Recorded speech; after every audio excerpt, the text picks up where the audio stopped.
Good morning, Ringette fans. Welcome to the Slush Puppie Center. We're here with our Sunday morning action, closing out the East Hub, the last of the year before the Canadian National Championships. We've got a great, exciting matchup for you. Waterloo Wildfire versus Atlantic Attack. Atlantic Attack coming off of a tough game late last night, so back at it early this morning. And with me today, my name is Emily Renneberg. I am the play-by-play for today, and with me is my new friend. Hi, I'm Maya Khalil. I'll be here doing some color commentary here for you today. Now, Maya, tell us a little bit about your Ringette background. Yeah, absolutely. So, started Ringette at a really young age growing up. Played at the competitive level, but never made it to the NRL. So, really excited to be here today to be a part of the action. Contributed to a little bit of, or a few projects with Ringette Canada, and so I'm happy to be here today. Well, we love the National Ringette League, regardless of whether or not you've actually played in it. So that's the fun part, is it's open to everybody. And we're hoping that we're welcoming some new Ringette fans to our broadcast. Welcome to all of the new fans. Welcome to all of the I've been here a long time fans. We love all of you, so thank you for tuning in, especially this morning. This is a do-or-die game for both of these teams. It is, yeah. They need to look good for national seeding, and both of these teams do not want to play the extra game on Monday that will allow them to be properly seeded. So there is an extra game on the Monday of Nationals. The third place teams will be playing to figure out who gets Pool A and who gets relegated to Pool B. That's right. So big stakes for this win, especially since, like I mentioned, Attack had a bit of a tough game last night against Riv Sud Revolution. They'll definitely want to be coming out with a bit of a different strategy here. But as we bring this game to you, we're going to start moving over to the national anthem.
This morning's game is, of course, supported by our very professional and wonderful officials.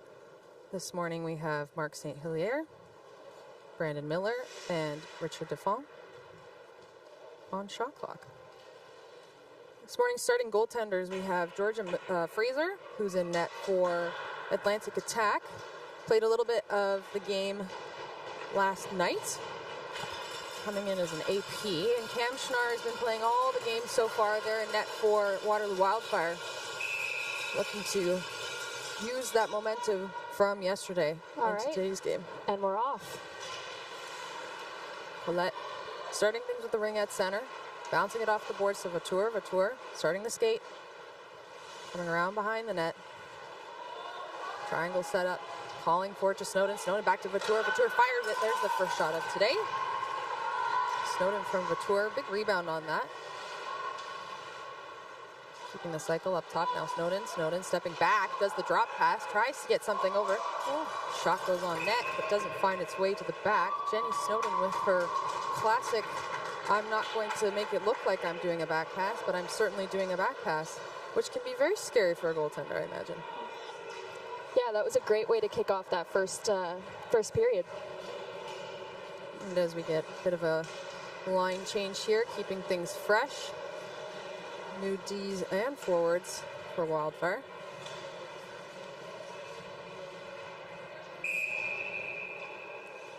Start things off with Carter. Carter to Snowden. Snowden going on a backhand skate around the triangle. up top. Back pass, tries to pick it up, but Wildfire will take things into their own hands. Yulden open to Kiviaho down the center, finding its way down the boards. So that 2-on-1 results in possession for Wildfire. The ice looks really good this morning. It does. Looks fast. Yep. Yulden now passing it easily along the boards to Kiviaho. Kiviaho starting the cycle. Fakes the drop, gets it to center. We've got 2-on-1 there. Defensive core being strong for attack. Not letting anything through. Yulden back. In the middle, center shot. And that'll pick them up 1-0. Yeah, what a beautiful play that was. And that was absolutely generated by that flowing cycle.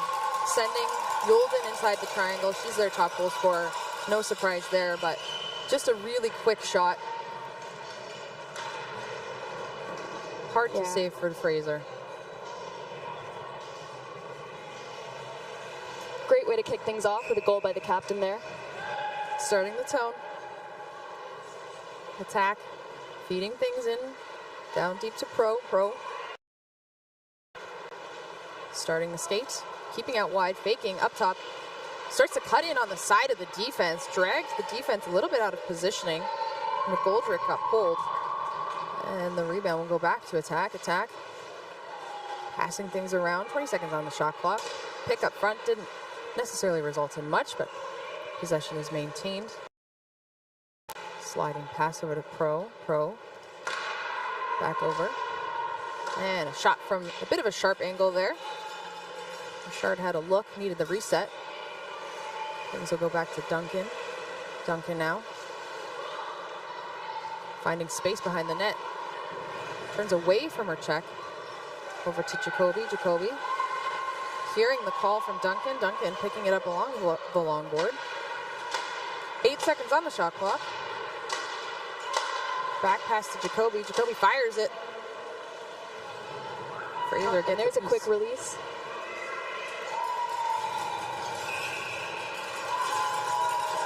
Now, Maya, for the folks at home that don't necessarily know what the move it or lose it rule is, how would you explain that to somebody? I think that's a tough one to explain there. One of the best things I think about that particular rule is that it allows the play to continue moving without it getting stuck on the board. So what happens is if you're the first stick in the ring and you can't get it to move, you're going to lose possession. Yep. Hence the move it or lose it. It used to be different. The rule used to be different. It would go the other way. But this has definitely sped up the game. And a shot now a shot attempt from Markle. She got taken down at center. Attack, finding their defensive footing here, coming into the neutral zone, sending it in deep. Snowden for the foot race. Granger going for it as well. Showing some speed. Picked up by Attack. Attack fires. Enough for a reset. That either hit the crossbar or Schnarr got a piece of it with her stick. Full shot clock reset here. Over to Snowden. Snowden up top, fakes. Shoots it. She's known for that hard top shelf. They'll continue the cycle. 10 seconds remaining on the shot clock. Back to Snowden. Snowden looking. Strong sticks from the D.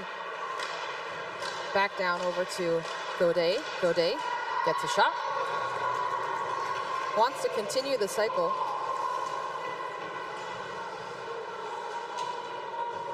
Waiting for the line change to bring fresh legs out with Brittany Snowden. Brittany Snowden in with some speed. Gets taken down at the crease. She's done this before. We talked about this yesterday. Brittany Snowden has so much speed, and when your coach tells you keep your feet moving and keep going fast, there's benefits to that. Not only are you moving fast and getting good opportunities, but a lot of the times defense is overwhelmed by that speed and has to draw penalties to stop you, and I think that's exactly what happened there. So Granger just going to the box. 2 minutes for tripping, I believe. As Attack begins the cycle again on the power play. Carter now on her backhand around the net. Finding the connection with LeBlanc. LeBlanc fakes it like she's going to pass back. Continues on her forehand. 9 seconds on that shot clock. Passing it over to Snowden. Snowden just missing that ring. Popping it into the there zone. we go. Kiviaho just picked off that ring. A little bit more tenacity there from attack. They wanted that just a little bit more. Snowden now coming in from the side. Faking the drop, doing a drop. Carter finds the backhand lift. Schnarr's there.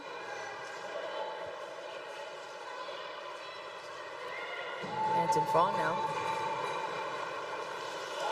Ring's caught in some skates. Picked up by Foster. Foster, long pass down. Snowden. Starting the cycle with the trail. Using the space as Wildfire does their change. Richard. Continuing that movement. Trying to create space with 10 seconds on the shot clock. Drops it back. And shot. Oh! Top shelf from Crow. Absolutely beautiful from outside the triangle. Yep, that was a great shot. Taking advantage of the power play. Attack, getting themselves up on the board for the first time in this game so far. Keeping things tied up at 1-1. And that will cancel the penalty against Wildfire. So we are back to even strength.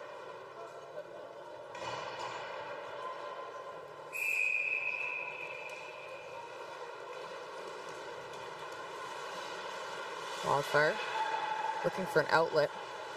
Attack playing the line, trying to take that away from them. Yeah, and that's great defense there. Bounce pass behind the boards. Skating things out. Richard overwhelmed. Jacoby looking for somebody. Open ice is across the way. Wildfire keeping things to the outside. Duncan back pass to Jacoby. They've got one inside. They do the drop back down to the low post and a shot there. Rebounds enough. Yeah, and that's a goalie ring.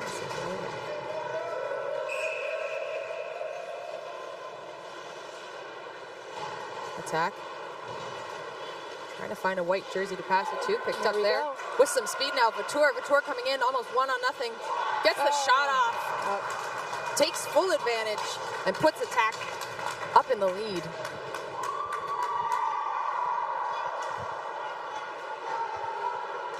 Now that was just a beautiful skate from Vautour. She definitely knew where she wanted to be. Taking that ring all the way down. Getting that really crisp pass and keeping her speed up. Wildfire gets the ring at center.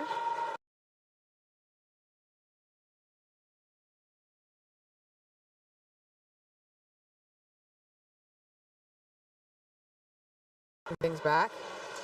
Bewald fires too high. Had some good speed on it. 7 seconds on the shot clock. Coming across the top. Backdropped to McLean. McLean running out of time here. Not enough for the reset. Fraser gets the 5-second count. Attack using their defensive zone to move the ice, open the ice, and get out of enemy territory. Long stretch pass doesn't necessarily bounce in the way they wanted it to. Back to that defensive support. And finding that opening all the way across the way is Snowden. Snowden made a really long pass. Seeing the heads-up opportunity with a really fast-skating Gaudette. And the defense did really good over there, making sure that they were communicating with each other in order to get that ring out of the zone. And we're seeing this a lot with the teams where they're making use of the defensive zone to try and help open up the neutral zone. Yep. Which I think is something that a lot of teams can definitely learn from, using the full ice. Agreed, and there was a shot. So that'll have sat on the back of the net. So we'll get to try that one again.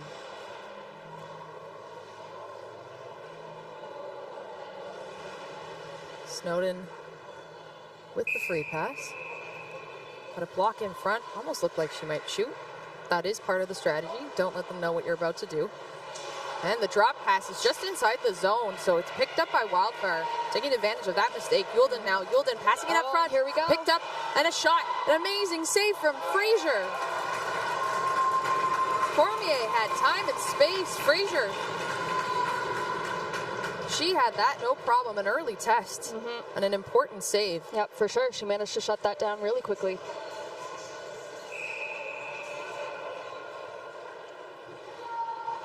Wildfire moving things around. Now down low, up top. Backs up top, Kiviaho. At the center, moving it inside the triangle. Couldn't quite find its mark with Youlden, so it's picked up by Attack. Moving things with speed. Snowden using Foster as an outlet. Foster now skating away from trouble. Foster still looking. Oh, and here we go. Gets picked up by Wildfire. Cormier on the boards with Snowden. Snowden getting that loose ring. LeBlanc now. Long pass as she gets off for a change. Brittany Snowden right over to Pro. She's had one early. 13 seconds on the shot clock. Coming up top. Looking like she's going to use that same sharp shot. Goal. Pro, second in the game in only the first quarter. She's got an amazing, powerful shot. Using that on the ice, sometimes I think that's often harder to save than the ones up top. I do. So she comes across the center, pulls the defense, finds enough space to use that to her advantage, and sends it home. 3-1 for Attack. And this is probably feeling really great for them right now because their game last night was definitely something that, in speaking to Brittany Snowden, they were not on game plan and needed to get back to that. And I think that's definitely the focus for this game, and we're seeing that already. Yeah, exactly. And as you mentioned, Emily, the Attack and the Wildfire both really need to win this game. So we're going to see what happens. Delayed penalty on that call. Fraser making the long skate to the far bench. Pro now over the line. Passing it. And Duncan gets enough of her stick on it that she'll change possession. She didn't have to stab it to make the possession change, but she redirected enough with that batting stick that the whistle was blown and the penalty for hooking is called. There's a lot of nuance to some of these rules that I don't think, you don't necessarily know all of them unless you've played the game. Oh, there really are. One thing I'll say about Ringette is that it is quite niche. Yes. But we're hoping to open that up to the world, so tell your friends, tell your family, tell your enemies. Oh, absolutely. We love Ringette. Starting the skate is Godette. Godette on the power play. 13 seconds on that shot clock. Drop to Snowden. Snowden up top, does the fake. Looking for an outlet, can't find one. Tries to cut in, does so. Gets one on Schnarr. Using their body to cover that ring. Tossing into open ice. Hoping it's not picked up by Attack, but it is. Vatour now on the far post, comes in, gets the shot. Cycle remains, possession with Attack, continues. Snowden's loose ring got picked up a little bit inside the triangle where she didn't have any friends, so Wildfire now. Passing it down to Youlden. Youlden thought she had some speed. Great body channeling there from Gallant, keeping her to the outside. Kiviaho to Youlden. Youlden with speed. Picks the opposite side of the net, just a little bit too high. Kiviaho cutting into center. Shot right into Fraser's pads. She gets it with a glove. And Gallant getting that long pass down to Snowden. 8 seconds on the shot clock. They need to make something happen here as they enter the zone. Snowden now firing it. Tries to get that right onto Schnarr. She knew how little time she had on that shot clock.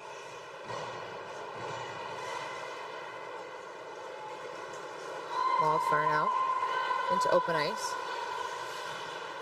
Hanson Fong using the back pass as support.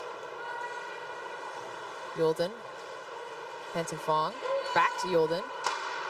Kiviaho along the boards here. 7 seconds on the shot clock. Passing it far. Just a little bit too much for Duncan. Kiviaho is picking that back up. The time will expire there. Back to Fraser. Fraser takes about half a second to get that out of her crease. Foster now turning away from trouble, finding a friend. Markle now. Boards pass to get it into open ice. Duncan, backdrop to Yolden, backdrop. And a firing shot from Markle. Markle chasing her own rebound. But unfortunately, Wildfire had stepped into the crease. And we'll have to pass that back over to Fraser.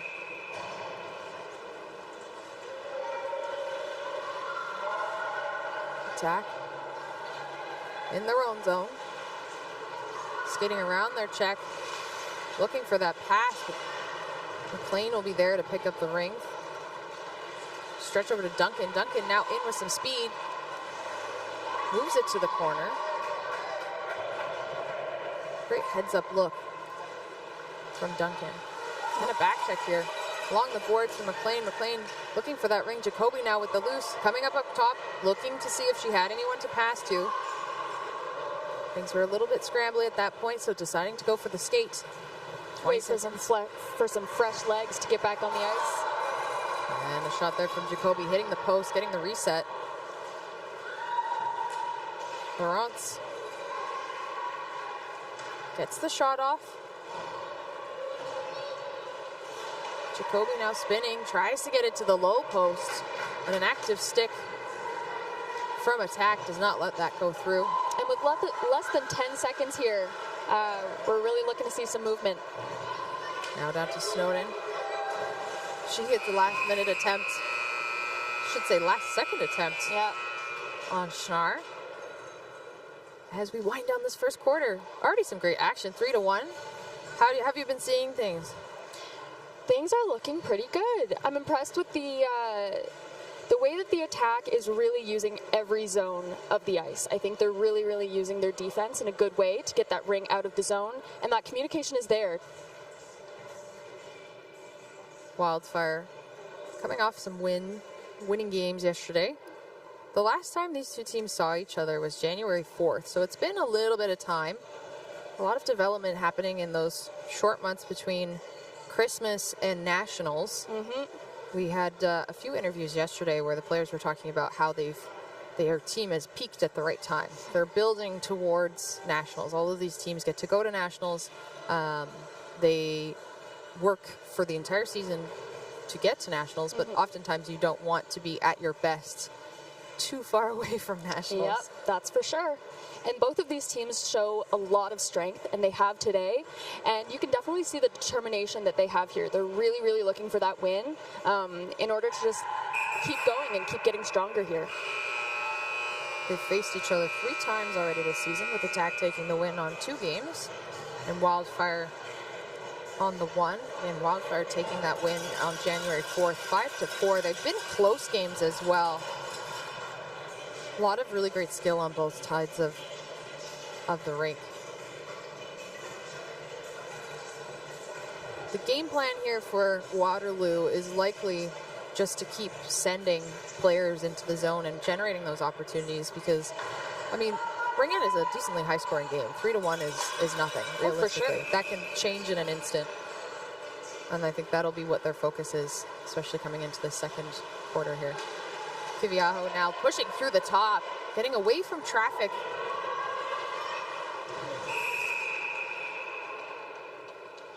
And that'll be a call for body contact. Looks like Jenny Snowden had come in just with a little bit of speed, and then Cormier met her there. It looks like they're giving the penalty to Cormier. To me, it looked like they were both quite ring-focused, but it's hard to tell from this angle what's happening along the boards. Yep, absolutely. And that's where the refs can see best. Now, Vatour at top, starting this power play. Snowden down to Vatour. Bit too much heat on that pass. You can tell that there's definitely a big emphasis on moving that ring really fast and in a really strong manner. Vatour. Outside the triangle, gets it to Snowden. Snowden tries to get it back to Vatour. They're running out of time. Takes the wide shot, but doesn't get a reset as it doesn't touch the net. I should say the post or Schnarr.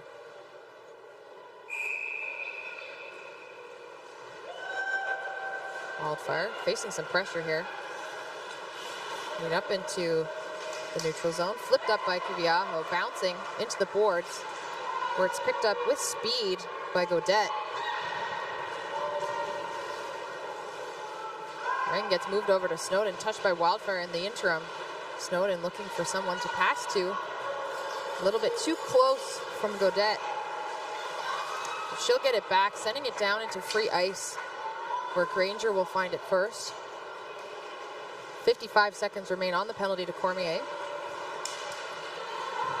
Attack sending multiple players onto that check because they have the extra player advantage. Gallant now. She's going to take her time, set things up. Cycle continues. Backdrop to LeBlanc. LeBlanc to Snowden. Snowden taking a shot. A lot of speed there. Schnarr handled it with their blocker. Snowden, same angle, trying to back pass over to LeBlanc. Now Granger speeding her way through those checks. Support in the zone. Attack again. 10 seconds remaining on the player advantage.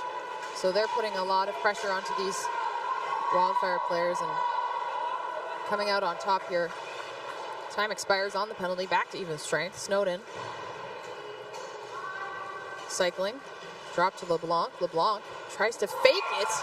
It hits off Hanton Vong's foot and goes right into the net through Cam Schnarr's 5-hole. Yep. Speaks to the value, I think, of getting the ring to the nets and taking the advantage of where you think there's an opening. Unfortunately, that does come down to a little bit of accidental defensive support. It does. It's unfortunate that that deflection happened there for number 8, but let's see the Wildfire continue here, and let's see how they push forward. Attack slowly creeping up their lead, coming into this quarter, 3-1. Duncan now going into the corner with McLean. McLean looking for the drop, back to Markle. Markle tries to shoot, fans on it, picks things back up. 10 seconds on the shot clock. Looking for support here. McLean keeps things on the ice, tries to get it on net for the reset. Not quite as accurate as she wanted it to be.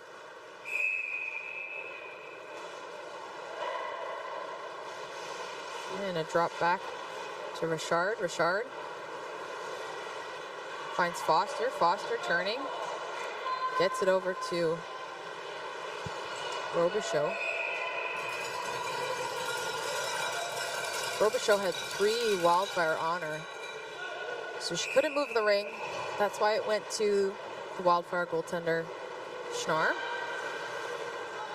As play continues over with Jacoby. Long pass to the outside of the zone, finding Lawrence. Up top to Jacoby, back pass. Taking things around Norris. Getting it, trying to get it to Lawrence. But Attack will accidentally put a 4th player into the zone. So when that happens, and the ring gets touched within the 5 seconds, possession will go back to the other team. All right, let's see what the Wildfire does with this. Lawrence tries to do a backdrop, puts it out of the zone, so now it's fair game. Vautour taking it. Bouncing to Snowden. Snowden facing some pressure. Moving things to Gaudette. Gaudette back to Vautour. Snowden tried to pick that up. Wildfire now. Moving the ring in a stretching position there for Gaudette. Almost got a stick on it. Got enough to give her team back possession. With speed now. Granger busting through those checks and getting taken down in the meantime, which will draw a delayed penalty. Yolden. Back to Kiviaho. Yolden. Sorry, McClement. Yolden to Granger. Back to Yolden. Yolden takes the look, gets a piece with Fraser. Oh. It'll just pop out of the zone. That's frustrating. That's when that unfortunate. happens.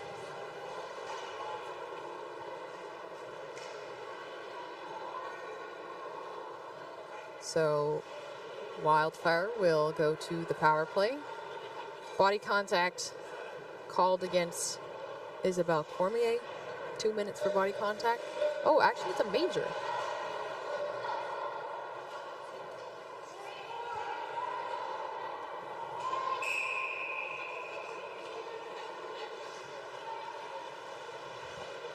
Kiviaho drops it.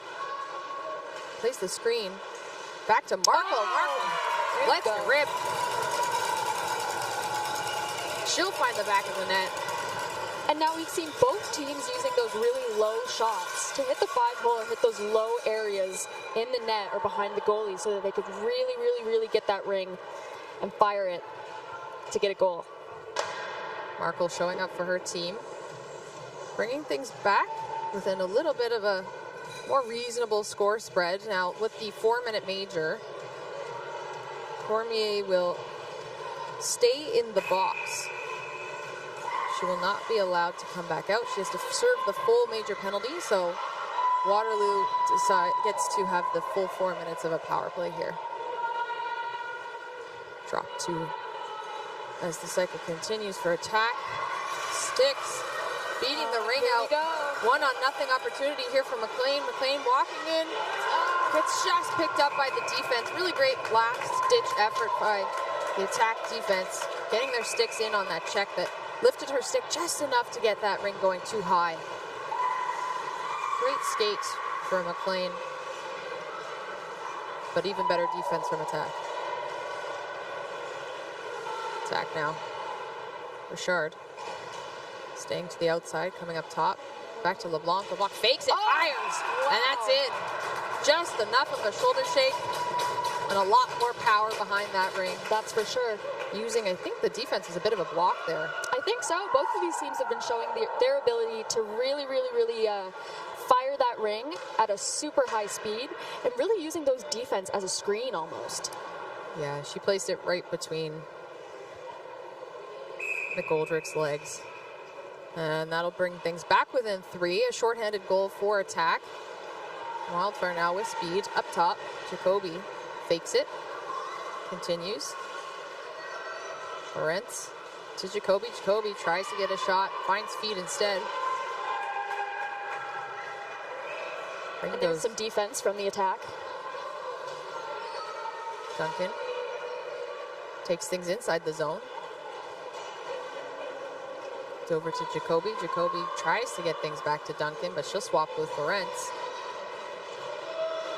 Lawrence getting pushed out into the high zone. Feeds it through. Goes to the corner instead.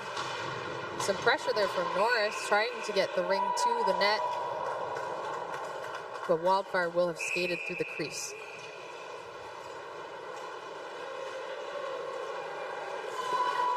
Pro. Ring is out. Got touched, so she'll be able to pick it up in the neutral zone again.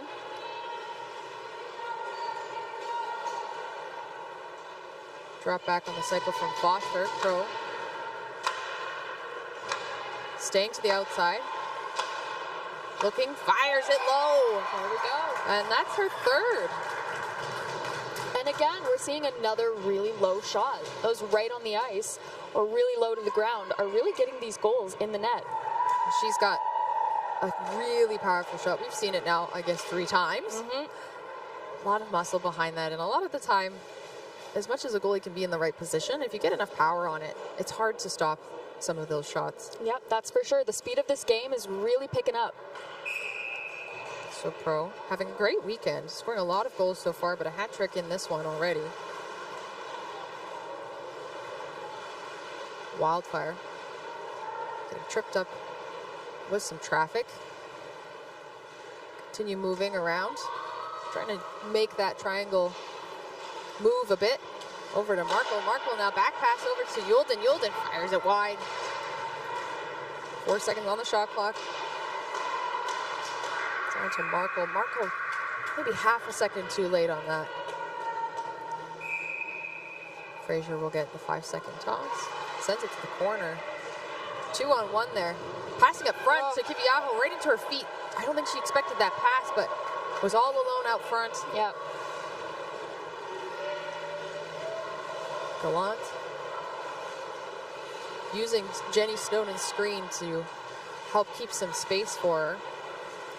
Again, that's some great defensive communication there from the attack. Time being eaten away here by the pressure from Wildfire. 5 seconds on that shot clock as the ring goes over 2 lines.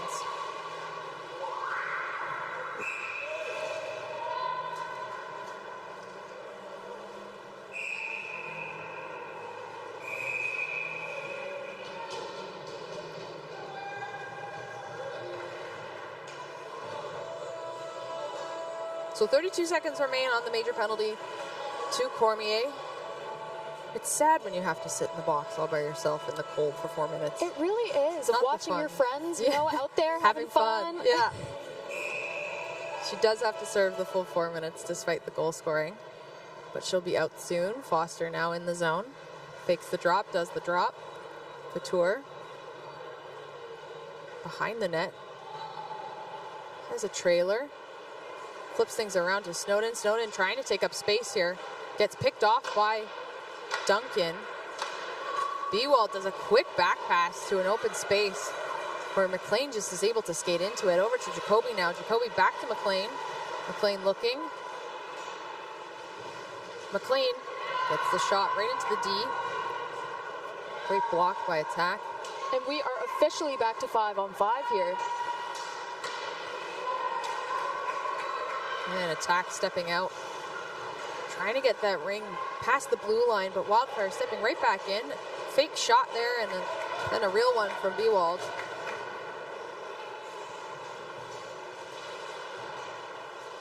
Bewald getting another opportunity there, right into Fraser's pads. Some close coverage, making options tight for Fraser. Duncan stepping right into that, passing it up front to McLean. McLean coming in, shoots, and takes that opportunity. Connects it, makes it happen. A beautiful shot. Duncan just stepping into that ring. What a beautiful heads-up play for her.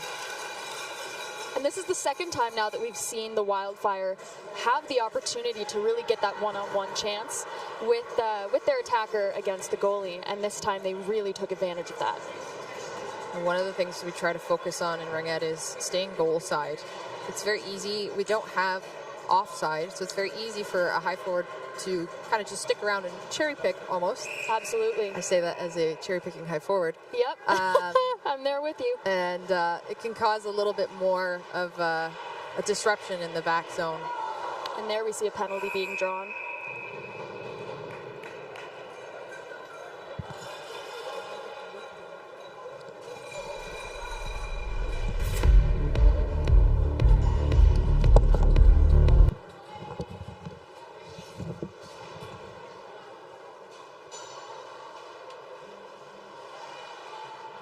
Wildfire getting the ring back in their own zone as the penalty was called. Sorry, in their own zone. They're getting it in the offensive zone. Starting that cycle as Goldrick sits in the box.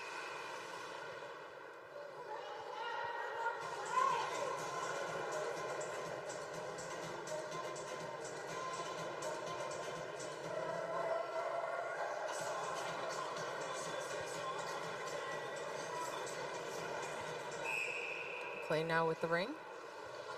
Moving things low. Passing it over to Yulden. Yulden in with speed. Tries to get a low pass to Kiviaho. Goaltender is pulled. 4 in the zone. McLean getting it up high. Off that corner shot. Again, 4 in the zone now. No goalie. Pulling Schnarr. Markle now. Back pass to Kiviaho. Kiviaho gets it to Yulden. Yulden, Kiviaho. Back to Yulden. Yolden stepping into it and shoots far post, making that another beautiful far post goal, lower on the ice, and taking her team within 3 now. That goal coming on the power play, taking advantage of the fact that the Wildfire bench decided to pull Schnarr, add that 4th player into the zone, which we've seen quite a bit this weekend. In Ringette, it can be a little bit lower stakes pulling your goaltender, because you do need to, if you need to move the ring out, it does need to get passed over 2 blue lines. It can happen very, very quickly. And firing a rubber ring the entire way down the ice, especially when it's as choppy as it is at this point, is very challenging. Wildfire taking advantage of that extra player. Now attack looking to respond in the last few minutes of this first half. Coming with speed. Carter drop back to LeBlanc. LeBlanc trying to find space. Over to Carter. Carter picks that up, fires Schnarr, no problem. Tossing to Jacoby. Jacoby tried to get that support, but Snowden was there. Still fighting for it. Snowden batting the ring out in front of her, picking it up. Making that opportunity for herself across the top, down low to LeBlanc. LeBlanc tries to sneak it inside the triangle. Finds a foot instead, but Carter gets the loose ring in the corner. Lots of time on the shot clock. Drop to Snowden. Snowden across the top, pressure from the center, keeping her away from those shooting lanes as Yolden met her. And a pass back to the side of the net. Schnarr was not sure that was there. Defense didn't really know it was there. Could have been a really great opportunity to take advantage of that surprise. Now again, this is a do or die game for both of these teams. At Nationals, the 3rd place teams will be competing on Monday for seeding in the tournament, playing an extra game. And neither of them want to do that. So they're battling for points to avoid that positioning and be seeded before the tournament starts on March 30th. Back pass across the top from Snowden to Gaudette. Gaudette tries to get it through the triangle to Snowden. Meets some resistance, but Snowden will get it on the other side. Tries to get it back to Gaudette as she comes into the center of the triangle, but can't get the stab on it. And the shot clock will go down to 0.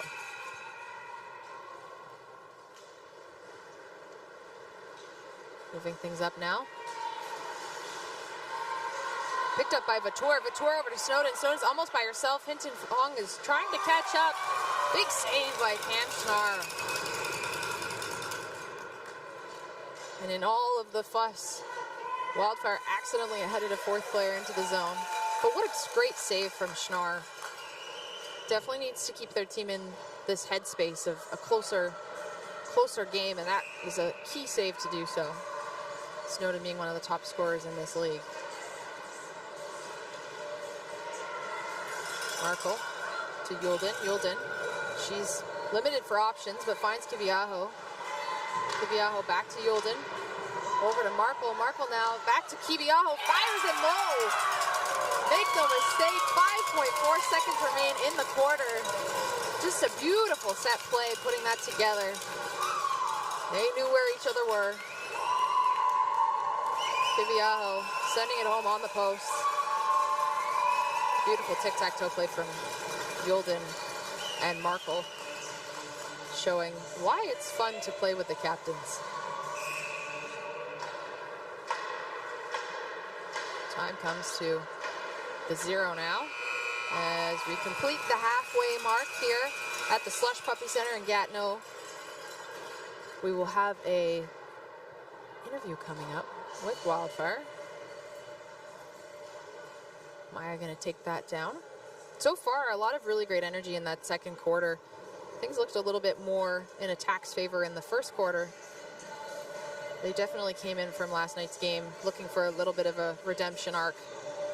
Slowly now, Wildfire chipping things away.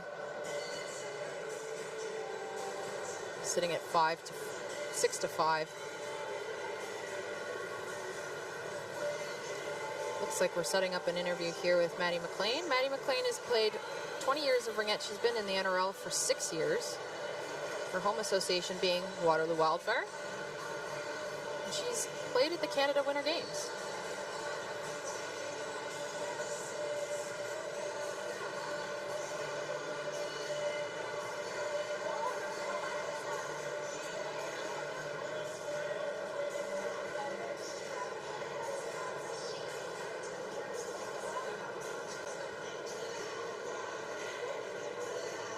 A really great game, a really competitive game. I am here with Maddie McLean. Beautiful. And Maddie, if you could just let me know, your general thoughts of this game. How do you think it went? How was the competition level? Some strengths and weaknesses. Just let me know what you think. Yeah, of course. So it's been a while since we've seen this team, a couple months, so we didn't really know what to expect. Sometimes it's hard, but it's been a really good battle. We've come back. We still have 2 more quarters to go, so we're really just going to try to keep pushing right to the end. Yeah, absolutely. And like I said, the competition level here is really high. I think both teams are really pushing. We know that this is an important game for you guys. So I think just leading up to Nationals, can you let us know what you guys are really looking to do, what you're looking to get done here? Of course, we know we're going to Nationals to win, so we really want to treat every game up until then like it's a game at Nationals. We want to win. We're going to put in our all towards that, so we're really focusing on playing each quarter, again, right to that final whistle.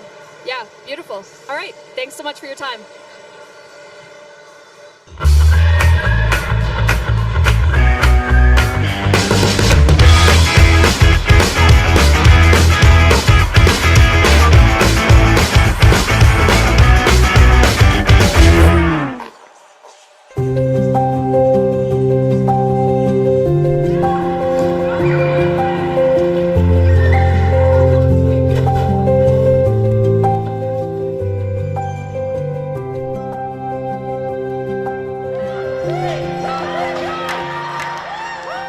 Ringette Canada est fier d'être le premier organisme sportif au Canada de s'affilier au Ability Center sous la bannière de Mixed Ability Sport Canada.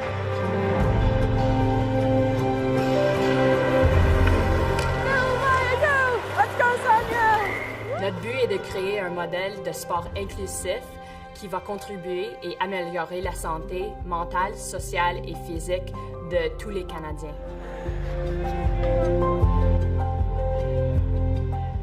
We started the first ringette team for children of different abilities, children with physical and cognitive disabilities. So that's how it started, and then it just evolved to having no barriers to participation. And now we are a mixed ability team where we have all levels, all ages of participants, and it is absolutely amazing. Good job. You got it. You're a rock star. RFA has given our kids an opportunity to play with a bunch of kids and build friendships that they wouldn't have otherwise had. It's been a real booster for her to feel like she's part of a group and that they're having fun and they're playing, they're learning. Yes! Yes! When I first started playing, I got my best friend's old ringette stick, and she saved a bunch of goals in that stick for me, and I ended up getting my first wrist shot with that stick. Il y a un impact sur la confiance de soi, sur notre santé mentale, notre santé physique, mais sur une équipe d'habileté mixte, ces bénéfices sont amplifiés encore plus. Nous avons un groupe complètement divers depuis les dernières quelques années. Nous avons des enfants avec handicap cognitif, handicap physique. A lot of our skaters are just learning how to skate, which is a good thing. I just love how they're developing every single season. We'll need you out there anyways. Yes. Right? We'll need you out there. All right. Now remember to volunteer goal.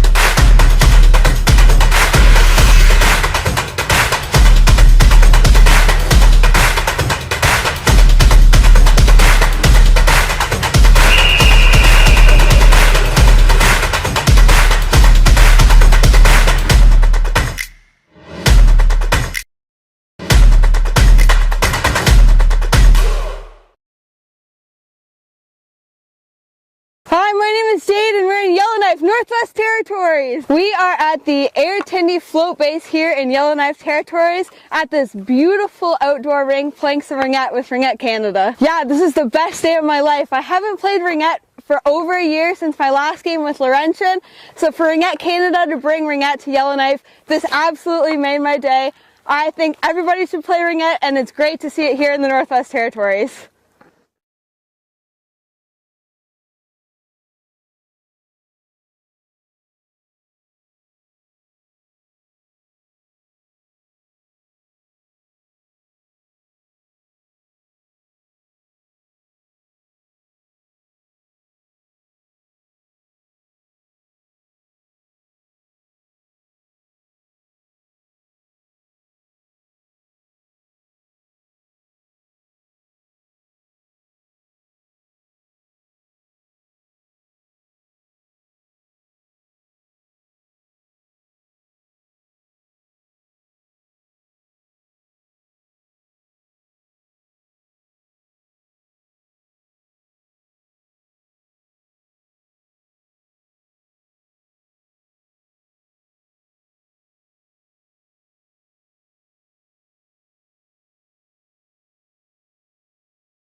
Ringette fans, we are back with some action here. Atlantic Attack versus Waterloo Wildfire. Just going into break. First and second period now over. 6-5 in favor of Attack. They came in with some speed, some tenacity. They really did. Starting the scoring off early, taking an early lead. And then Wildfire started clawing back a little bit. Some penalties were taken on both sides. Power play goals. How are we feeling so far? Feeling good. Feeling excited to watch both these teams finish off this game. I think it's going to be exciting. I think it's going to be really competitive. So I'm excited to see what happens. And here comes the Wildfire. It's been a long week. It has. You know what? They deserve this little break. Yeah. But you know what? The ice is all fresh, and they're Attack ready. Just staring at them. Guys, please. We flew all the way here. Yeah. Now Wildfire coming out to start the game. My name is Emily Renneberg. I'll be continuing to do the play-by-play. And I'm joined by Maya. Maya. Hello, everyone. As we get set up here, same goaltenders between the pipe, Schnarr and Fraser. And we're off. Colette at center, using Gallant. Over down to Vautour. Manon Vautour. Drops it to Snowden. Snowden back to Vautour. Vautour back to Snowden. Comes across the top, fires. Sliding save from Schnarr. Should say that pass was two separate Snowdens. Yep. Always playing on the same line. Confuses probably most listeners. There are two of them. And one is number 7, one is number 77. Yeah. So 77 now. Brittany Snowden doing a spin, passing it back. Couldn't find space to get the shot. She's still got time. 20 seconds on the shot clock with Jenny Snowden behind the net. Gonna set something up here. Stretch pass over to Vautour. Vautour, the long shot, goes into the corner board, picked up by Brittany Snowden. Brittany Snowden across the top. Right on the post side, a pick from her sister, right up top of the center. Sets that play up, enough time and space to just fire far post. And that's been very successful for them in this game. It has, and I love that. I love that sibling partnership that they've got going on. Yeah, I've never played Ringette with a sibling. I wonder how that brain connection works. My brother plays hockey. Same. Sad for them, really. But Schnarr looking like they're figuring out their pads. They had some toe tie issues last night. So it looks like same pad. Just might be getting comfortable with a new tie. Wildfire looking to return here. Bewald passes it back. And a shot off there from McLean. All right, now let's see this breakout. LeBlanc chasing it into the corner with Hinton Fong. Hinton Fong winning that foot race. Continuing her speed. Bewald now. Back to Hinton Fong. Using McClement along the boards. McClement has some speed. She wants to get out of there though for the change. Yolden back to Markle. Markle cuts in. Crashes that triangle. The triangle was a bit set low. She still wanted a little bit extra space to get past that blocking. Attack tries to move it forward. Markle now. Seeing Duncan. Duncan with speed. Staying to the outside as Attack had enough players to set up some D. Moving the ring ahead, trying to get a stick on it. Now Yolden. Pass over to Duncan. Duncan across the top. Back to Yolden. Yolden cycling it to Markle. Markle to Yolden. Yolden up top. Down to Markle. Not quite there. Markle now. Back pass to Yolden. Yolden up top. Fires. Goes a little bit wide. Had all the time and space she needed up front. There was a distraction from Markle's play. Yolden getting the ring back along the boards. Long pass to Duncan. Duncan drops to Yolden. Yolden seeing an opportunity there to walk past the center in the D. trying to pick up her own rebound. Robichaud to Richard.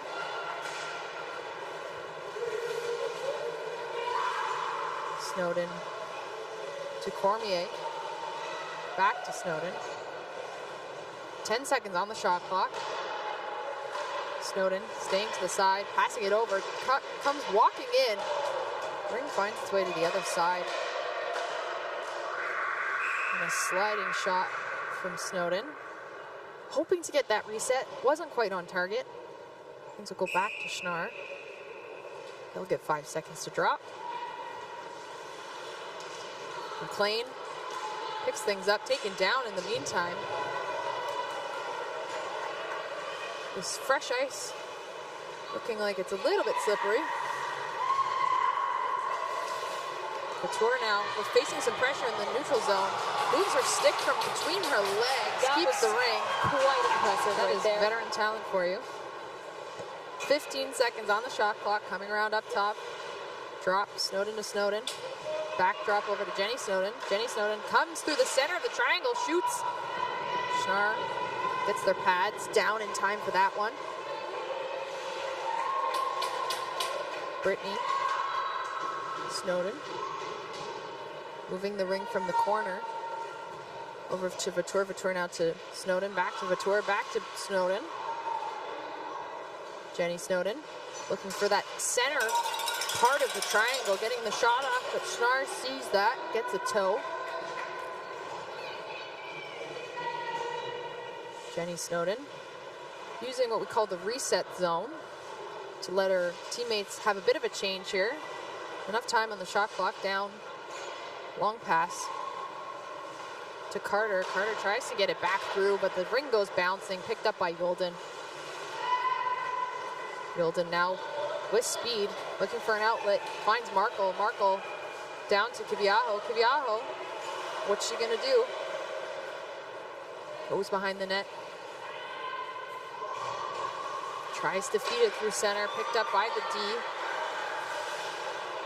Gallant just stepped into that right time, right place. Now Colette trying to move away from her check. Gallant trying to do the same here. Wildfire doing a great job of wasting attacks time in the zone. They've got 13 seconds on the shot clock, and they're now just getting it out to neutral zone. But that got blown down for being taken over the blue line. Sounds like the crowd sort of disagreed with that. I think so. It all happened very quickly. You can take the ring if it doesn't necessarily make its way fully over the line. There's a little bit of nuance to that, There's but some leeway. things happen with speed. You do have to pass to both sides to a different player. So that'll get blown down, and that opportunity is shut down in the meantime. Jacoby now cutting around the boards. Backdrop to Bewald. Bewald met with some sticks on the defense. Tries the shot anyways and gets deflected. Jacoby circling. Finds McLean. McLean over to Jacoby up top. Tries to step through the center. Fires. Looking for that 5-hole, but Fraser covers things up quickly. Wildfire trying to make use of crashing that triangle.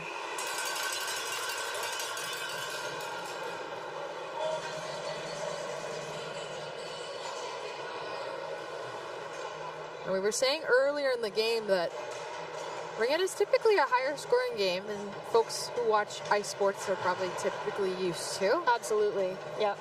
So this is this 7-5 is pretty normal for us.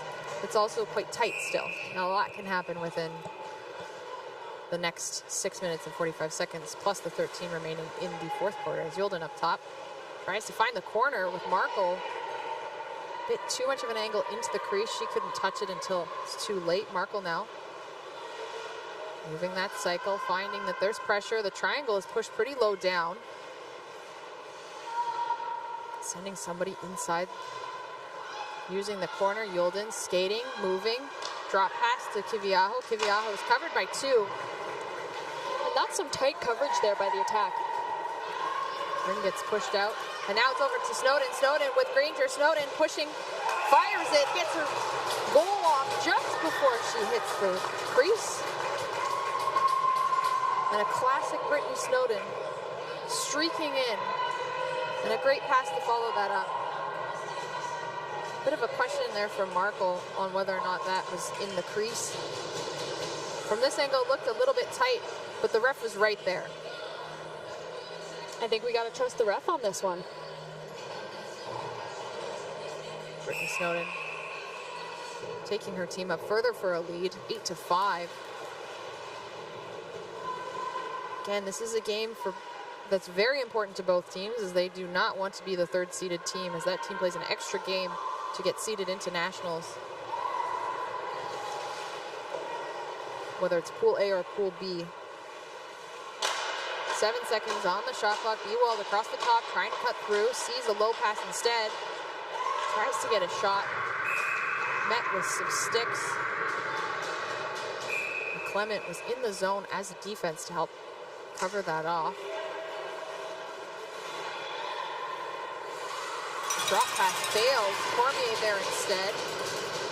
She'll get it back to McClement. McClement will bounce it for Bewald. Bewald in, fires it. Beautiful shot from Bewald. Cormier starting that succession from the neutral zone. That was just a 1-2-3. She was able to get right in there, and that play flowed really, really well. Bewald contributing that goal from a bit of a sharper angle. She knew exactly where she wanted to place it. Fraser went down. And again, that pass from Cormier, using her speed to gain that ring in the neutral zone, bouncing it off the boards, set that play up nicely to bring us back within 2. Foster now, moving into open ice. Granger finds it. Gets it to Yolden. Yolden with speed finds Markle. Markle tight against the boards to Kiviaho. Kiviaho. Pressure from Foster. Back to Markle. Kiviaho up top. 10 seconds on the shot clock to Yolden. Yolden finds it. And that was right open there. A big defensive breakdown for the attack. Had no one there as Yolden slipped into the top of the triangle. And she had all the space and all the time to get a great shot off right there. Attack has been playing a bit of a lower triangle, staying tighter to the D in the center. They had also just done the center swap, which was not well timed with who was going to be out on the ice. As there can only be 3 players in the zone, if you've been in the zone for a while and you're getting exhausted, what we'll do is a swap. So somebody will stand on the line and communicate, okay, you're going out, I'm going in. But that sometimes leaves the gap. And a lot of that time, that's fine. But in that instance, that gap is what Yolden took advantage of. And in times like these, it's where communication really matters. So 100%. Talking with your team and talking with your players to make sure that you're really on the same page. Waterloo back within 1. It's a fire. A low shot. We've seen a good mix of some pretty high shots at the top of the net, but some aiming for the 5-hole here. And regardless, they're all strong shots. Dingwell winning the battle at center, putting it low into the corner as Duncan battles, keeps things moving for her team. Wildfire moving up the ice. Cormier now throwing on the brakes to create a little bit of a space as her teammates catch up. That ring is picked off by Robichaud. Robichaud finding Richard. Richard has some speed, but loses the ring in her stick between her skates. And a spin move from Duncan to get away from her check. Jacoby. Long pass to Duncan, who yelled for it. Great communication to get that pass. Ewald now. Back to Yolden. Yolden just misses that. Cormier taking it. Knows the shot clock was counting down. Puts one on net. Fraser completely covered as Yolden takes charge right in front of the net. Instead of taking a player, it takes the goaltender. There are a few different strategies on goalie ring coverage. Oh, absolutely. We've seen a few this weekend. A lot of that early day teaching is do what we would call an umbrella, where you're just kind of covering areas. But as you get higher and higher into these leagues, the expectation is that you have the stamina to stay with a player the entire time. Absolutely. Yolden now spinning. Getting the pass over to Kiviaho, who's got a trailer. Markle, back to Kiviaho, misses, gets the ring back into the zone. Now it's fair game. Poked up by Attack. Markle gets it out. Looking for somebody. Finds McClement as the support. Still trying to move it into the zone. Yolden now in the corner. Using the pass to Kiviaho. 10 seconds on the shot clock. Over to Yolden. Yolden looks for Markle. Markle cutting. Big shot on a sharper angle. Low to the ground. Knew that she wanted to use the pads as a reset. Yolden up top now. Triangle just disorganized. Not quite sure what to do with all of these players. Bit of a bench swap confusion there. Didn't want to have too many players on the ice. McLean pushing through. Makes her way through the triangle, but doesn't get a shot off. Over to B-Wall. B-Wall fires. She's looking for another one. And that shot clock was reset, so they managed to hit the net, hit the goalie, hit whatever it is, in order to get that 30 seconds. Kobe now in her own zone, facing 3 checks. Gets it out to McClement. McClement to Jacoby. Another great call for that. Down low, sliding pass over to McLean, who was waiting for it. Back to Jacoby. Jacoby down low to B-Wall. Just fires through the net. Barely puts the ring on her stick. In the right place. There's nobody covering her. Last few goals from the Wildfire have been so speedy. They've really put an emphasis on making those shots not only fast into the net, but those passes to get those shots off have been fast as well. Yeah, have been really focused on just having a quick release. And that's the key to a lot of these more recent goals as well. B-Wall again, that's her second on the game. Bringing her team to a tie. Very important tie. These games will not finish in a tie. If there is a tie by the end of the fourth quarter, they will go to a shootout. Somebody does have to win. And Wildfire have been busy chipping away the attack lead. And now we're tied at 8. Duncan trying to pick up that ring. Broke her stick. Can't touch the stick if it's broken. Has to go to the bench to pick up a replacement. Coach sends one on the fly. Great work there as they continue their possession into the zone. Fires it up top. Beautiful goal with the distraction of a broken stick. Changing that stick out on the fly. And that was a beautiful top shelf shot. Markle, again, seeing some familiar faces with the scoring from Wildfire. They take their first lead of this game with 44 seconds remaining in the quarter. Finding that blocker side on Fraser is probably the opening that they're hoping to capitalize on and have been capitalizing on. Yeah, seems like there's been a little bit of a momentum shift. So let's see what the Attack do with this. Attack came out strong, looked their best in the first quarter, started waning a little bit in the second, and now Wildfire is just taking advantage of all the little mistakes, keeping things within the zone. Attack still alive though, fires it, Pro. She puts one on the board, surprise, surprise. Again, that low fire shot, looking for the far post. That's 4 on the game. What an answer. Not too long after the Wildfire score, the Attack are right back with it. So we are tied now, a score of 9-9. Now, when you're wearing the Captain C, do you think that puts more pressure on you? You know what? From my experience, it totally does. I think especially when you're at this level, we see a lot of different players really trying to make their impact on the team. But having that C on your jersey is just that extra little, that little push that you need to really get yourself going, I think. Attack coming into the zone now. Pro finding her way into the board, still holding onto the ring.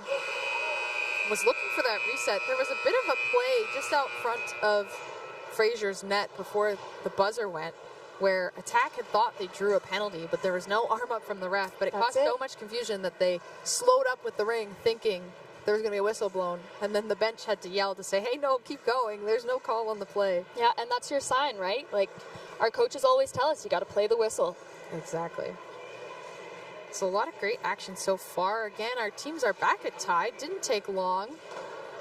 Quick response on the last one. Wildfire had a very short lead. Attack bringing out their best goal scorers, really showing up. And these teams gearing up for the national championships in Ottawa. That will be from March 30th to April 5th. If you're looking for tickets, those will be on the website. And I have it on good authority from the organizing committee that they are still looking for volunteers. As someone who's been on some organizing committees for Nationals and Worlds, we love our volunteers. It is a lot of fun, and we do need the support from the community to make these events happen. So if you have time to spare, even if it's a couple hours here and there, please go to the website and find something that speaks to you. There's a ton of different roles. And what I also have heard on good authority is that they're still looking for commentators. It is true. As someone who is on the organizing committee for this year's Canadian Ringette Championships, it is safe to say we're still looking for some awesome volunteers. So if you're looking to get more involved in the Ringette community, find your way in, or just stay involved, definitely check it out. We're super excited for this year. I think the CRCs are going to be great. I'm really, really excited to get back into that competitive atmosphere. Or if you're a new fan joining us this weekend, discovering the best sport in the world, it can be a great way to continue being a fan. It's true. We welcome everybody. Bring your friends, bring your family, come support all the teams. We've got some awesome teams coming from all across Canada, so we're really excited to see everybody kind of come into the same area and compete. Wildfire starting off the final quarter of this game. Yolden inside the zone, dropping it back. Kiviaho here. Kiviaho dropping it to Markle up top. Markle tries Yolden. She looked frustrated missing that pass, but she'll continue. 10 seconds on the shot clock. Drop back to Markle. Markle fires. Confused triangle again. The attack just doesn't seem to be fully structured here. Yolden using a bit of a pick with herself to pass that away. Attack now with the possession. Long stretch pass across the zone. Two up front. Snowden heard the call from Vautour, a bit too far ahead. She had great speed. Had some room, but the ring was just too far in front of her. Snowden now. Back pass over to Brittany Snowden. She fires it, just gets a piece of Schnarr's toe. Keeps possession, Vautour. Skating. Waiting. Sting to the outside, drops it back to Snowden. Snowden fakes it, does the drop pass now. That shot just doesn't quite make it to the net. Schnarr getting the ring out of their net. Beliveau over to Vautour. Back up to Carter. Carter taking the long winding path to drop the LeBlanc, who takes a short angle shot. No problem for Cam Schnarr. But enough coverage there to force Schnarr to hold the ring. Yeah, she held on to that just a few seconds too long.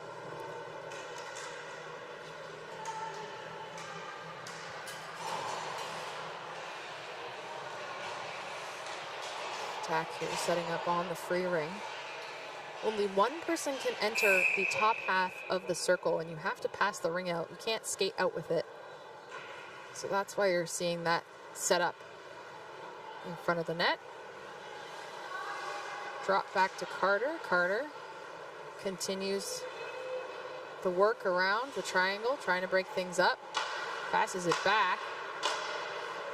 And reset attempts there. Stays within the crease. So Schnarr fakes the first throw, gets the second one just behind the net. Kiviaho finds support with Yolden.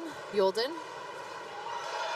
tries Markle. Markle maintains the ring on the line. Looked close, but still kept it. Yolden now. Back to Kiviaho. Kiviaho shoots far side. And that'll be a reset. Yolden breaking through the center of the D. Gets the opportunity just a bit too high. She's looking for that time and space that the triangle seems to keep giving her. Markle on the outside. 20 seconds on the shot clock. Moves it over to Yulden gets picked off by a strong defense. Really great stick action there from Dingwell. Really strong with the body. Basically was a wall for Yulden, resulting in this turnover. And that pass, it got Duncan right in the way. She's good at that. Steps right into the ring. Almost had full possession there, but attacker back on it. Now Granger steps up to play here. Yulden deciding where the best spot is, finds the corner, is met with Cormier. Cycle continues back to Cormier. Over to Bewald. She's had a couple goals already here so far, some recent ones, hunting for the hat trick here. Attack, moving things into the neutral zone. Back pass, Snowden to Snowden. Here comes Jenny all the way to the side. Couture, an amazing save from Star. Absolutely robbed. What a save. She was there. She knew that shot was coming. She knew that that cross-crease pass was going to be there, and she was ready. An amazing stop, perhaps a pivotal stop as we remain tied here. Snowden to Snowden. You thought that Jenny was going to come in with speed and take that shot herself, but Vautour almost like camouflaged with the ice there. Absolutely. And just had the perfect opening, but Schnarr using their full stride, pushing all the way across the side of the net and taking that opportunity away. Attack still looking to cycle. Tried to get a bit of a pass shot, but it hit a stick, forcing the ring to come off as more of a shot. Cormier finding open player here. Jacoby had time and space, used her strength to fire it along the ice. Goes a bit wide. Bewald has 8 seconds, drops it. Back to Bewald. Can't get the stab. And Gallant is going to make a very heads-up play there where she knew the time was ticking down on the shot clock and forced that area to kind of freeze in play. She put her body in front of the ring, not in an interference type of way, in a smart heads-up type of way, and caused that shot clock to wind down. Possession back with her goaltender. Moving things in with Snowden up top. Snowden trying to break through, finds a bit of space, but can't get the ring off of her stick. If the ring floats too high up on your stick, they'll call that change of possession. And Wildfire will just walk narrowly into the side of their crease there as they try to get a little bit of space on attack's coverage on the goalie ring.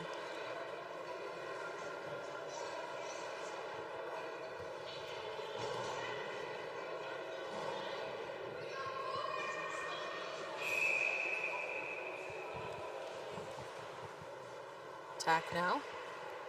Looks like they have a bit of a setup play here as LeBlanc goes up top, looks for the drop, comes in on the side, saw no opportunity, continues the cycle, sees an open far side post, which was there. Couldn't quite get the accuracy on the shot. Chiviajo to Markle. Markle now facing some adversity.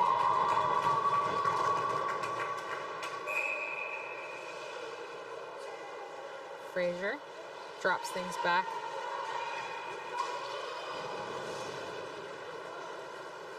Moving ring up to center.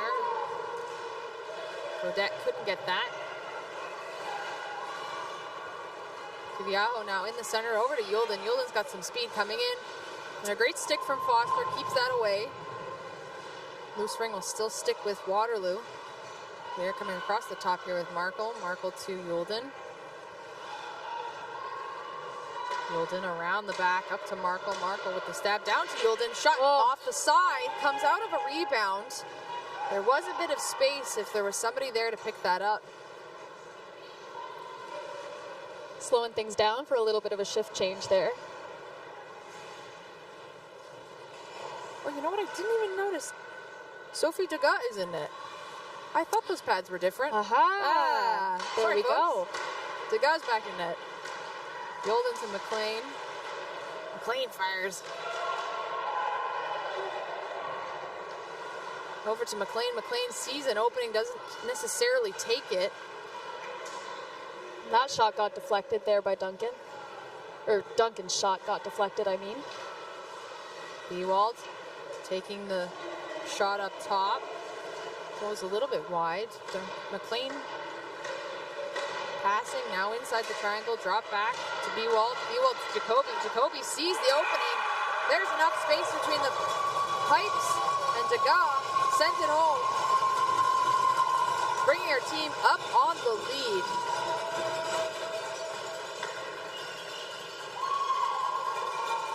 Big goal on that one.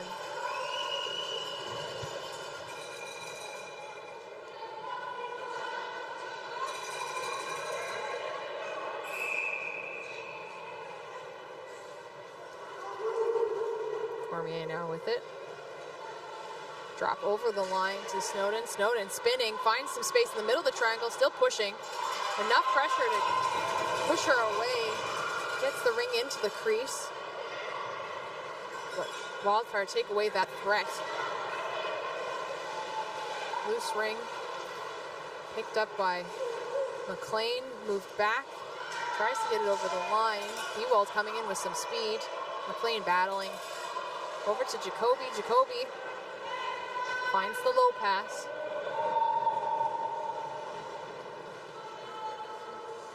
Yolden now with speed, just misses that stab. Part of her strategy is just constant speed. She'll want to pick that back up with 10 seconds on the shot clock. Passes it back to Markle. They were a bit too tight for that short pass. Gets it to Yolden. Yolden. Here we go. Gets a piece. Great save from Degas. Sliding right into position. Really great heads-up passing play.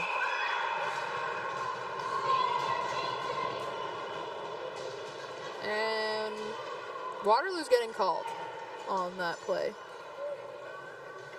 Slashing.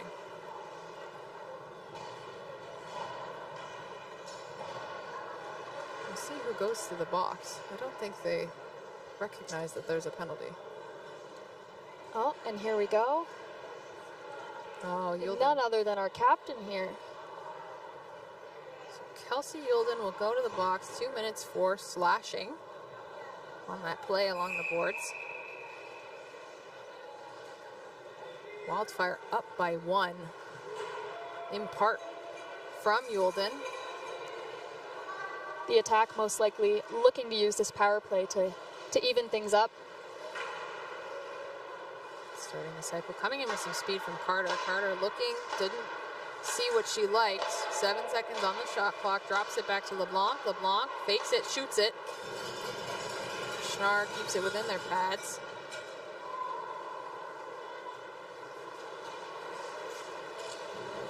Getting the ring, moving up into the neutral zone. Over to Markle. Markle's got speed on the outside, followed very closely by Colette. 10 seconds on the shot clock, tries to break through a little bit here with Markle on the side. Perfect reset. Degas gave her the save with the stick and the pads. The bounce came out. Now with Duncan spinning. Good coverage from Gallant to keep that away from high percentage area.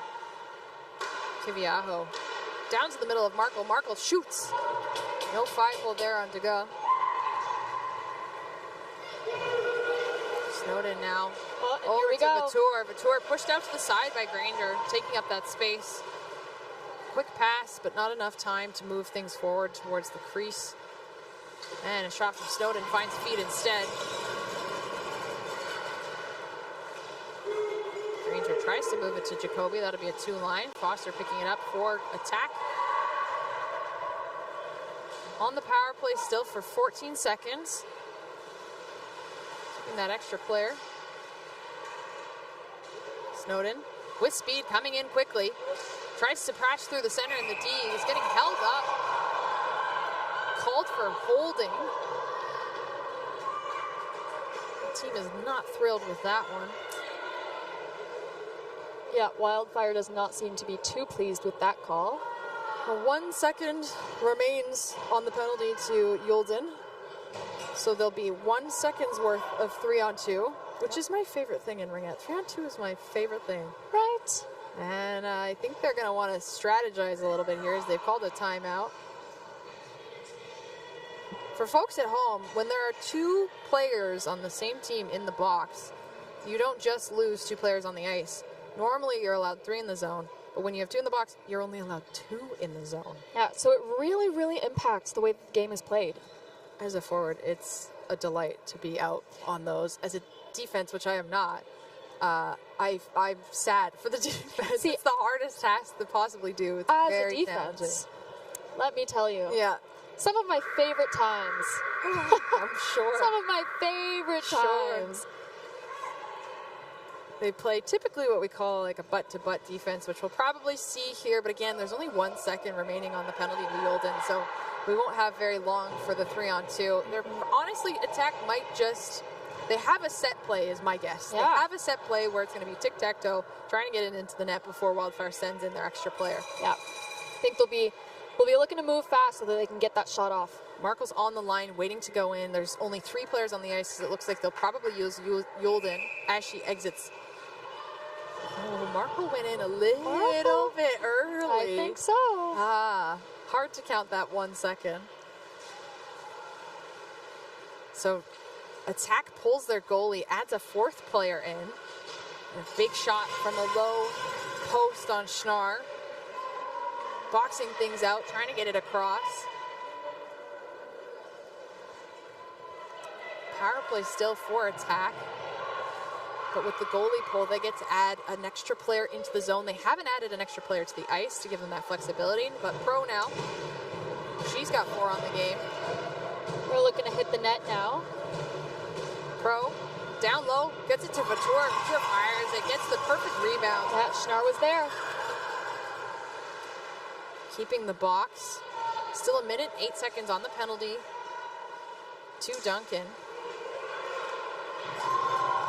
Hinton Fong turns around just in time to whack that ring with her stick and push it into the corner. Pro, top of the box, passing it down low to Vautour. That's her favorite spot to be. Schnarr has that completely read. Yeah, I think Schnarr's, they're expecting it at this point. My mistake. Yolden now with some speed over to Jacoby. Daga back into her nets with some speed, trying to get there in time. Does.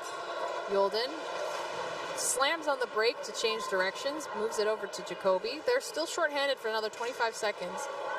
Time is winding down on this 4th period.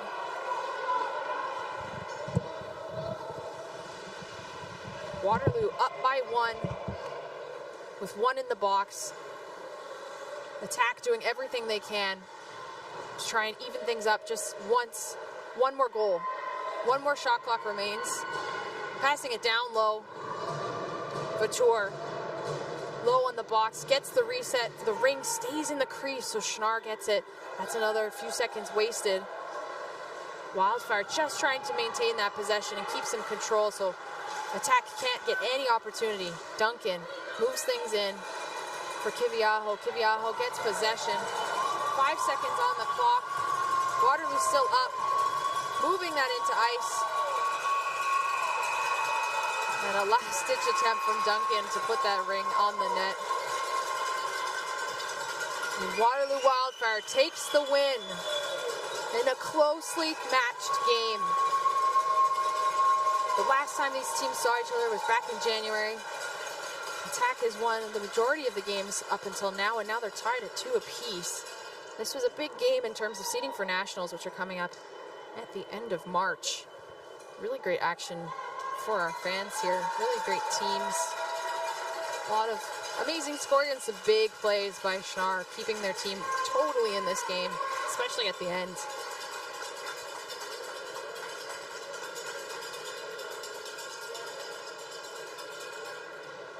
Now the teams will finish their handshakes and line up on the lines as player of the game is announced, and we will have an interview with the Wildfire player of the game. We'll find out who that is very shortly. But again, another exciting game. One that meant a lot to both of these teams. Attack coming off the loss last night that they really didn't want to have against Revolution. You could tell they had a little bit more energy in the first couple of periods. Saw a little bit more life as they fought back on the score clock. Waterloo ultimately coming out with a win.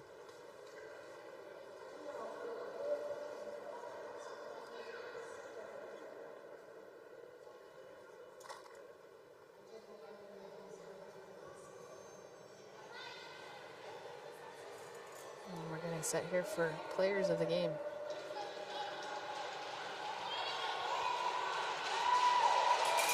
And for Atlantic Attack is Dominique LeBlanc.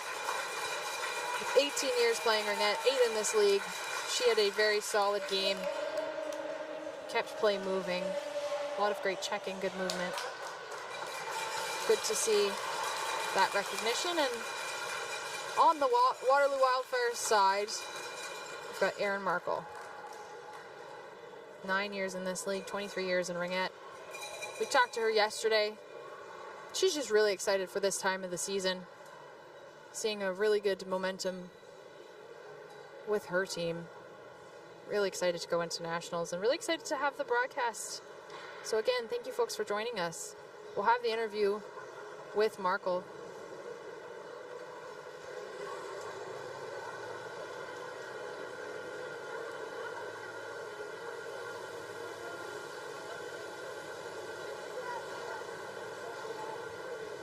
And also keep in mind we have 2 games to go in this East Hub, capping our Saturday and Sunday action off with Turbos versus Revolution up next at 11 Eastern Time. And Fusion versus Ravens. Ravens, this will be their first game of the weekend, so we'll get to see some action here from Nepean Ravens. They're close to this neighborhood, so some fans in the stands in all likelihood as well. But it'll be the last game of the season for the Ravens as well.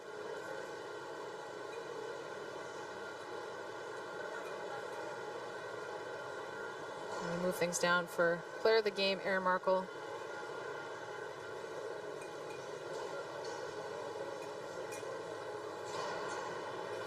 All right, I am here now with number 6. If you could just give yourself a little bit of an introduction here. Hi, sorry, I did not hear what you said. All good, sorry about that. I am here with number 9. I am ready to give you a little bit of an introduction here. So if you just want to tell us your name, your number, a little bit about yourself. Yeah, sure. My name is Erin Markle. I play for Waterloo Wildfire. I've played for Waterloo my whole life. Yeah, it's probably my 8th or 9th season in the NRL. So yeah, I'm excited to head into nationals. Yeah, and with nationals coming up, I was just hoping you could give us a little bit of information on, what your team is really looking to accomplish while you're there. Yeah, our past 2 nationals, we made it to the bronze medal game. So losing a semifinal twice in a row definitely stings. So a lot of us have stuck around to make it to that gold medal game, and that's definitely the goal. We know we have the team, and we know we have the skill. So yeah, we really just want to keep practicing and perfecting, everything so we can give our best in 2 weeks. Yeah, absolutely. And then just touching on today's game, hoping you can give me a little bit of insight on, how you feel, how you think the game went, what some strengths were, and, what you really thought about the whole thing. This is probably our most high-score game we've ever been a part of. We usually don't take part in these high-scoring games, so this is definitely new for us. So it was good to kind of see our team stay with. We were down 7-2 at one point, so not giving up and pushing to come back to tie it and then take the lead and win. It means a lot for our team just to kind of show it that, we can't count ourselves out. We have what it takes, whether we're ahead or fighting from behind, so that's really good. I don't know, we're just going to take that and lead with that, especially in nationals if we're down. It's not over till it's over. Absolutely. Thank you so much for your time. Yeah, thank you so much.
Ringette fans, welcome. We're back with some more action here on East Hub Sunday.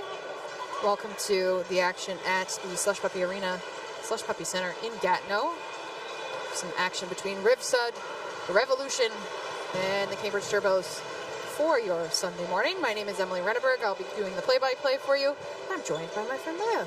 Hi everyone, my name is Maya Khalil. Maya is new to the broadcasting world, But I think is having fun. I'm having a blast. It's been great. I have been a part of the Ringette community for probably over 15 years now. And I just love being here. I love being back. We've got some great action here today. Both teams are really looking to, get that win, get that good feeling going, I think, moving into nationals. Revolution coming off a fantastic win last night against the Attack. They were just in total shutdown mode, not letting any chances through, capitalizing on all mistakes. They really played their game. I'm sure they were thrilled with that performance, especially as all these teams are thinking about nationals coming up. As you mentioned, Maya, Turbos have had a bit of a struggle this season, walking away with one regular time win, but one shootout win as well. There we go.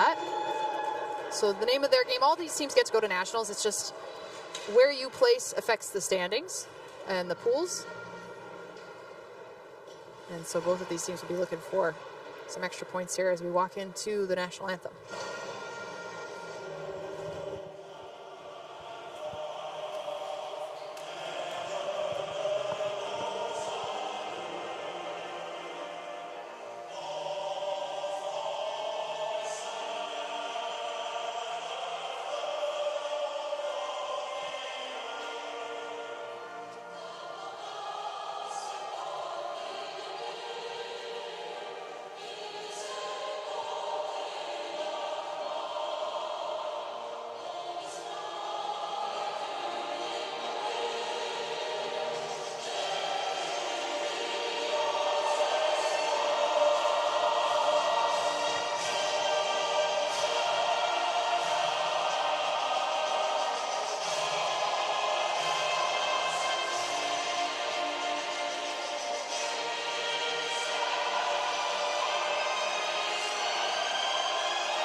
Starting in net for the Turbos is number 1, Sarah Reed.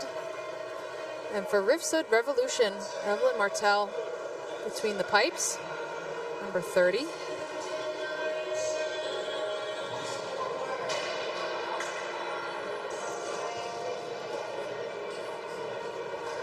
And this game is supported by a group of wonderful officials that we'd love to recognize as well. So calling today's game is Stephanie Black and Marjorie Lebois, and on shot clock is Nancy Defon. So thank you to all those supporting by keeping these games rolling, but also watching at home. Happy to have you. All right, we are off.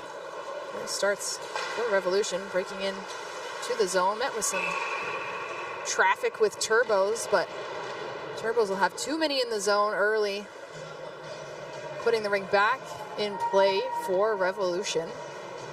With this free ring, starting with LaRock. LaRock, last game had a lot of really good goals. She's one to watch for goal scoring. Same with Bork, coming around, player of the game last game.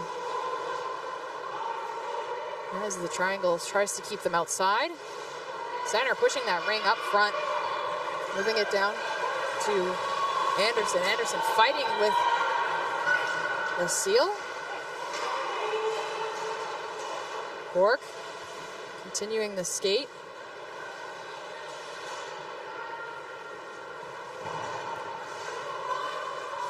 Coming across the top is Lavoie. Lavoie seeing an open space for the pass down low. 10 seconds on that shot clock.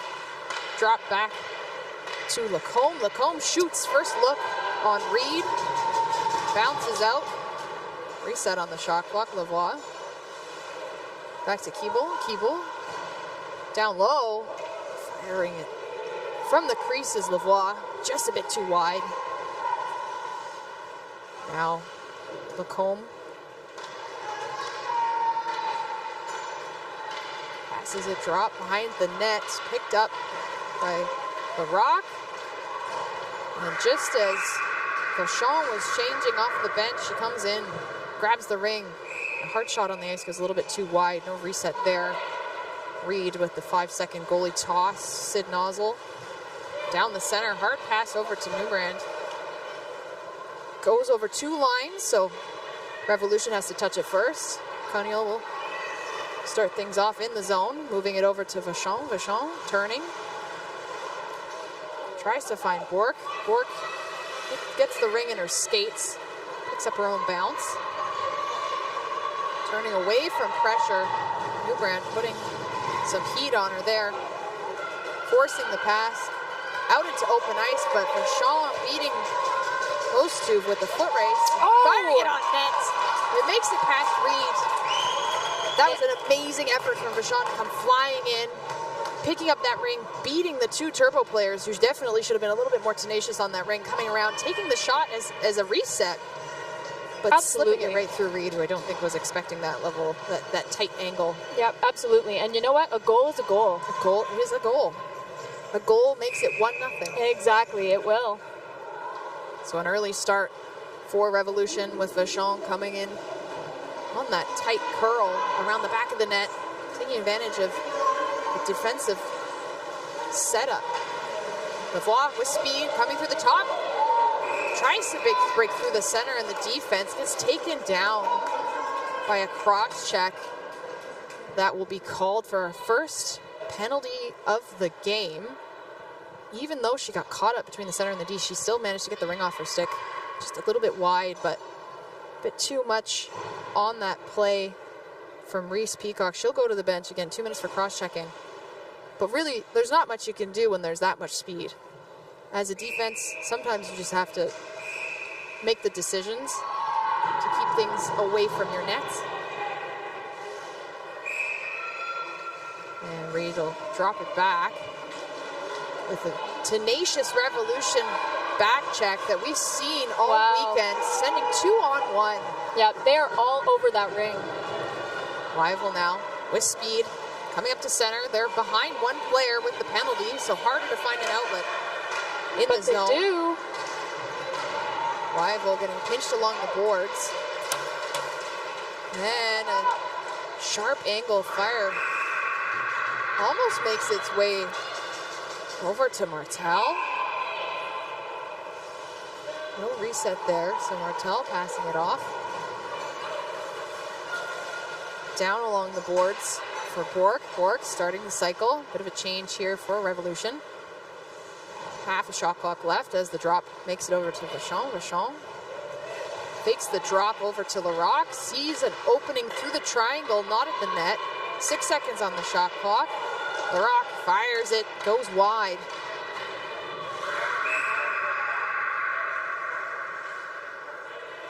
Tried to get that reset off the sharp angle again, using those points by the net. Oh, and picked up here by Larocque.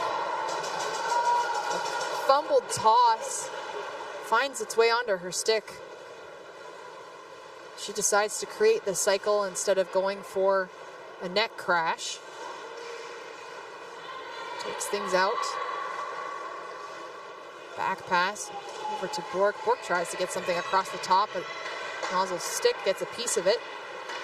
Larocque to Vachon. Vachon shoots. And that'll be a reset. Nozzle trying to get away from danger here. Again, Revolution sending 2-on-1. It worked so effectively against Atlantic Attack last night. 7 seconds remain on the penalty to the Turbos, but a delayed call here for Revolution will send someone back to the box. Reed was looking to skate all the way to her bench. It's the long skate. It's the far bench. It didn't quite make it. Whistle was blown.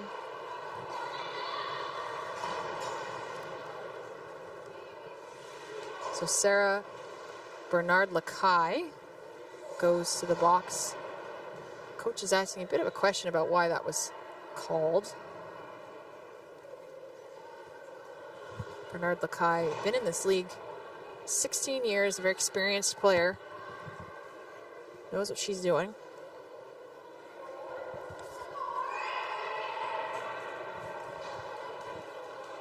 Just a little bit of chatter with the officials here. Understand what's going on.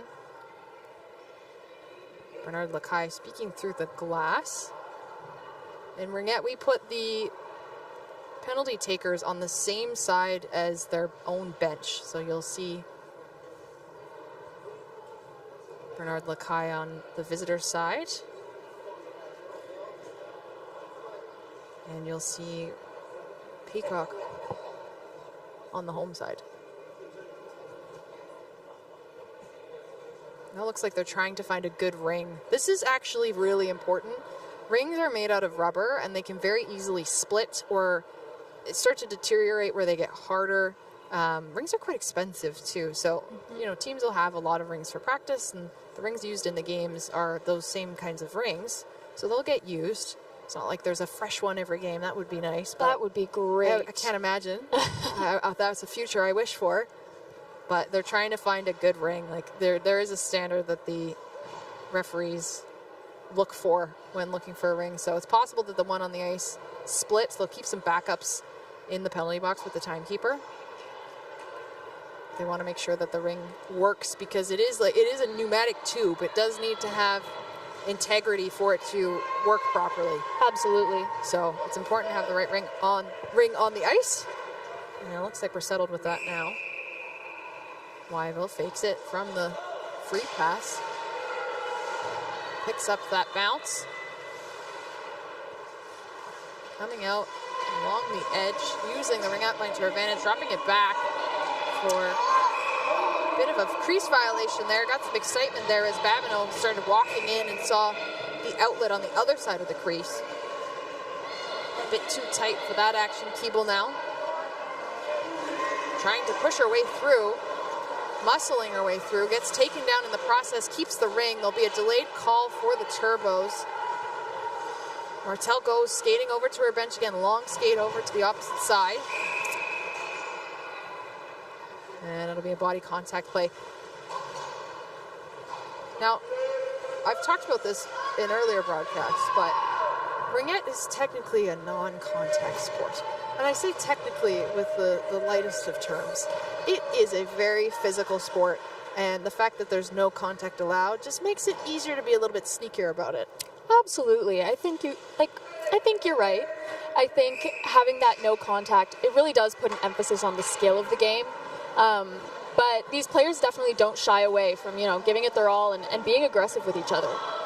Usually those body contact penalties are called for not focusing more on the ring than the body, and that seems to be the case on that particular one. So both teams 4 on the ice. Revolution up top here. Lacombe rather. And Lavoie getting tripped up in the corner. And a spinning attempt there from Lacombe to try and get that onto the net for a reset. Couldn't quite make it, so Reed pick it up for the goalie drop to Newbrand. Newbrand gets thwarted by Lacombe's stick. Gets right in the way of that attempted pass, so Lacombe will get things back.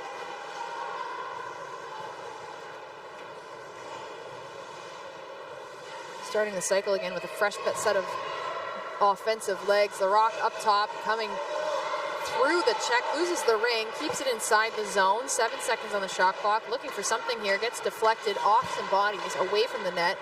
Trying again for Bork. Not quite making it. 15 seconds remain on the penalty to the Turbos. Sorry, to Revolution.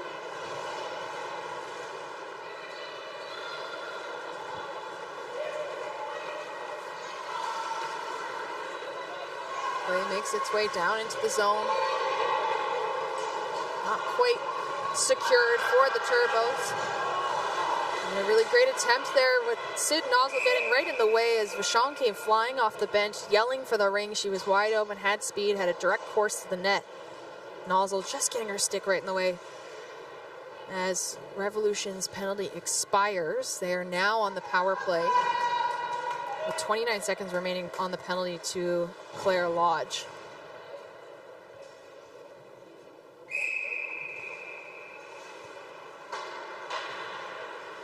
Now Revolution beginning the cycle here, dropping it up front. Nozzle stops that.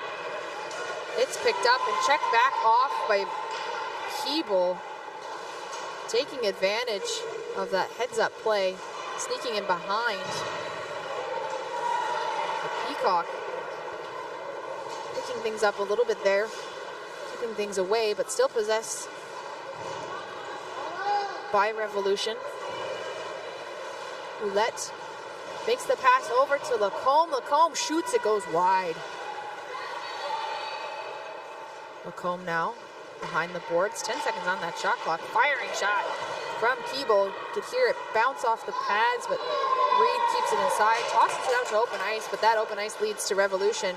Lacombe back pass down to Keeble. Keeble trying to cut through, passing it off to Lacombe. Lacombe pushes through the top of the triangle, gets picked off. A lot of passing in that zone. Turbos now making effort here with Wyville. Wyville on the net. She gets taken down and knew she was going to go flying through the crease with the ring, so that was automatically going to get blown down, but draws the penalty on that attempt. She's fast. She's super fast. We'll go to the box. 2 minutes for body contact. Very similar in the way that we were just talking about, playing the player instead of the ring. Absolutely. So that'll give Turbos a power play here. They're looking to equalize. Nozzle, back to Nozzle. Tries to get a pass down low through the triangle. Hits a skate, bounces out. Maintaining possession here, Sid Nozzle. Over to Paige. Back to Sid. Trying to back pass it. Picked up by Paige. Down over to Newbrand. Newbrand fires it low. She's a bit far out, but had a good look. Martel saw that shot. Newbrand does like to sit on that side of the net on her forehand. Quick passes from Nozzle. Nozzle winning the battle here, getting the ring back to Newbrand. Newbrand spinning, taking advantage of the triangle being out of position. Oh. Nozzle almost had a piece. Yeah, of just that missed the net there. Moving things up. Oben over to Borg. Borg checked, but gets the ring back. Waiting for a bit of a shift change here. Lavoie.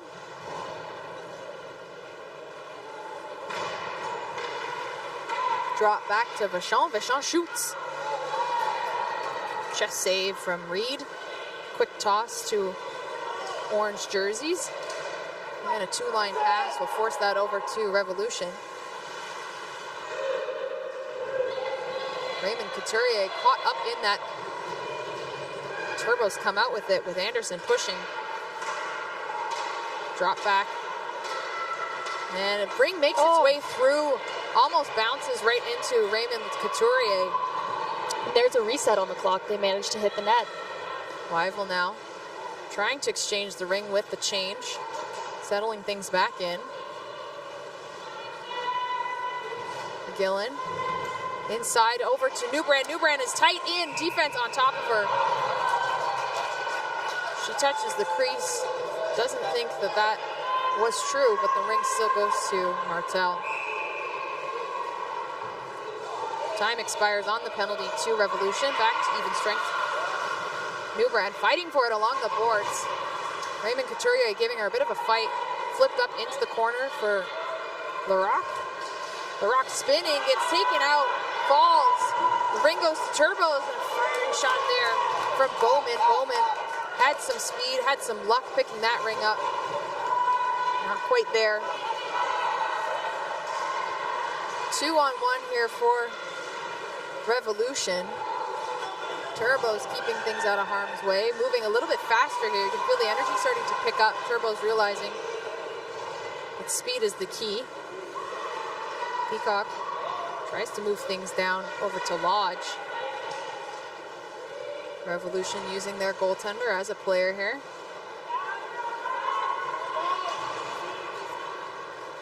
Moving things over to Leveau. Now to Bork. 12 seconds on the shot clock. An attempt there to reset, but not enough power on it to get it outside of the crease, so Reed gets it, but the toss goes over to Lacombe instead, who passes it down low. Continuing that cycle, trying to see something a little bit more here.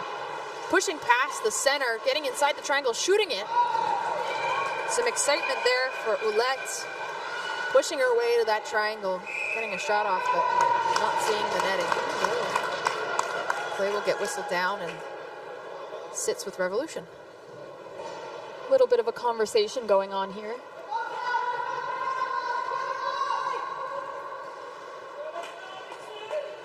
Both teams setting up their sides.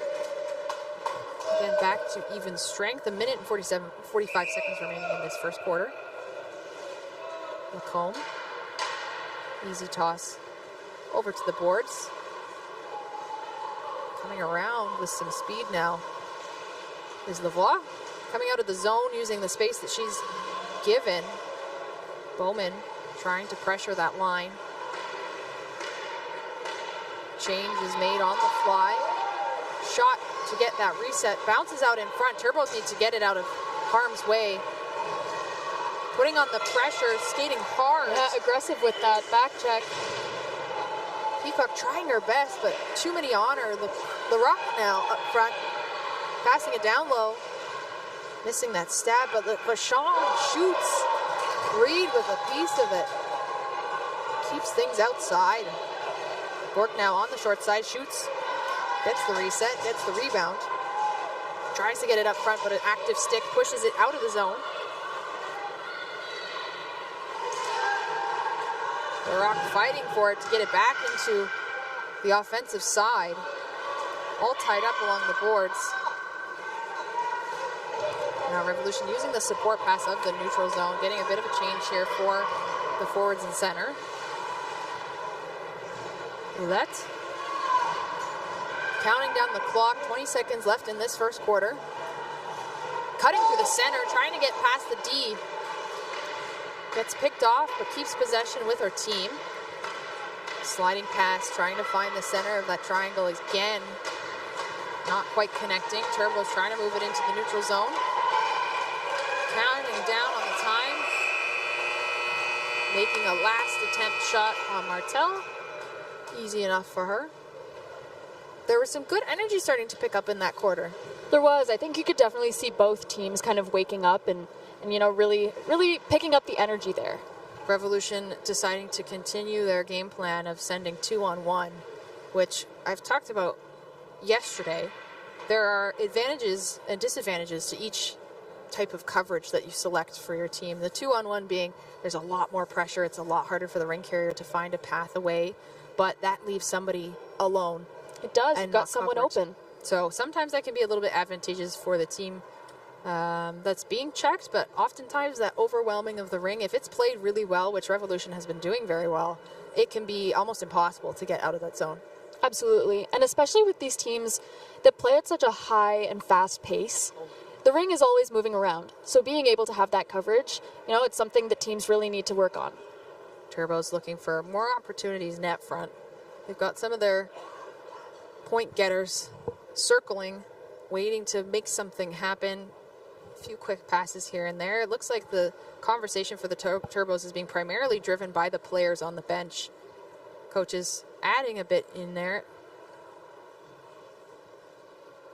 But the players seem to be taking on most of the conversation here.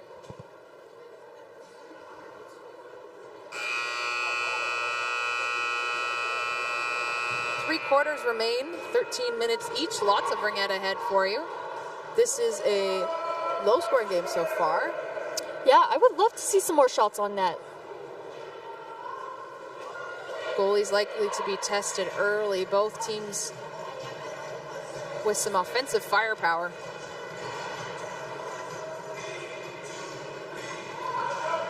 Again, Turbo's having a bit of a struggle this season, but all teams get to nationals. It's just all about where you're placed within your pool. It's obviously harder to make it to the semifinals when you're lower down in the standings, but it doesn't make it impossible. So a lot of this is obviously building towards creating a team that's ready for nationals, but it doesn't mean that the standings are there to determine nationals. Now that was an interference call right in the middle of the ice. Basically, she just kind of stood there, got smashed into.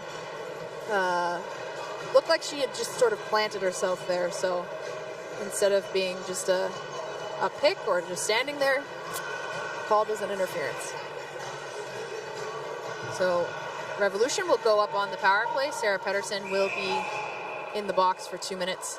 And a shot there from LaRock. She likes to take those one-time shots from the free pass. Saw an angle, picks up the rebound. And you know what? Sometimes it's worth a shot. If you see that open space and if you've got the screen, why not take a shot? Bork picking up the rebound on that big booming shot. Back to Bork up top.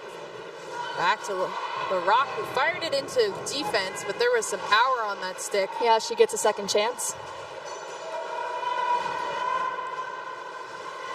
Up top now, back to Vachon. Vachon takes a shot, finds feet instead. Bring back to Vachon. Vachon shooting. Oh, beautiful goal. 18 inches above those pads. Reed goes down. Vachon, just that quick thinking shot with a lot of power. You can see the net move on that one.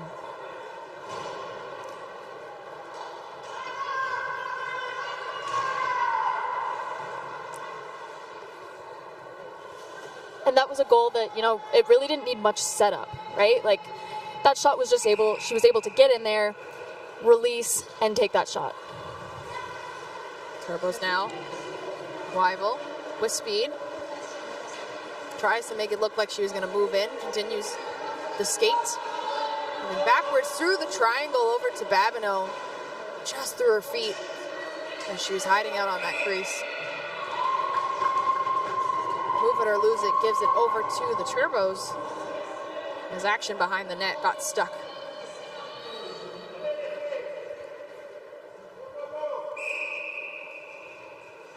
Anderson now, down low pass. Weibel to Babineau. Babineau tries to see something, slips it in for Anderson. Doesn't quite connect. Revolution will take things behind the net. Create some flow, create some space and speed with it. And it's picked up with a little bit of friendly traffic there. Now, Turbos had a look. Babineau almost able to sneak that ring away. Keeble now. Back pass along the boards. Back into neutral zone. LaRock over to Keeble. LaRock picking that back up. Time on the shot clock as shift change.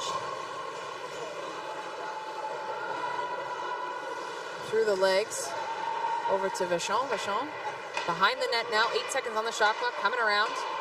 Drops it back to LaRock. LaRock still trying to decide, puts it through the legs, just wide. Didn't quite make it to the net in time there.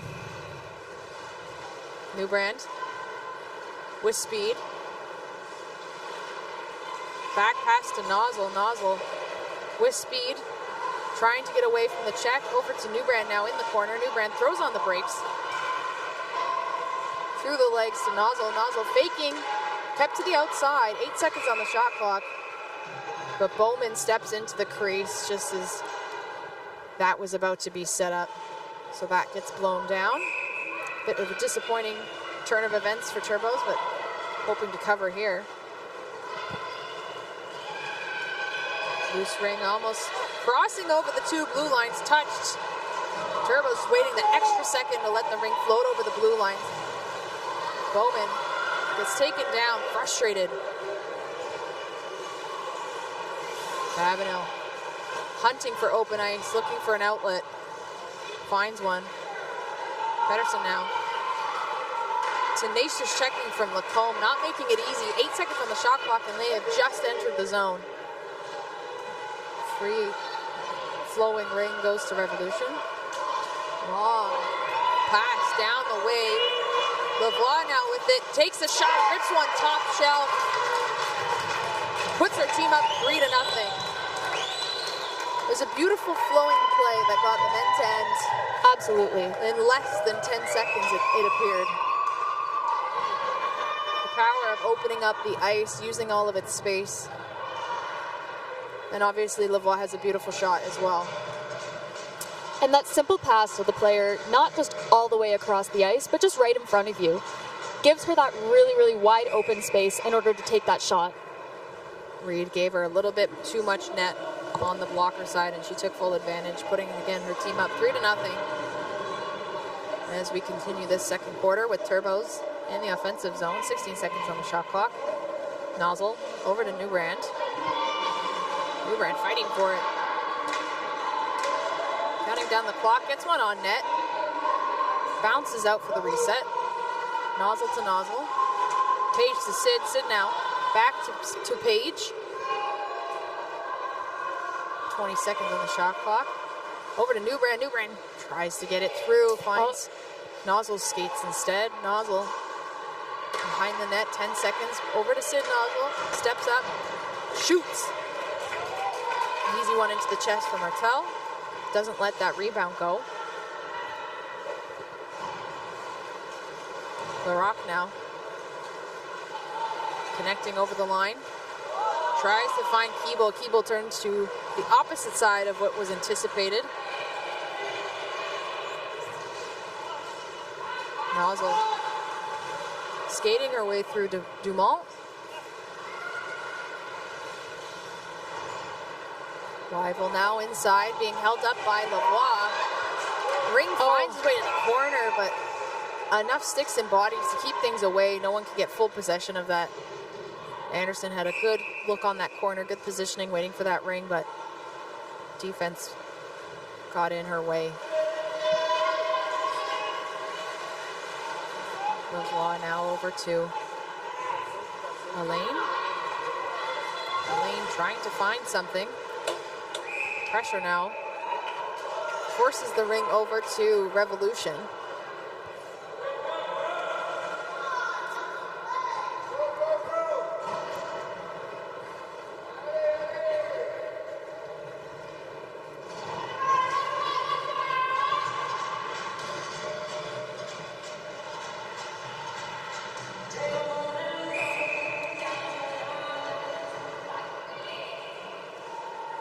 Revolution now. That's center. Bernard Lacaille. Down low for Vachon. Vachon. Passing it off. Larocque spinning. Trying to find an opening here. Vachon with speed. Fires just wide of the net. Rings picked up. Fired at the pad of Reed. Enough there to get the reset. Passing it off. Reed sliding into that save. Bork just had come across the triangle, picked that up. Reed, perfect for their positioning.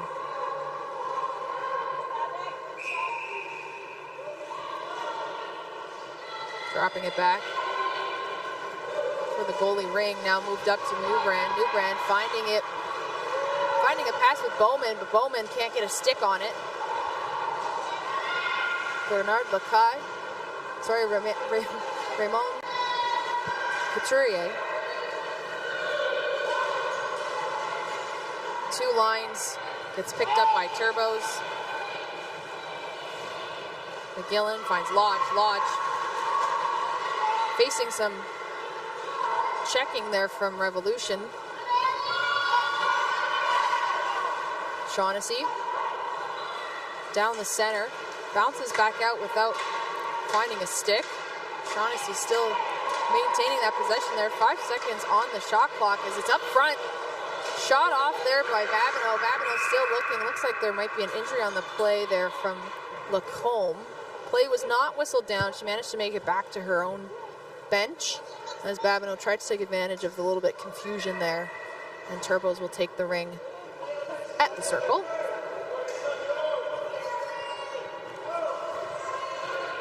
Sid Nozzle now with the ring, deciding to make a change on the Turbo bench. half of the second quarter remains. Sid Nozzle to Paige Nozzle.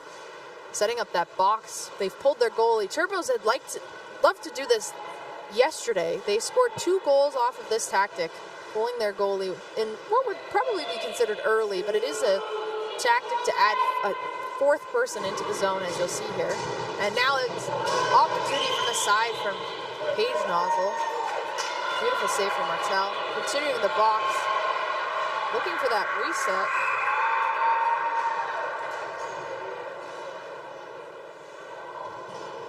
There was the shot on the goaltender, so Turbos were looking to get that time reset, especially since, again, they've pulled their goalie. Reed now on the bench, 4 in the zone. Only 5 on the ice, haven't added the extra player. Yeah. Have to, not a requirement. Turbo's still using this tactic. Like I said, they scored a few times off of this yesterday. Trying again, but it's picked off by Revolution with some speed now as Reed has to get back into her net. It fires it just too wide. Gutsy move there. Reed almost looked defeated as she thought it was going to go in and stopped skating a little bit there. And she's back in the net. Again, a little bit of a gutsy play. Oh, absolutely, and especially at this time. Weibel trying to maintain her stick. Caught up by 2 checks. Great positioning there from Elaine and Bork.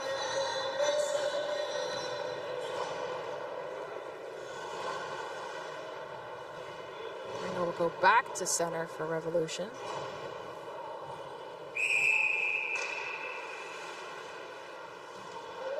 Revoir. Tries to feed it into center. A poke stick from Anderson. Moves it out of the way, but ring is still picked up by Revolution. Unfortunately, they walked into their own crease. Well, into the Turbo crease. So that gets blown down. Reed now.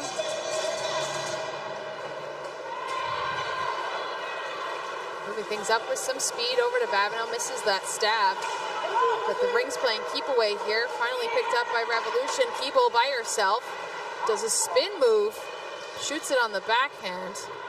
Doesn't make connection with the net, but still with Revolution. Now Babineau trying to use all the space in her own zone. In battle around that board area with Lodge, firing it back into her own defensive zone to get some support here. Players communicating through head nods. Nozzle just fed her stick through her legs, if anyone saw that. Little fancy move right there. Why not? Just, you know, keep the ring on your stick and put it between your legs. Why not? Exactly. The talent that is a very big treat for us watching the National Ringette League. For those at home, that is a very hard thing to do, especially at speed. Most of us probably can't do that, myself included. I don't think I've tried. I think I've probably just thought to myself, there's no way. Oh, I was just going to say, I don't think I've ever made the attempt. High caliber ringette here today, folks, as Turbo set up that 4 in the zone box system. Reed back on the bench, keeping things flexible and moving as they pass it to the center and down low. And a shot on Martel. She saves it, keeps it in the crease. Gets to throw it out.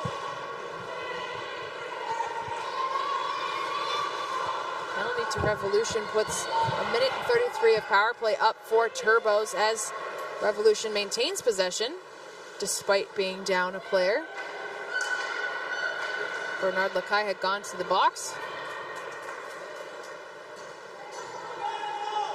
Sunseth looking for somebody here. Ring makes its way over 2 lines.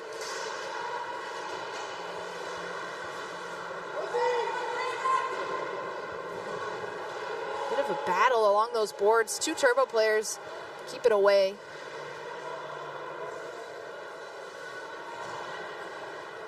Anderson shoots. Had a good look. May have gotten a little bit of a bounce near the post, but goes wide. 3 in the zone. Reed still in her net. Drop back to nobody. Anderson thought someone was there for her. It was instead a black jersey. As Turbos try to take advantage of this power play by sending 2 players on 1. Nozzle poking it with her stick, trying to get the ring away from Revolution, putting strong pressure there on Dumont, who's overpowered. Ring makes its way back into the Revolution zone. 15 seconds on the penalty. Revolution moving things up. Elaine to Lavoie. Lavoie back to Vachon. Vachon steps in, shoots. Saw that low, hard shot on the ice with the two players in front screening Reed. Doesn't quite make it there. Newbrand moves it up, back past to Newbrand. Wyville wanting to hopefully pick up her own ring. Gets moved into the corner for Bowman instead. Revolution. Up to Keeble. Keeble puts it into open ice for Lacombe to skate into, but there's traffic, and Bowman takes things away. Fighting her way through traffic is Wyville. Keeps the ring on her stick as she falls and manages to get the pass off. Sid Nozzle now battling hard against some defense there from Bernard Lacaille, who's just fresh off her penalty. Looks like she'll get another one there. Delayed call as Reed goes to the box, or to the bench, and they start boxing things out with the fourth player in the zone here. Nozzle fakes it, tries to do a back pass, sends it right into the stick of Keeble. And Turbos will get another power play opportunity here. Holding call against Bernard Lacaille. She just came out of the penalty box. That's got to be frustrating. It's not fun in there. Kind of lonely, definitely cold, and tough to be off the ice for at maximum 2 minutes. Minute and 2 seconds remaining in this quarter before we take it to half. Turbos want to walk away with something here before the Zamboni break. They lose track of it outside of the zone,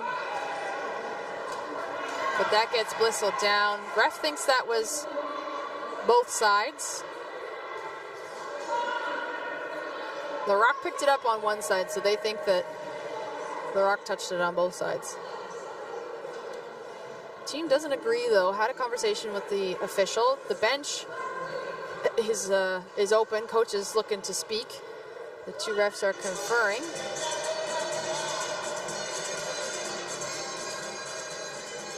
And they'll go speak to the bench to explain that reasoning there. A minute and 51 seconds remain on the penalty to Bernard Lacaille. Again, though, 53.9 seconds remain in this quarter.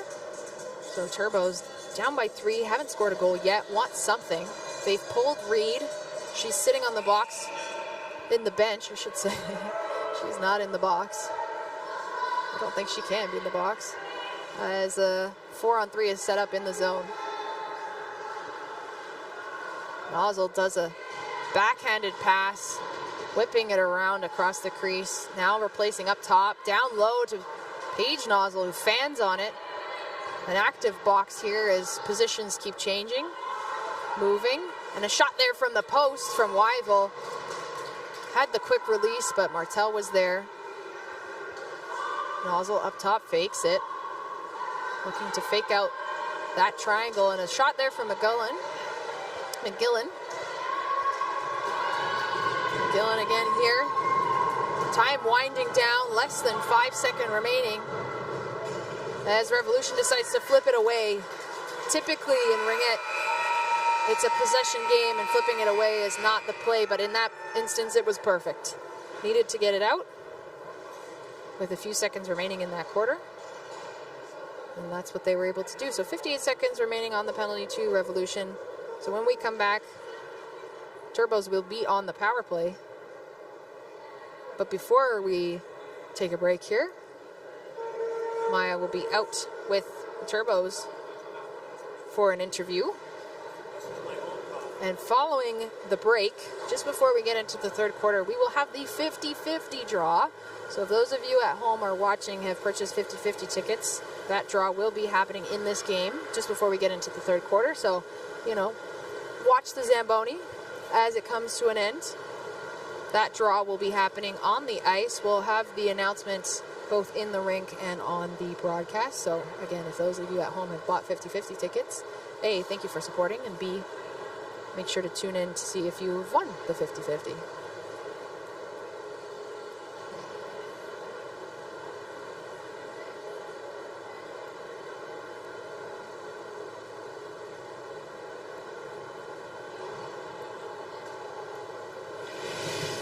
All right, beautiful. So I am here with our captain here for Cambridge.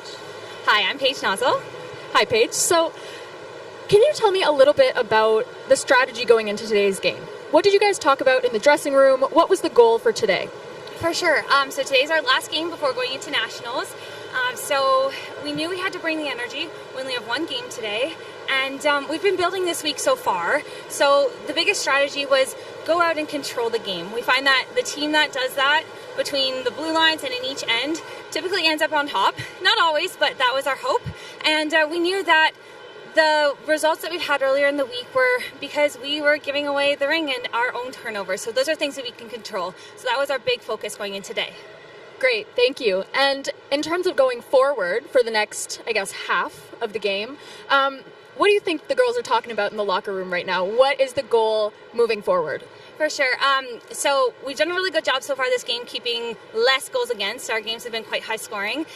So I think that they're going to talk about continuing to do that and limiting their goals and then keeping possession in the offensive end. Our struggle, I think, has been being able to get into that end and have a controlled game. And when our lines do get it in there and we set up our plays and we set up our patterns, that's when we had success with shooting. I also think our coaches will tell us to look to shoot more because we tend to gravitate on the side of passing more than shooting.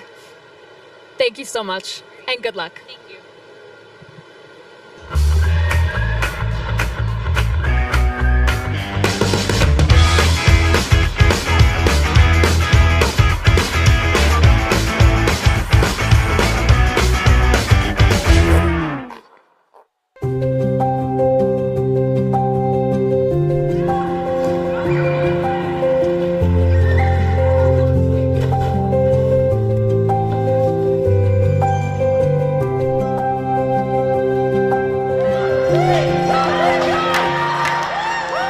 Ringette Canada est fier d'être le premier organisme sportif au Canada de s'affilier au Ability Center sous la bannière de Mixed Ability Sport Canada.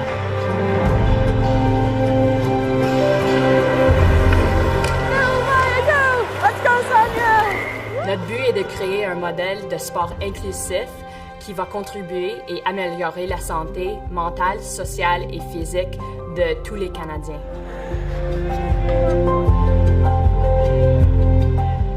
We started the first Ringette team for children of different abilities, children with physical and cognitive disabilities. So that's how it started, and then it just evolved to having no barriers to participation.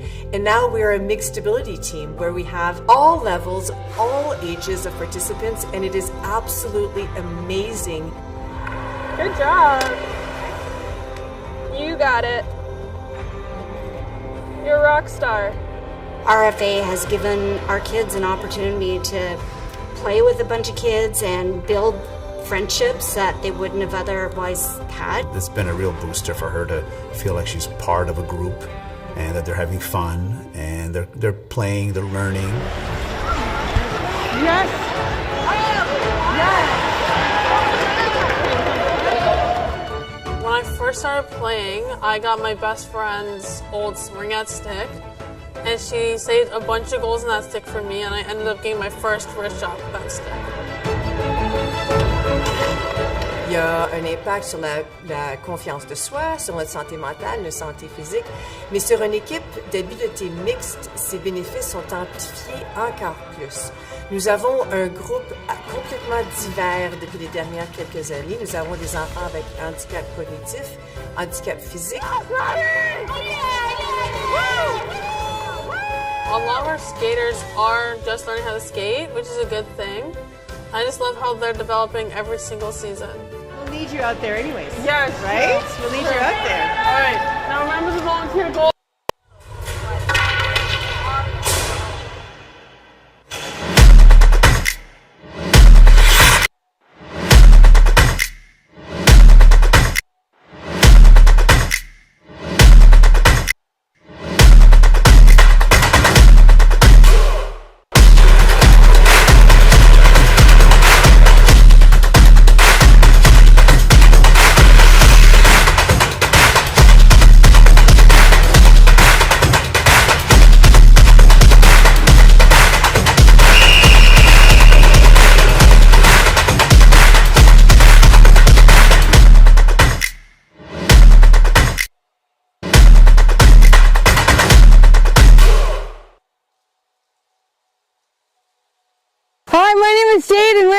Yellowknife Northwest Territories. We are at the Air Tindy float base here in Yellowknife Territories at this beautiful outdoor rink playing some Ringette with Ringette Canada. Yeah, this is the best day of my life. I haven't played Ringette for over a year since my last game with Laurentian, so for Ringette Canada to bring Ringette to Yellowknife, this absolutely made my day. I think everybody should play Ringette, and it's great to see it here in the Northwest Territories.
Voici l'annonce du billet gagnant 50-50.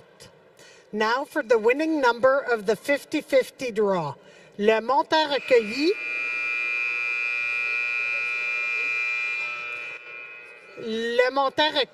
est de 414 $, donc le gagnant récoltera une somme de 207 $.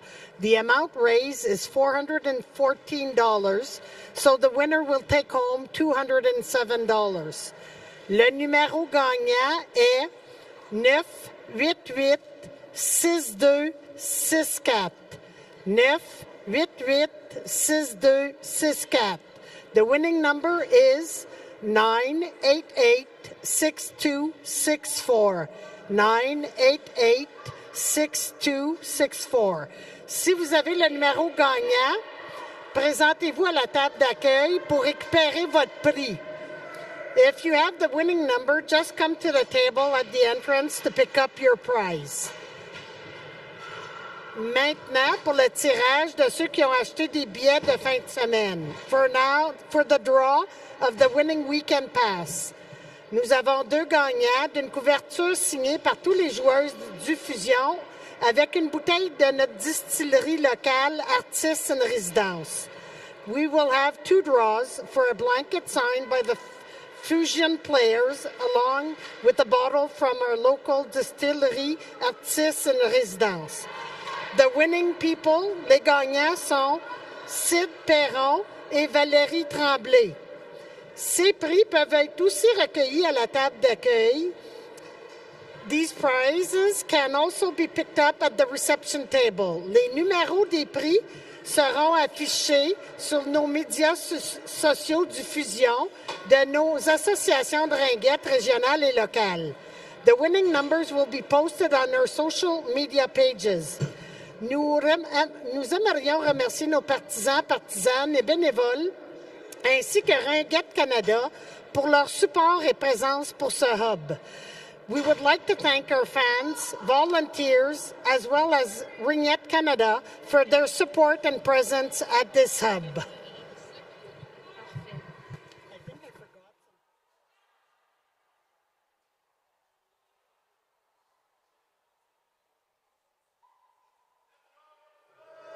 Welcome back, Ringette fans. We just had the 50-50 draw, so congratulations to the winners of that. And again, thank you to all of those who are supporting the draw. That money goes back into the community. And as we set things up here, again, coming off of 2 quarters, with Sud Revolution taking things 3-0 against the Cambridge Turbos. Just waiting to get everything set up for the players. There's a penalty to put up on the clock that carried over from the last quarter.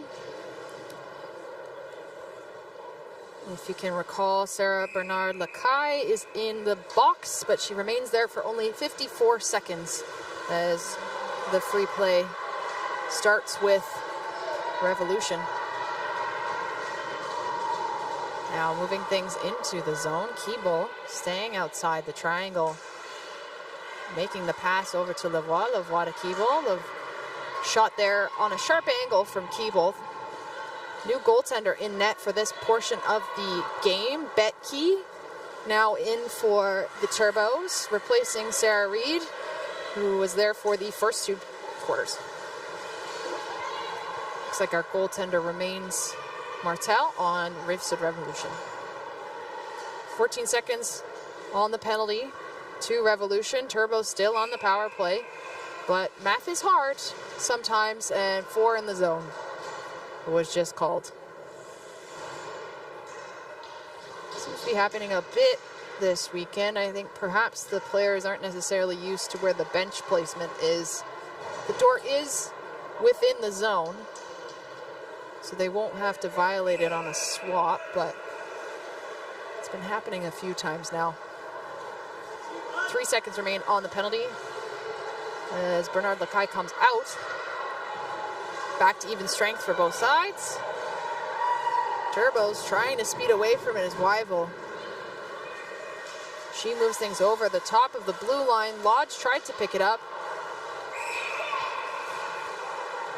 And and a tripping call early in this one. Wyville already knew it was her. She's already at the box. Bit of a scrum there on the blue line. So she'll be there for 2 minutes, giving the power play opportunity now for Revolution.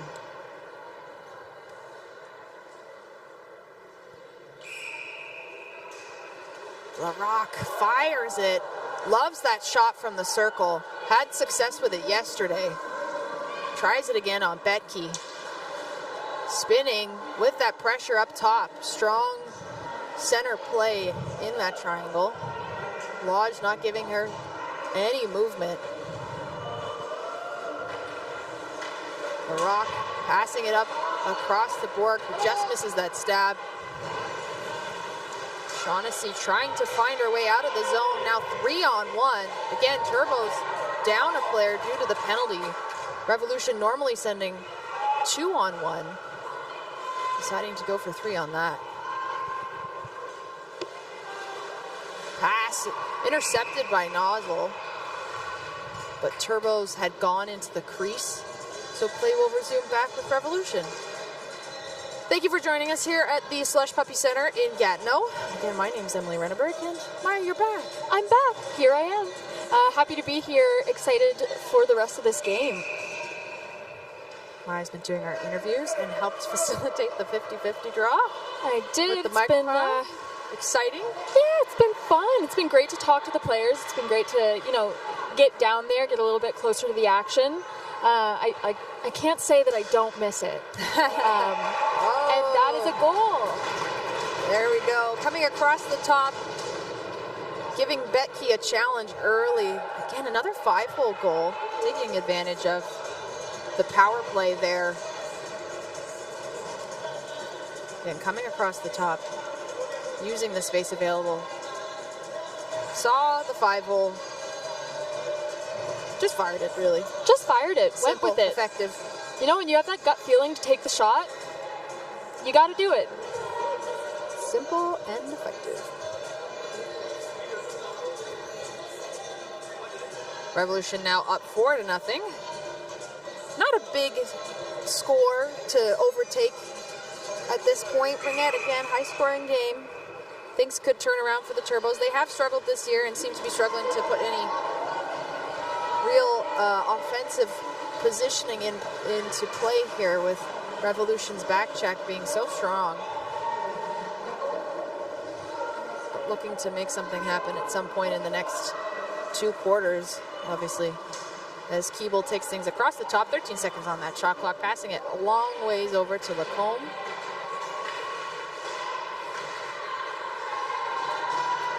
And that'll be a reset. She managed to hit the net. Keeping the cycle going on the fly change.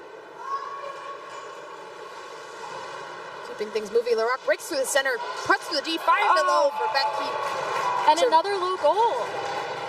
She tried to smash her knees into the ground to cover that one off, but LaRock just using her speed and overtaking the triangle on that one, pushing through the center and the D. Really just using the strength to fire that ring, and looks like Betke's on her way out. Now that's interesting. They might have had a conversation to say, like, hey, you're in net for a little bit here. But to me, it looked like she might have just pulled herself. I'm not sure anyone was prepared for that. Yeah, not sure what's going on that end. That can be tough. There's 2 goals within the first 3 and a bit minutes here in this quarter. So Reed headed back between the pipes. She played the first 2 quarters. It's easy to spot the difference between the two because black pads versus white pads. Doesn't that make it all me so easier? Much. Thank you, goalies, for doing that for me personally. Thank you. So nice of them. Yeah, very kind of them. Thank you so much, goaltenders. Wyville now with some speed, coming across the top, looking for an opening. Cross check right there by LaRock. She might get a major on that one, to be honest. We'll see how that plays out. Delayed call. Reed skates back to her net. Sending in that 4th player into the zone. 15 seconds on the shot clock. Wyville going across the way to Nozzle. Nozzle faking it. Goes over to Sunset. Sunset to Nozzle. Nozzle tries to shoot it. Hits off a defensive player to Sunset. Sunset gets an opportunity here. Ring goes over the line. Full shot clock left. Kept in by Pedersen. Good play on the line there, heads up play. Wyville behind her back. Sunset can't pick it up. Pedersen going to try and win the foot race here, but Revolution will take it. Just 2 minutes for that cross check. I'm a bit surprised that that wasn't a major. Me too, and I think especially because of where it was. Where it was and what the intent looked like. It looked like she was playing lacrosse. Yeah, and that was a pretty impactful play there. Certainly. So Laroque coming out with just the 2 minutes. Turbos again, power play here. Let's see what they can do with it. They've yet to capitalize with the special team. And sometimes they like to pull the goalie in this situation too, but so far same regular 3-on-3 strategy as Revolution pulls things back behind the net. Bernard Lacaille with the drop. And Turbos unfortunately had gone in the crease, but Babineau really fought for that ring behind the net. Now trying to cover things off as Revolution moves out with speed. Lacombe gets taken down via body contact against the Turbos. Peacock going into the box. So we'll be 4-on-4 here for the next minute and 25 seconds. Ring finds its way back into the Turbo zone as the play was called against the Turbos. There's the offensive opportunity with the free ring for Revolution.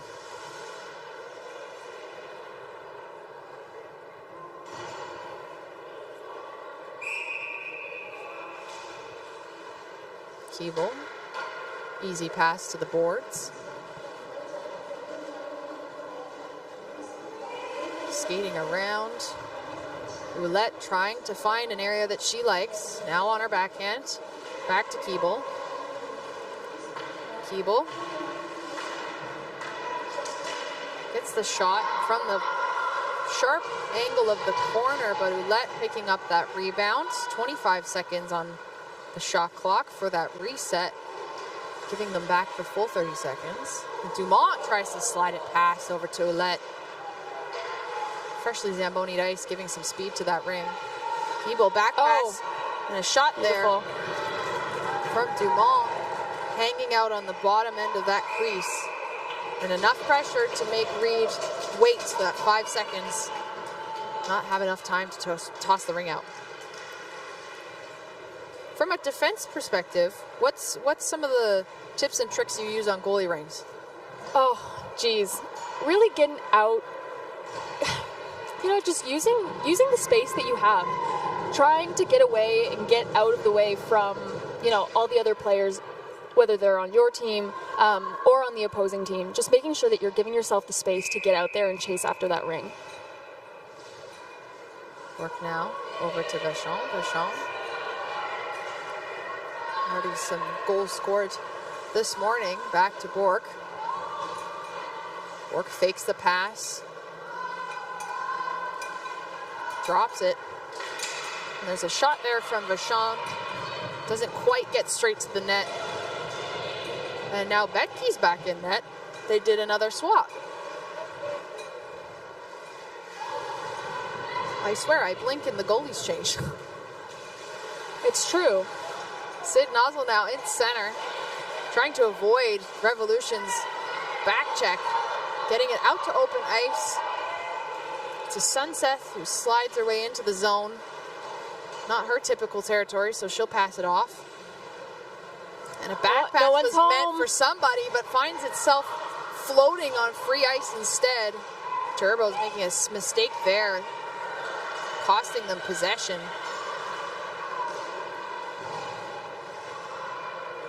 Revolution starting the cycle again. 15 seconds on the shot clock. Even strength.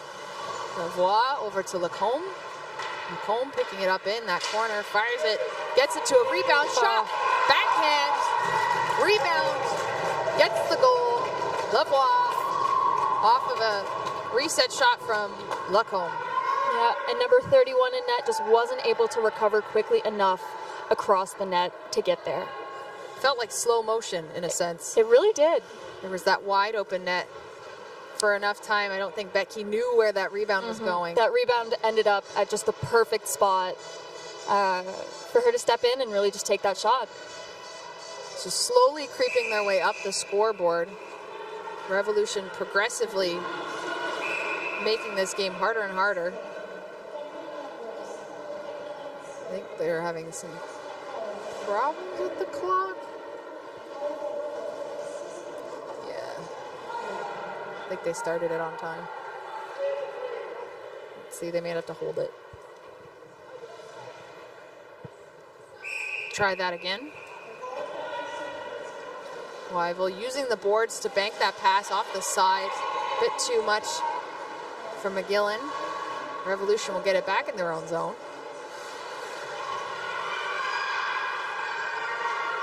Moving it into center for Lacombe. Lacombe sees an easy connection along the back to Lavoie. Lavoie back to Lacombe. Lavoie again. That same similar sequence.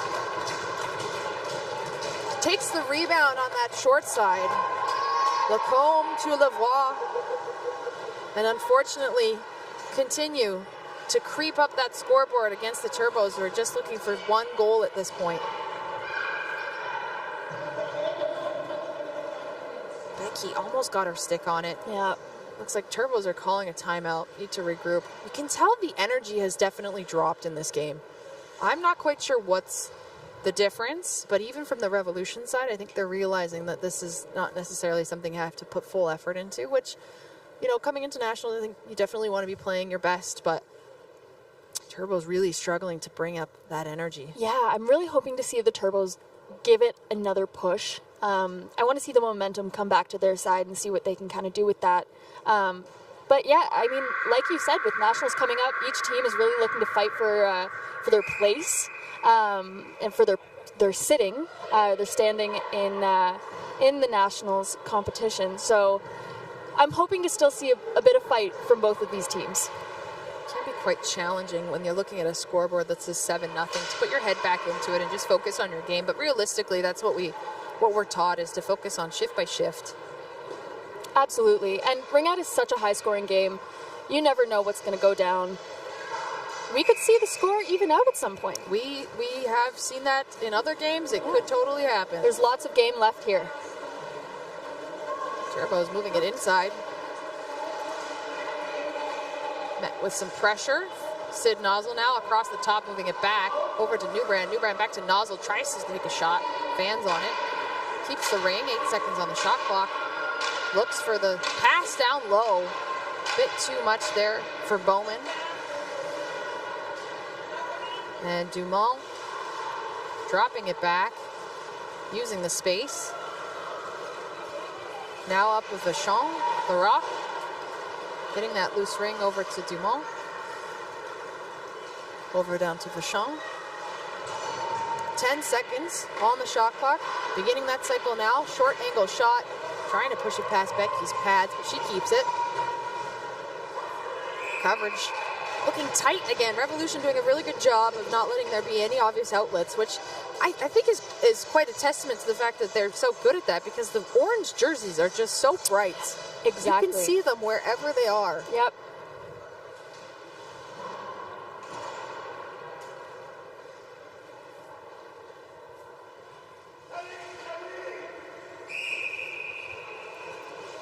Lavoie. A long pass over to Claveau, I believe. Oh no. O'Neill. Keeble now behind the net. Tries to get it to Lavoie. And that's just a misconnection there. Keeps it in. O'Neill shoots. Betke keeps it. Having a bit of trouble with getting a glove on it. Uses enough time to waste the 5 seconds. The ring eventually left her glove, but it was a bit too late. And that'll be an offensive opportunity here. Larocque, of course, taking the free pass. She loves shooting off of these, but she's on her backhand technically with this one. Oh, and we see a shot. Herself. Yeah. up tight against that line. Again, you can only use half of that circle, so she moved her body into that lower corner, took that shot, and now she's up front. Had the quick shot chance, but missed the pass. No worries, cycle will continue. 10 seconds remain. Back to try and get Laroque to touch it. Couldn't quite get a handle on it. Now a shot there from Bernard Lacaille. Rebounded enough for Revolution to continue with possession here, but some pressure on. Almost taking that ring away, but Laroque beats with the foot race. 16 seconds on that shot clock. Now with Lacombe coming around with speed on her backhand. Looking for the short side. Bit of a tough sell there with the center. Keeble now shoveling it towards the net. Doesn't quite make it in time. Good play from Paige Nozzle at center on that last one.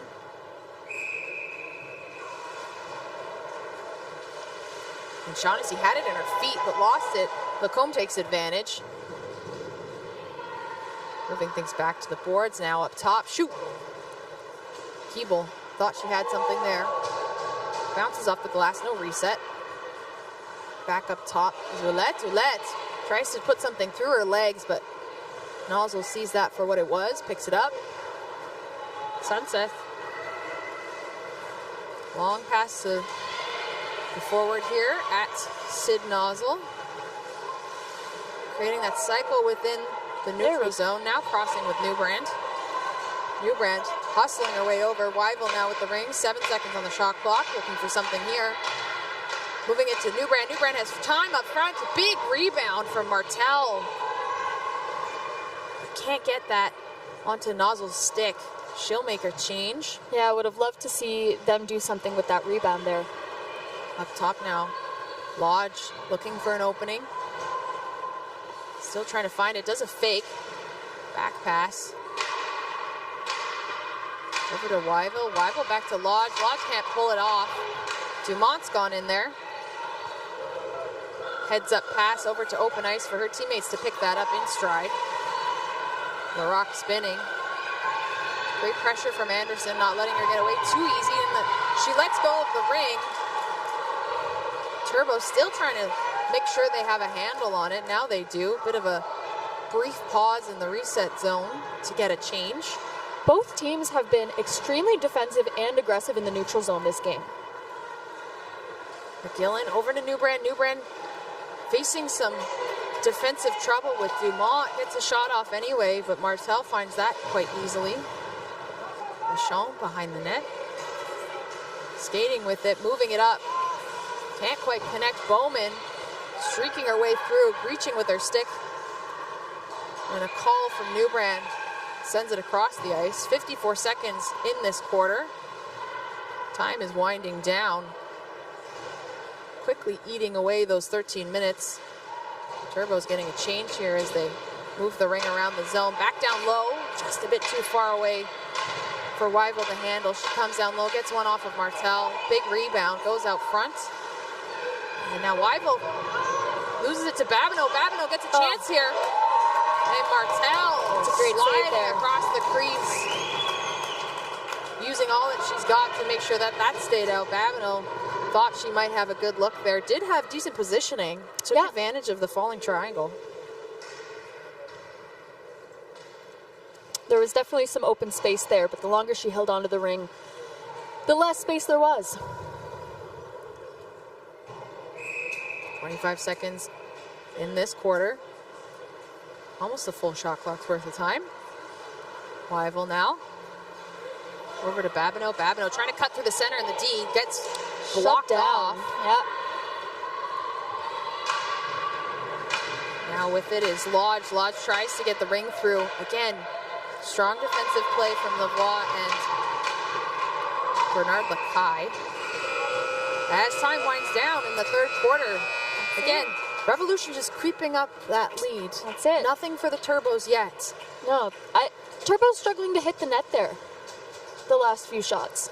They had a lot of time towards the end, I think, in that zone, but finding it hard to get through the defense. Defense playing a really great positioning, especially that center defense combination, Absolutely. shutting down those side shots.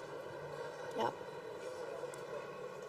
So now each team will get a chance to regroup over the minute break. Turbos at this point, I think they're really just focusing on getting that goal and getting back to the basics and making sure that their goaltending feels like they're being supported. Yeah. If I was on the coaching staff, I think that would be my main goal. This is the last East hub of the season. There's one hub remaining out west next weekend in Warrenville, Alberta. That will decide the standings for seeding in nationals. And I don't know about you, but I am extremely excited for nationals to take place here in, I guess we're in Gatineau now, but they will be taking place in Ottawa not too long from now. And a lot of build up to the tournament as well. There's been a lot of really great support from the community and a lot of activations with other sports.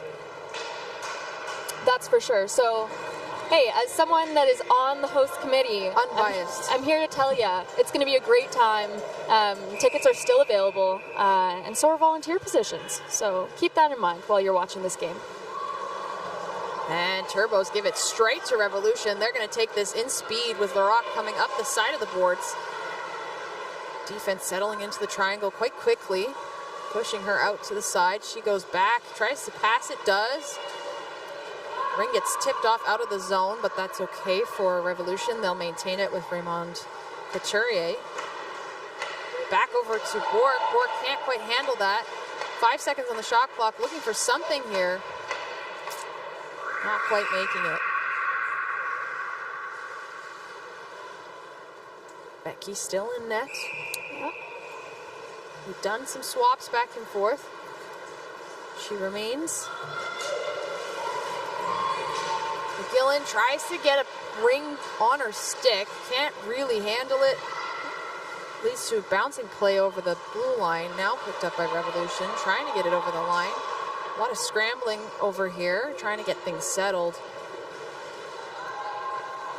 Revolution making the change as they come around on the cycle. Lavoie behind the net, waiting for support here. 9 seconds on the shot clock. Coming around up top, drops the center, gets a shot on Betke. She uses her stick to push that away. Looking for a pass here to get out of the defensive zone. Shaughnessy facing pressure, using the defensive connection. Chaos in the neutral zone still. Revolution maintaining. Moving it into the corner. A bit of a battle there with Lacombe and Lodge. Lodge out of position now. No. Keeble had the side of the net. She had a shot with wide open space. Just putting it a bit too high. That ring was still pretty high on her stick when she went to make that shot. So she ended up having to have a little bit of a dribble there, but... And a pass right into Cunnill, who had flown into that zone, pushed herself through that triangle, was tight to the crease, but what a great look from her. She's a defense, so... So long pass here. Rings moved out to Laroque. Laroque coming in by herself, shoots. Instead of finding the net, finds the skate of Sunset. Now over to Bork. Bork shoots. Betke makes the stop. Hard on the ice there up in front. High percentage area. Great save from Betke. And a big pickup there from Nozzle. Nozzle pushing her way through to Peacock now. Peacock moving it along the boards. Over to Nozzle in the middle. Nozzle just missing that stab. 8 seconds on the shot clock. Coming out around the top. Trying to get it to McGillen, but picked off in the zone by Lavoie. 2 on play here. Trying to get the ring moving.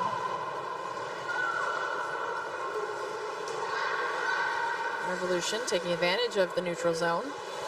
Arguably one of the more important zones on this ice. Oh, absolutely. Bernard Lacaille bouncing it over to Lacombe. Lacombe got 1 second on the shot clock, spins, not enough time. Needs to get up quickly for the coverage.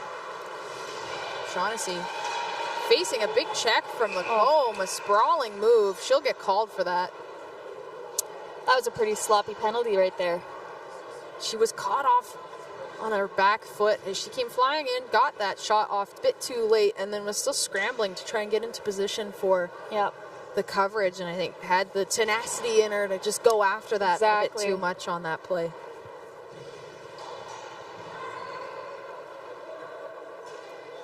Ring moves down for Turbo's offensive play. They've pulled Betke. So they've got 4 in the offensive zone right now and 1 on the outside. Now with Anderson to Sunset, back to Anderson, playing the box again, over to Sunset. Active stick from Bork, hunting on that line. Sunset taking the top now. Down to Lodge, Lodge gets one, and a rebound wide enough for Turbos to take it, gets another shot off. Nothing there, Martel standing strong. Lodge now fires it between the legs of, I think, both her player and Revolution. Martel saw it. Bork now trying to get away from danger. 1 minute and 13 remain on the penalty.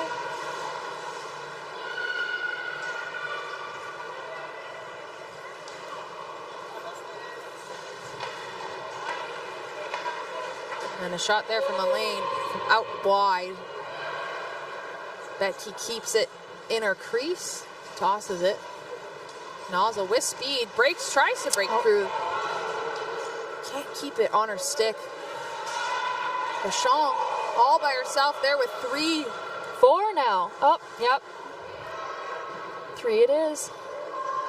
She's got some help now. Taking the cycle around Lavoie. Low pick from Cunningham. Cunningham fires it high. Taking advantage of Betke dropping down low. Came off of that low pick that she set. Created some confusion. Betke went down. And just a beautiful shot on the short side, right above Becky's shoulder. Yeah, and we've seen a good mix of high shots and low shots this game. So it's not like there was anything really to predict there. Triangle just getting pulled out of position. Again, showing the value of the pick. Not just up on the center, but all in the low defense as well. Opening up that ice. And now Nozzle coming across the top. Looking for a trigger, not finding it. Now Sid Nozzle fires it. Martel, no problem, uses the paddle to get it out. 6 seconds remain. Oh, the Turbos got that. Nozzle now finding space and time, trying to get it to Newbrand. Back to Paige Nozzle, slowing things down here. 16 seconds on the shot clock. Trying to create space. McGillen steps in, shoots. Nothing there. Martel staying solid. The Rock through her legs, finding support with Cunningham. Taking things down the side into neutral zone. The Rock seeing some space here now with the long pass. Back to even strength. Revolution taking things inside. Getting a shot off on Betke, but she maintains the possession there, drops it back for Shaughnessy. Shaughnessy with speed. Over to Lodge. Lodge with a great high forward stab. Not an easy feat. Gets the pass off, but not to a friendly stick. Revolution. Finding Vachon with a lot of turbo power in that corner. Using the neutral zone as a back pass. Keeble now in the offensive zone. 13 seconds on the shot clock. Coming around. Cutting it inside. Shoots. Goes a bit wide. But throws off the defense while she did that. A shot from outside. Gets the reset. Ring goes back into the crease so Betke can throw it. Coverage looks tough. Bit of a scramble there defense didn't have time to set anything up. 8-0. I don't think the score necessarily reflects the play.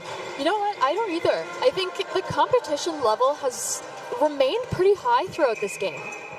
Both teams are still showing energy. I'm looking for some more, but I'm pretty happy with this. Revolution keeping things outside. Faking it, trying to cut past the D. Keeble up top, tries to find the pass to Lacombe. Lacombe takes it, fires it with enough power to put it through Betsy's legs, putting her team up 9. And again, an example of having a hard shot on the ice. That one, Becky got a piece of that. She got her pads down in time, but it just had so much momentum that it pushed past the line. Sometimes those shots, they'll just dribble through. You'll see that happen with the power behind that shot. Sometimes the ice has enough snow to it that it can slow it up enough to keep it out, because the ring does have to fully cross the line in order to count. It does. If it's not fully crossed, it's no goal. But in that instance, really great strength on that shot. And it just goes to show, you don't need a top left or a top right, beautiful, beautiful shot to make it a good-looking goal. Diversity is key. It's true. 2-line pass, trips folks up, but Vachon thought she might be able to sneak that through. Turbos will get that. There was a delayed count. 5 minutes and 3 seconds remaining in this quarter. So the last times these teams will get to play before nationals.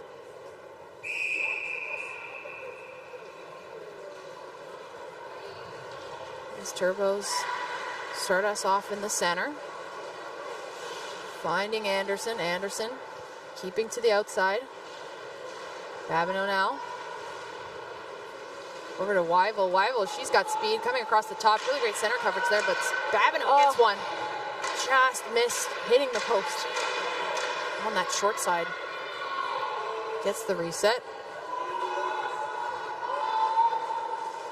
And shoots from a sharp angle there from Wyville. She's got speed. Again, trying to come across the top, back to Anderson. Anderson loses the block, feeds it through the legs of the D. Martel's been good at tracking those so far this game. Yeah, she really has. Lacombe now, back to Lavoie. Lavoie, she's got support from Lacombe.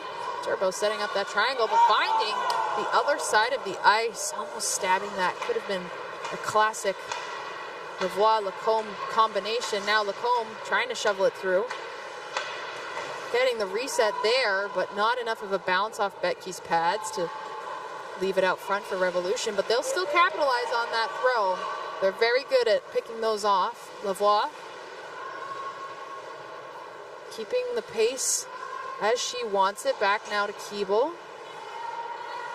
Keeble around, taking up the space in the zone. Pass back to Lacombe. Lacombe waiting. She's got 1 and 2 in the center of the triangle. Larocque tried to shovel it. Gets a piece of Betke, so that reset will happen as Nozzle taps it to her goaltender for safekeeping. Peacock now to center. And a streaking play there by Grimont. Couturier coming in with speed, knocked her own player over, but managed to push the ring out to distract a little bit. 10 seconds on the shot clock. Turbos now looking for one. Drop back to Sid Nozzle. Nozzle. That's a 4-in call. Calling the 4-in, yeah. Paige Nozzle doesn't think that that necessarily made the most sense because that she was part of that particular play, but coach thinks the same, wants to have the conversation. She'll make the change though.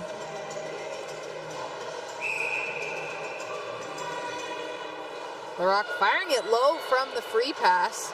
Sees the opening with the way that the Turbos had set up their play on center ice. And now over to Bork. Bork fires it. Betke just gets an arm, closing the gap.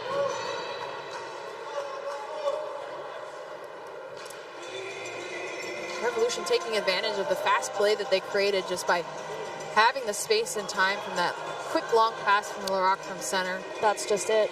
Turbo's caught a little bit flat-footed there. Bork fires it from the circle, goes high, bounces off the glass for Larocque. Larocque instead now finds Dumont. Dumont goes in. Make sure they can do math on that one. Yep. What? Vachon is being tailed here, finds her way through. Back to Vachon behind the net. 6 seconds on the shot clock. Curling around here, trying to use the backhand to reset on Betke. Doesn't find its way through, but 2-on-1 against Sunset will slow things down enough. But the ring will be with Turbos.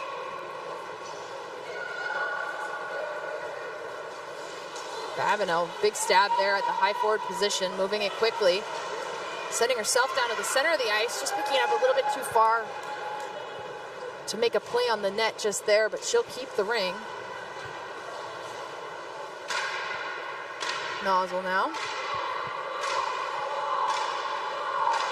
5 seconds on the shot clock. Back to Nozzle, she shoots. Martel made the save.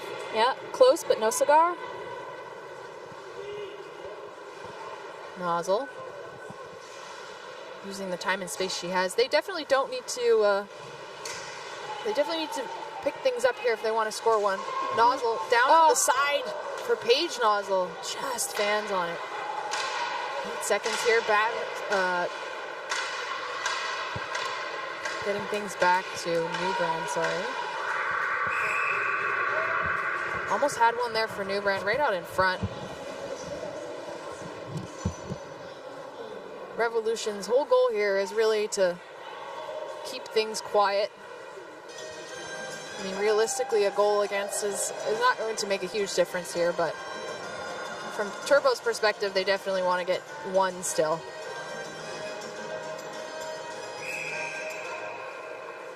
Help with the mentality. 56 seconds remaining in this game. Ouellette taking up time and space, wasting the clock. So Turbos can't have anything. Gets picked off, but maintains it. Strong on that ring. Lacombe now. At front to Lavoie, who stepped in behind the triangle that was scattered in the zone. Great save by Betke. Shaughnessy misses that pass. She can't touch it on the other side. That's an interference call for sure. Revolution now taking things for a skate with Claveau. Claveau back over to Lacombe. Time is winding down. Nozzle will touch it.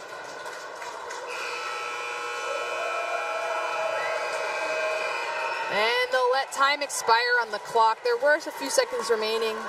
Still penalties to call there. At least an interference. There may have also been a holding call on that last play where Shaughnessy couldn't touch the ring on both sides of the blue line. But Revolution coming out on top. Turbos blanked in this game.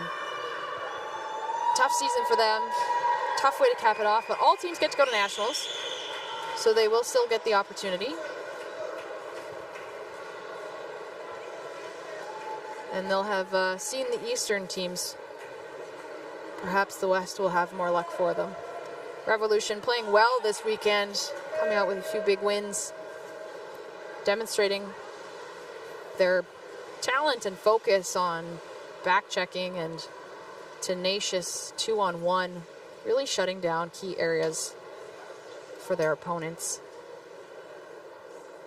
We have one more game for you this weekend, so don't go away if you're thinking that Ringette is over. It is not over. We will have Fusion versus Ravens, and we're so lucky because we haven't seen the Ravens this weekend, so this is their first game this weekend. They played more games during the regular season, so this is all they get this weekend, but we'll get to see them. And now we're announcing players of the game for both sides.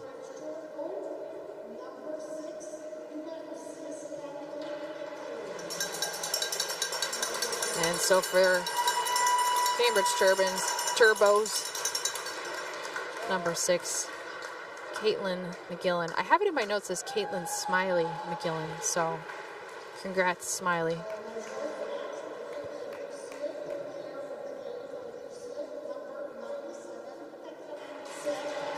And for Rifsud, number 97, unsurprisingly, Laurence Lacombe. Phenomenal game all across the ice. And so that means we will have an interview with Laurence Lacombe coming up for you with Maya. Again, like I said, there's some ringette still to come. Starting at 1 Eastern, we will have Nepean Ravens versus Gatineau Fusion. Should have a good crowd here as well because some Fusion is the home team. But Nepean's not that far away from here, so should have some good fans in the stands and hopefully some fans online as well. So stay tuned. We will have that action for you in less than a quick break. But before we move to that, we've got an interview here with the player of the game, Laurence Lacombe, and Maya.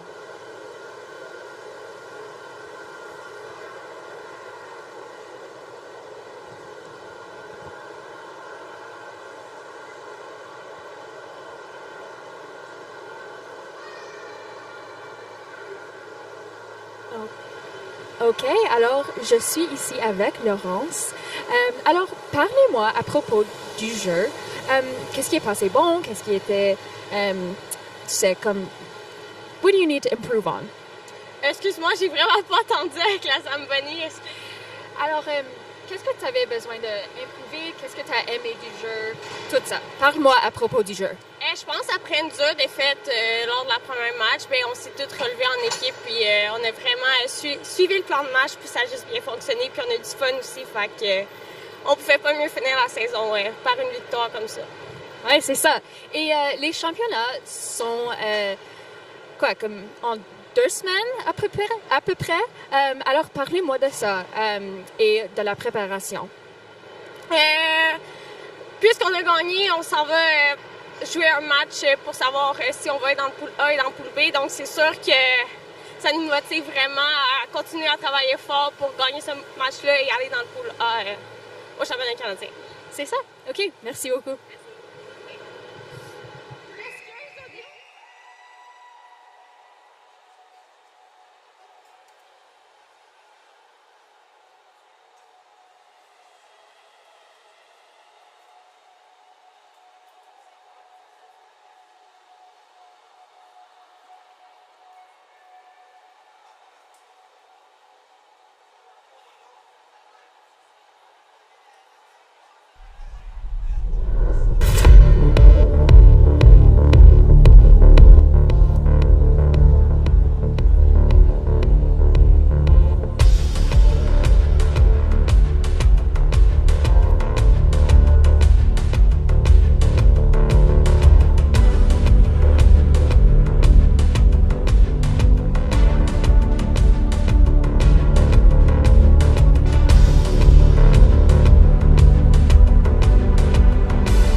Hello, Ringette fans. Welcome back to the Slush Puppie Center here in beautiful Gatineau.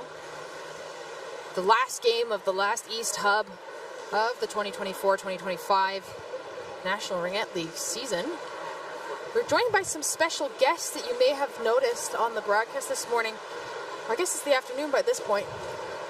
Yeah, we've got some smaller players on the Fusion side joining in with the warm-up, and then we have some larger players, perhaps of not Ringette, on the bench for Fusion. We do. Yeah, they don't.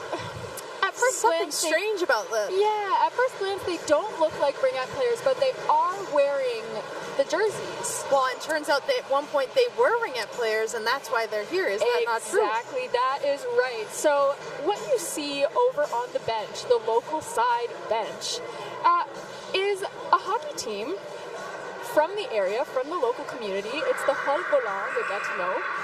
And they did a fundraiser game for the local community where they played a Ringette game against the Fusion. And lo and behold, the Fusion did win. And so here they are, supporting the winners. They lost the bet. They lost the bet. They were not better at Ringette than the professional team. They lost the bet, so now they have to be on the bench in Gatineau. Fusion jerseys. Yeah, so it's great to see the support out here. It's a decent chunk of the team, so I'm excited to see them in the stands, cheering us on. Yeah, give us a wave, guys. Can they see us over fellas. there? Probably not. No.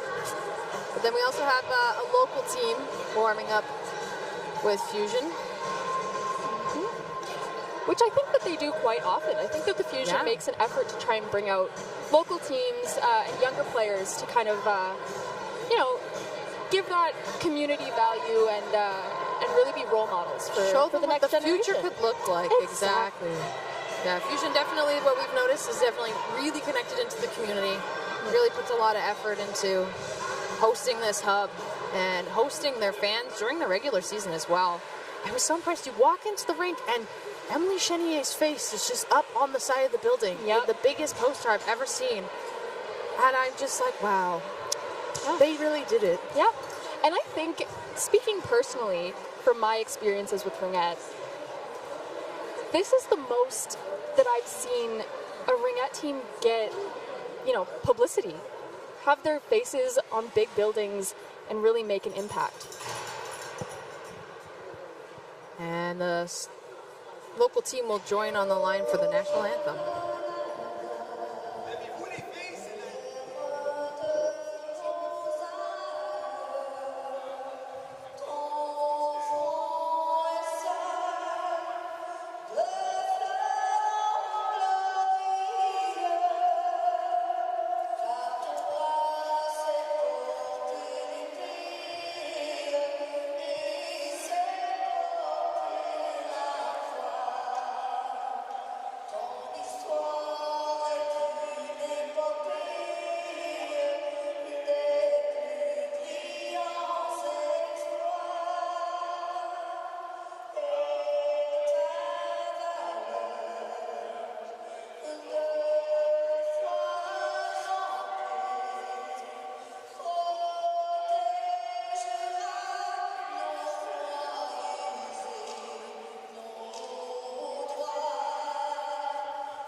Today's game is supported by our officials. On the ice, we have Matthew Leduc, Mark St. Hilaire, and on shot clock, we have Richard Defon. Karen Meek has been supervising all weekend. I didn't mention Karen. Thank you, Karen. And thank you to all those tuning in and supporting our sports. Again, last game of this hub leading into the Canadian National Championships happening in Ottawa, March 30th to April 5th. Get your tickets online. Send all your volunteer hours to them. They're looking for some support as well. So that is check right. that out as we bring you the first game. We're seeing the Ravens this weekend. Played enough regular season games that they just needed the one today. And taking on Gatineau Fusion in blue. Ravens starting things off with the cycle. Getting a shot off early. Trying to fight along the boards here. Passing things off to Manson. Manson coming across the top, seeing some pressure there.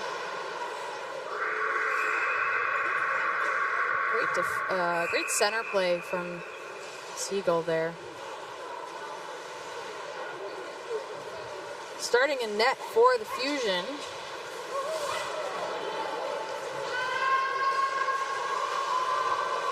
Chenier now looking for an opportunity to flying save.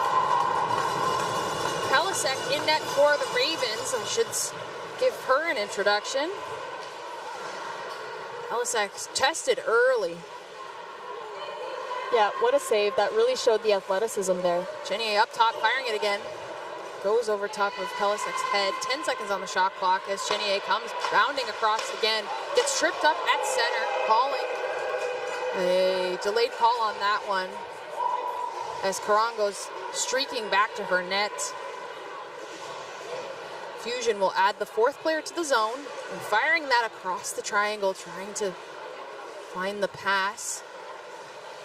Getting some confusion there. Off to Chenier. Chenier fires it. Already early success for Pelisek. And we'll go to the first power play of today's game. Again, thank you for tuning in. My name is Emily Renneberg. And my name is Maya Khalil.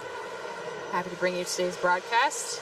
First penalty of the game going to Nepean Ravens. Number 16, Brooke Vesselation. Brooke Vesselation getting called. 2 minutes for tripping. Putting Gatineau Fusion up on the power play. Ring taken at the circle by Forrest. Poof fakes the back. Coming out wide. Passing it off to Forrest. Forrest moving across. Crease. Almost had the connection there. The Ravens stepping into that. Trying to use the support. Facing some pressure here in their own zone. Trying to get things moving is Edsy. Pass made by Cooper. Drop back now. Cooper trying to fight along the boards for possession here. Facing some Fusion checking. Ring bounce on the boards. Violette looking for an option. Getting a bit of a change here. Long pass over the blue line. Moisin stretching herself over. Back to Moisin. There's 2 of them. Again, we keep seeing these family combos. Yes, these sister duos. 4 seconds on the shot clock. Moisin just missing that stab. Trying to get one off. Goes over Pelisek's head. And if I'm not mistaken, this is the 3rd sister duo that we have seen today. We have seen a lot this weekend. It's nice, you know, the family generational connections. Right. It's just harder for those of us trying to call the game when they're on the same line. Battle at center. Coming out for the Ravens. Trying to get it over across the line and settled. Bastian primarily focused there. They will get whistled down. It'll go back for Raven possession. Ravens being one of the newer teams in this league. They're based in Ottawa, founded in 2021. The Fusion coming into play in 2008. Ravens now passing things around. For a bit of a skate is Law. Moving things over. Creating a bit of a cycle here, sending one in the center.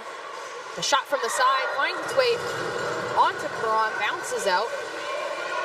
A good look there.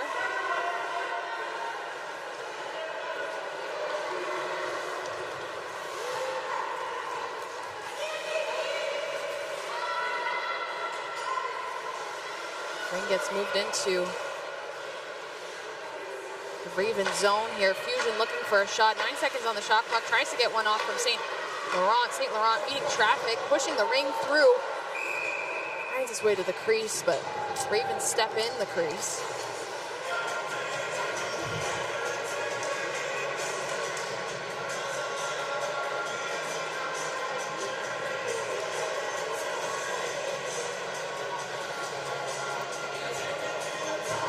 will be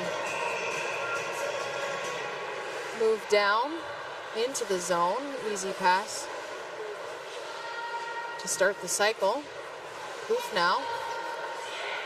Cutting through the triangle, trying to find space. Gets checked off the ring. Gets things back. 13 seconds on the shot clock. A rush from Violette. Violette shoots. Good initial look there. Having to keep Pelisuk on her toes. Ring just over the blue line. Battling hard for it. Now picked up by Hayami. Edsy with it. Facing some trouble there. Forced the pass right into Vandal's stick. Starting the cycle again here for Fusion, making a bit of a change here to get some fresh legs going. 18 seconds on the shot clock. Mozen tries to pass it off to her sister. Mozen now with it.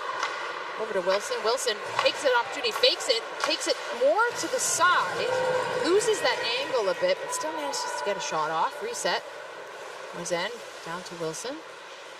Wilson stepping it up back to Mozen. Mozen looking to Wilson. Wilson has time and space, but doesn't release immediately. Pelisuk makes her way across the crease in time. Mozen now stepping up. Shot. Pelisuk keeps it. Finds the way out of the crease, but it's bumped in by her defense. 2-on-1. Ravens flip it out into neutralizing now. Here we coming go. in with speed is Manson. Manson tries to crash the net. Gets taken down by two players. She is mad. That'll be a tripping call for Fusion. Frustrating moment for her.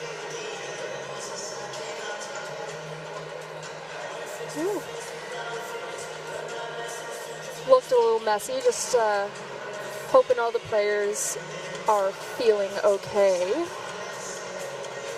So we'll go to a Raven power play here. Fusion will go to the box. Sophie Chenier will take that one. 2 minutes. Ravens in the zone. Cycling things around. Back pass there from Cooper. Cooper trying to find Vacillation. Cooper fires it with a backhand shovel over to Karam. Karam takes it. Ring stays in the crease, so she passes it off with the glove. Down to Forrest. Forrest now looking for an outlet. Finds open ice for Chenier in the corner. She'll skate into it. Raven strong on that defense, forcing Chenier to walk into that crease. Really fantastic play from that defense. Low on the crease. Just taking away that space.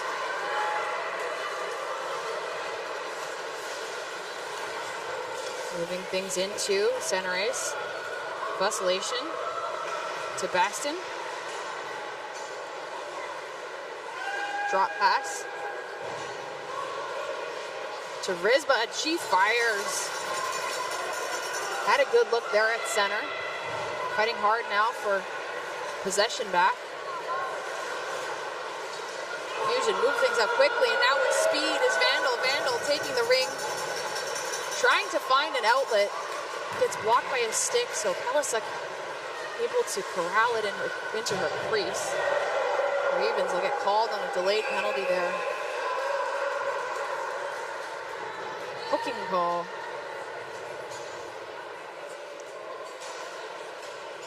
Gatineau, for a second, I think they thought they got that one, but I think so. Because the Ravens didn't stab the ring, which is normally the cue to have the whistle blow, but there was enough of a batting at the ring that it changed the direction of the ring, which changes possession. And that's another thing that the shot clock officials follow as part of the protocol.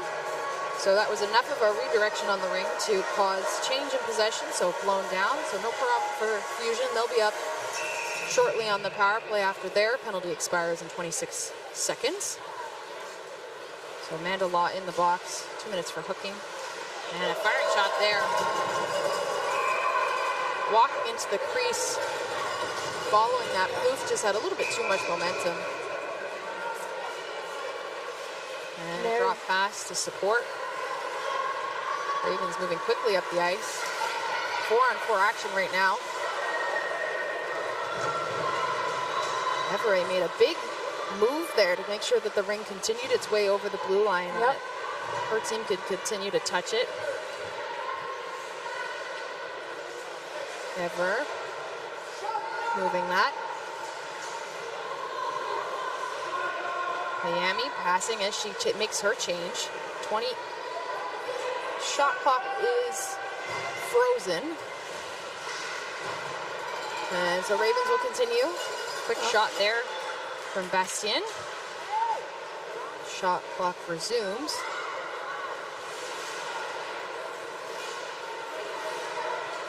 And Siegel moves it into center for Forrest. Forrest finds an outlet in open ice. Violette back to Moisin. Violette across the top, getting a bit of some center action there with Moisin on the side. 6 seconds on the shot clock. She fires, goes high. Bounce it off the glass though. And they try to get another attempt on Pelisek for a reset. Doesn't work out. Don't quite make it there. 24 seconds remain on the penalty to the Ravens. So right now, Fusion on the power play. As Ravens walk into the offensive zone, can't quite stab that ring. Things are quickly moved up. High forward available with Moisin. Moving things over to her sister. Amanda Moisin with it now. Moving things over to Wilson. Wilson tries to make an attempt, goes cross crease instead, firing shot from the outside. Pelisek sprawling her way across the net to make that save. Yeah, she made it. Wilson had to hit the ice with that effort. Yep. Brush off the snow.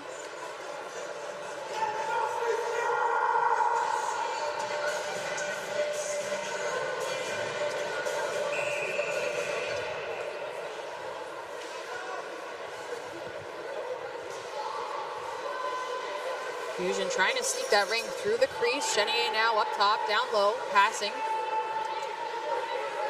Back to even strength. Forrest cut out on the side, tries to make a move around on Pelisek's stick side. Loose violation while she attempts to do that. Ravens now. Picked up in the middle of the ice. And trying to shot, Pelisek's flying. Making some incredible saves to keep this game tied. Forrest now cutting through the D and the center, making the pass off to Chenier. Chenier shoots. Pelisek just gets the shoulder on it. Chenier took that extra second to step in.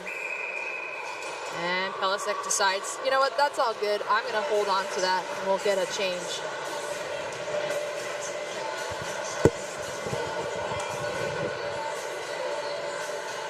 Both sides doing a full line change here.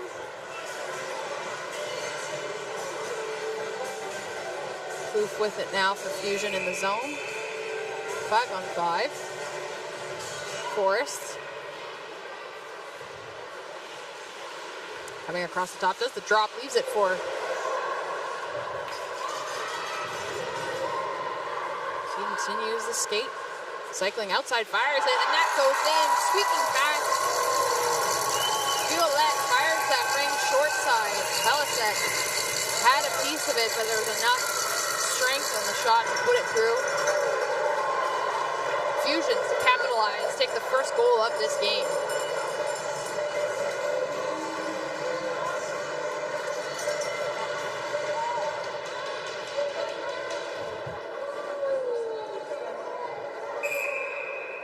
Fusion fans excited about that one.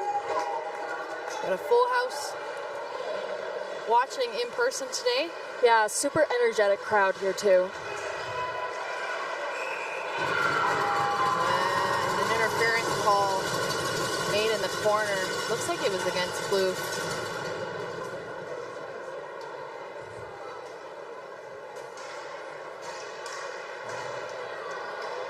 It'll actually go to Siegel. So Siegel will be in the box for interference. 2 minutes on that play. Ravens get an opportunity here on the power play to equalize.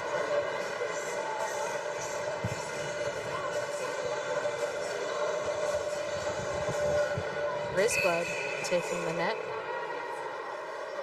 Hi, Selena and Anil. Hope you both are well. Moving the ring inside the triangle, takes a moment or two to pull Karan out of position, but shoots high. Sneaking into the center of that triangle. Quick moves there. Bastien over to Risbud. Risbud, she's got some speed, held up by the defense, tries to pass it back to Manson. That'll get blown for goaltender.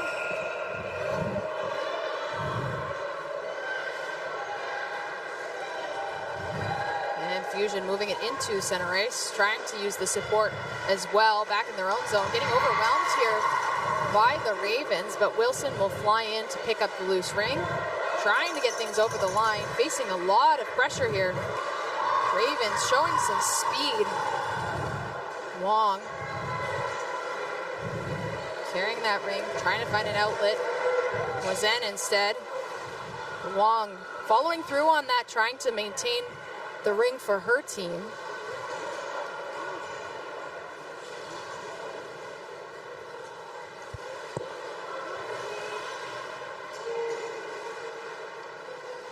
Fusion cycling around, short-handed for the next 38 seconds.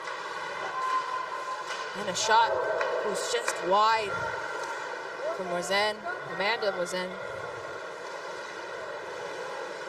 Ravens caught up on the side of the boards here. Tenacious checking from Fusion. Calling for that ring down low, picked up instead by Fusion. Wazen looking for someone to drop it to. Finds Vandal.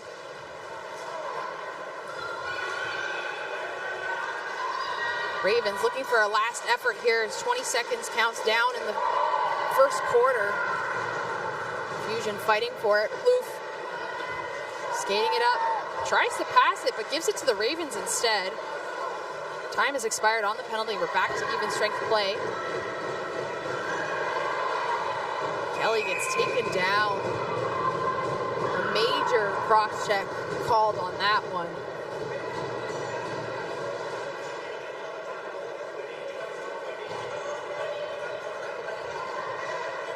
So Fusion will go to the box. Sydney Chestnut called for a 4-minute major on the cross-check to Emma Kelly.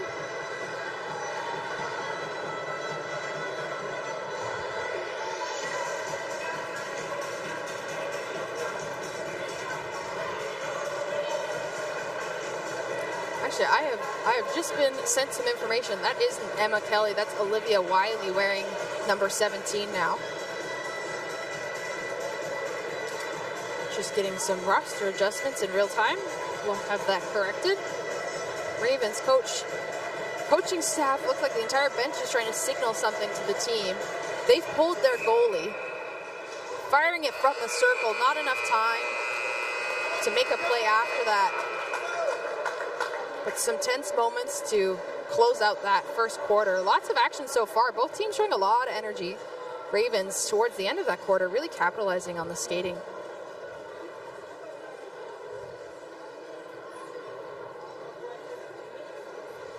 And some amazing initial saves from Pelisek. She just had that one slip past her, but stood on her head, keeping this game within one.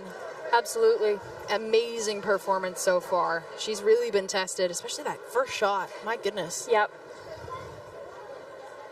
Rachel Pelisek, she's been in the league for 4 years. Played Ringette for 18. She made the junior Team Canada in 2022 and was part of the team that traveled to Finland to compete.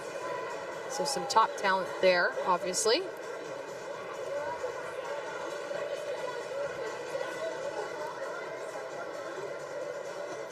And we'll definitely get a lot of action here. Again, there's a major penalty called against Sydney Chestnut. Cindy Chestnut had just a bit too much on the play on the boards against Olivia Wiley. Just a little bit too much oomph. A little too much oomph. We talked in the other games about how Ringette is more focused on skill than body contact. Well, it's not officially allowed to happen. It's a very physical game. It is. The idea being play the ring, not the body. So sometimes it does happen, and that's where we see some of these plays called. Yep.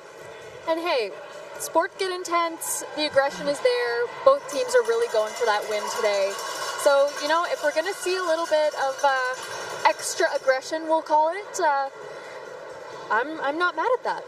Well, Fusion and Ravens have met each other 3 times in the season. Fusion walking away with all 3 wins. The last time they met each other was February 27th, and Fusion walked away with a 9-0 win. So this is already looking a little bit better from what I imagine that game looked like. Yeah. Ravens showing a lot of energy towards the end of that quarter. And starting it off with Fusion at center. Yeah, what a high press that was. Fusion, St. Laurent pushing through.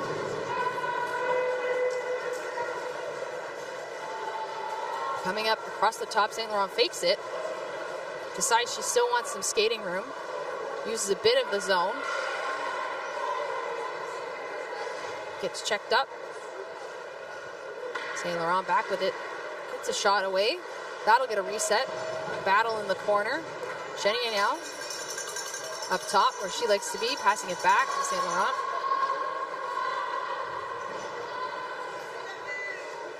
St. Laurent using the zone, trying to make space. Getting that pass down low, sailed wide. 10 seconds on the shot clock. Chenier busting through the center in the D, gets the shot off. Yep, she'll get a reset for that one. That looks like another good save. Got a piece of it.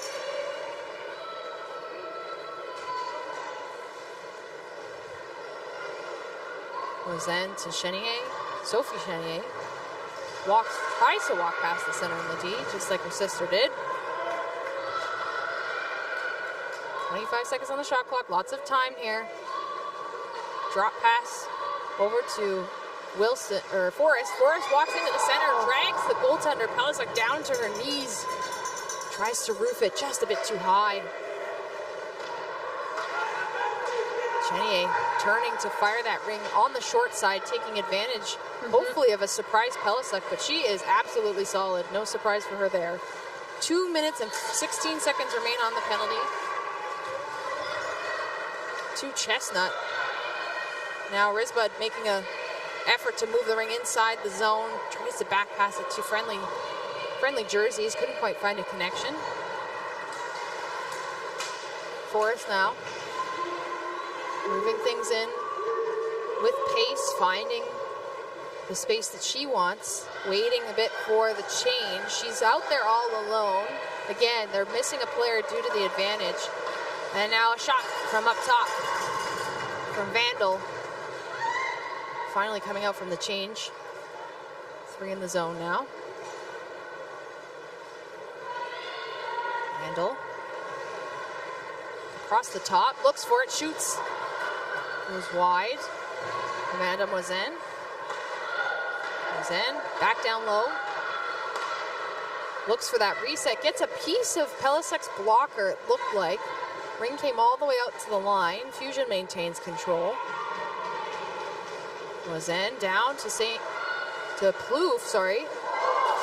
Beautiful shot from Moisin. Just Pelisic getting a tip of her stick on it. Sending it wide, but giving the reset to Fusion. Lots of time spent in this zone already. They are on the penalty kill. Yeah. As I'll remind folks, for the next 49 seconds as well. Ravens should be taking advantage of the power play, but a lot of time spent in this zone. Yeah, the Fusion have really had that control over their offense. Chenier initially fans, picks that back up and gets the reset on the second shot.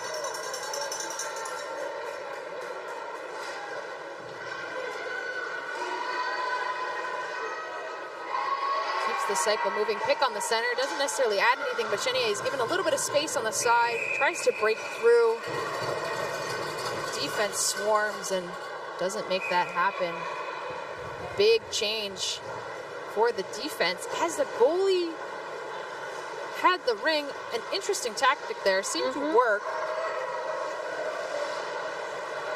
As Ravens tried to gain some possession in the offensive zone, but Fusion sending things back out of the way. Ring is dumped inside the center. Picked up with a strong stick. Whipple now pushing it over the line.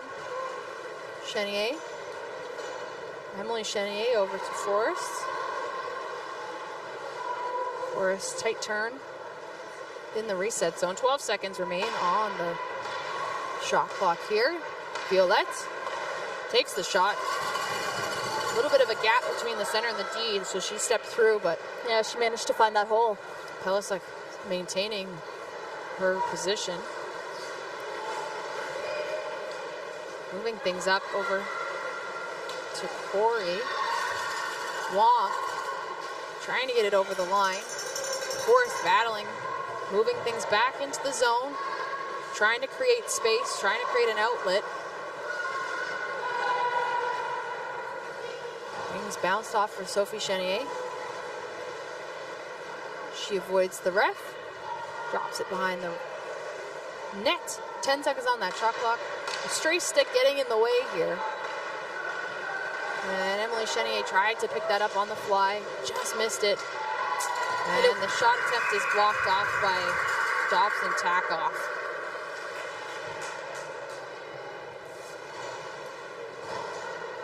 I will say that's a tricky part of being a right defender is dealing with that ref. Right on the line. Yeah. Those goalie ring breakouts, you know, they always used to get in my way. I'll tell you, as a forward, when you want to cut really close to the crease and you don't have a lot of space with the ref and the defender there, That's also it. quite tricky. Exactly. But best spot for them to see the goals, which is what I care about as a forward. So that's what's true. You give and take. Ravens using some space, Dobson Takeoff, facing some pressure here. Picked up by Whipple, move over with St. Laurent up top. Big save from Pelisic. Again, looking sharp today. I don't know what she had for breakfast, but I should probably figure that out. Right? Is she sharing? She got some good pregame snack suggestions, perhaps. I think so. So Emily Chenier will be going to the box there. She got called on a tripping penalty just near that home side blue line. So Ravens will get an opportunity here for the power play. Again, they had one for 4 minutes and didn't have a lot of time.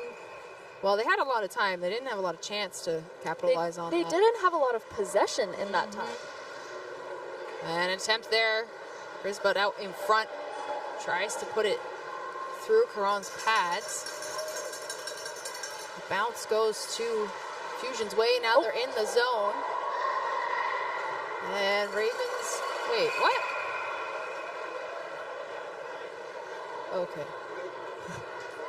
Sorry, folks. Just got confused about why both teams were able to touch the ring with no whistle. It was definitely a Raven call. Yeah, I think there's definitely some confusion on the ice as well. I think we all had the same reaction of, wait, what? Wait a minute. Yeah, there we go. Okay, so 2 minutes for body contact. Puts Anjali Risbud in the box.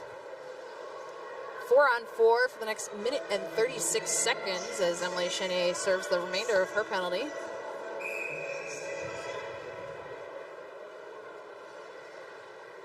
Moisin passing things off to her sister. Moisin now down low, tries to feed it across the way. Not in the right direction of where Amanda Moisin was. But she still gets the ring. 8 seconds on the shot clock, coming out wide. Gets the shot off, but Pelisic doesn't let it rebound. Keeps it in her crease.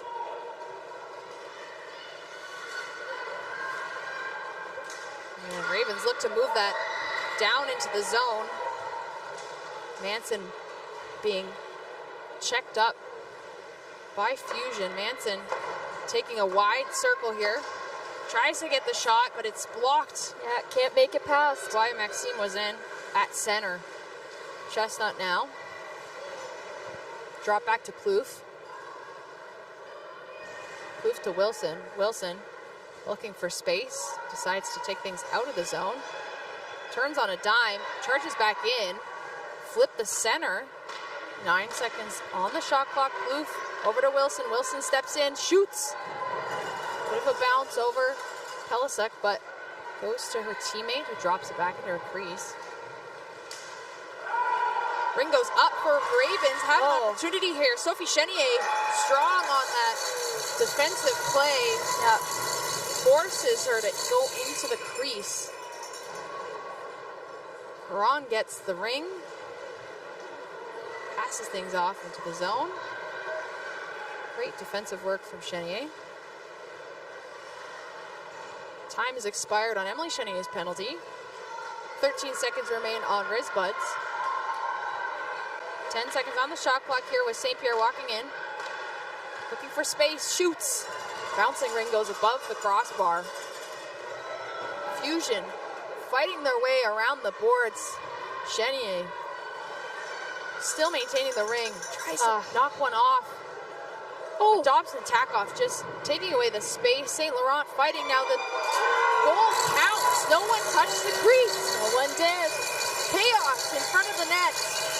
Fusion puts one in the back. Yeah.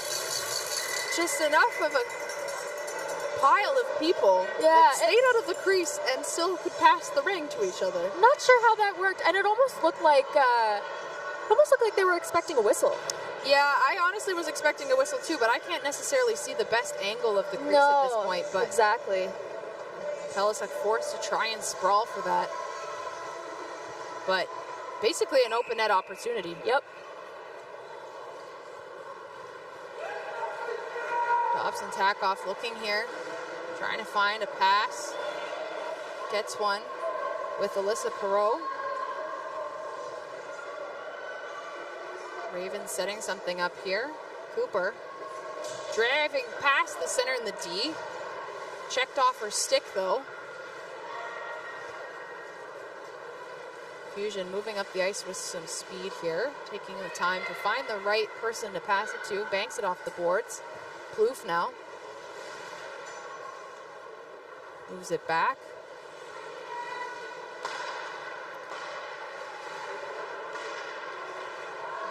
And a shot attempt from top. And another from the side. Finally gets the reset. Fusion looking for a little bit more time and space in the zone. Plouffe fakes it, breaks through the center in the D, doesn't get a chance to shoot. Forrest on the side. Pellissick strong on the post.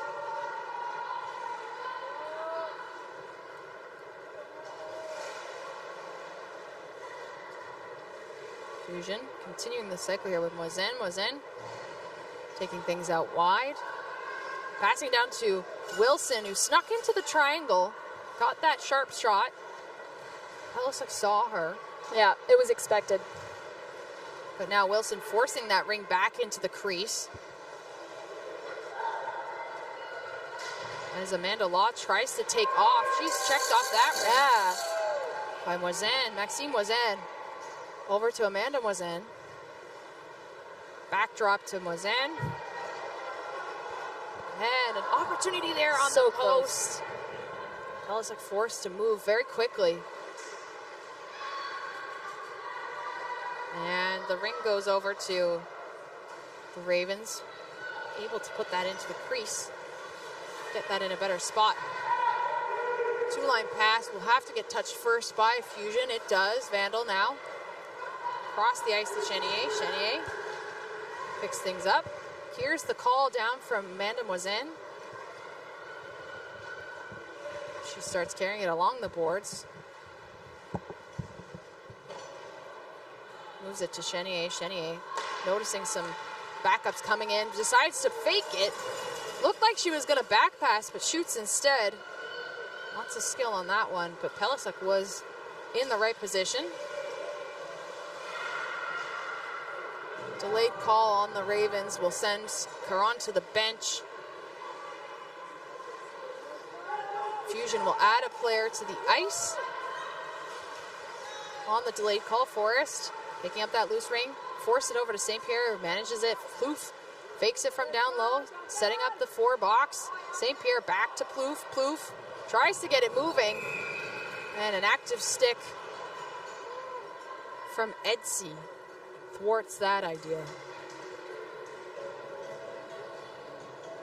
So Ravens will go to the box on this one for a trip. Risbud on her second penalty of the game. Sorry, Selena O'Neill. Kloof now with the ring, fakes it like she's gonna shoot. Decides to put it to Violette on the boards. Violette, Kloof. Now to Violette. Violette across the top, tries to back pass it, picked up by the Ravens instead. Great heads-up play from the defense there with Dobson tack-off, but Sophie Chenier wins the battle in the center of the rink. Time now, minute remaining in the second quarter. 1 minute and 30 remaining to the penalty against Rosebud. So that'll potentially carry itself into the second quarter. Maxime was in.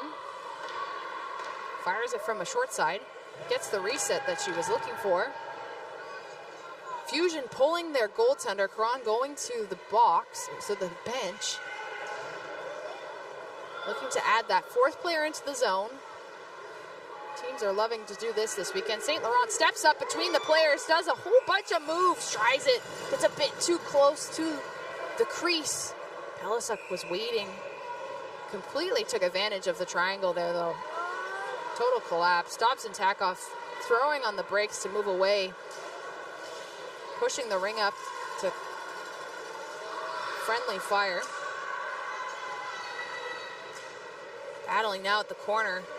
6 seconds remaining. Fusion wants to get this out of their zone. Moisin now decides to take a last-minute shot down at Pelisuk. No problem for her.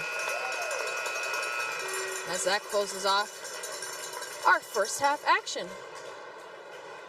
We'll walk into the third quarter with 34 seconds remaining to the penalty to Ravens Rosebud. 2-0 is our score. We'll take some time to clean the ice, but before we do that, we have an interview lined up with Maya and the Ravens. Again, this is the first time we've been able to chat with the Ravens because this is our first game this weekend.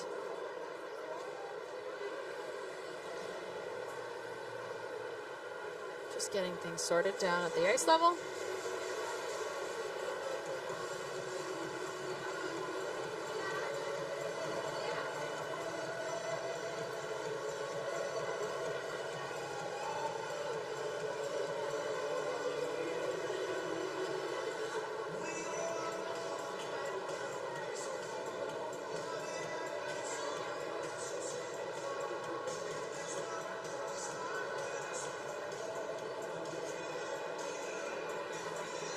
Waiting to find a player.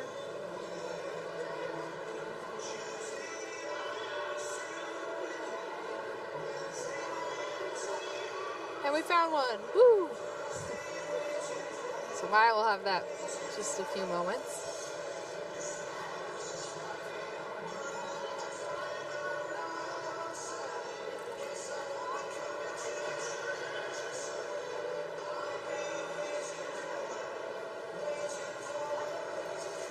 Looks like we've pulled Alyssa Wong. Sorry, actually, I keep saying that wrong. It's Alyssa Wong. 3 years in the league, 18 years playing ringette. Home association being Nepean. She was the fastest skater at her first ever nationals.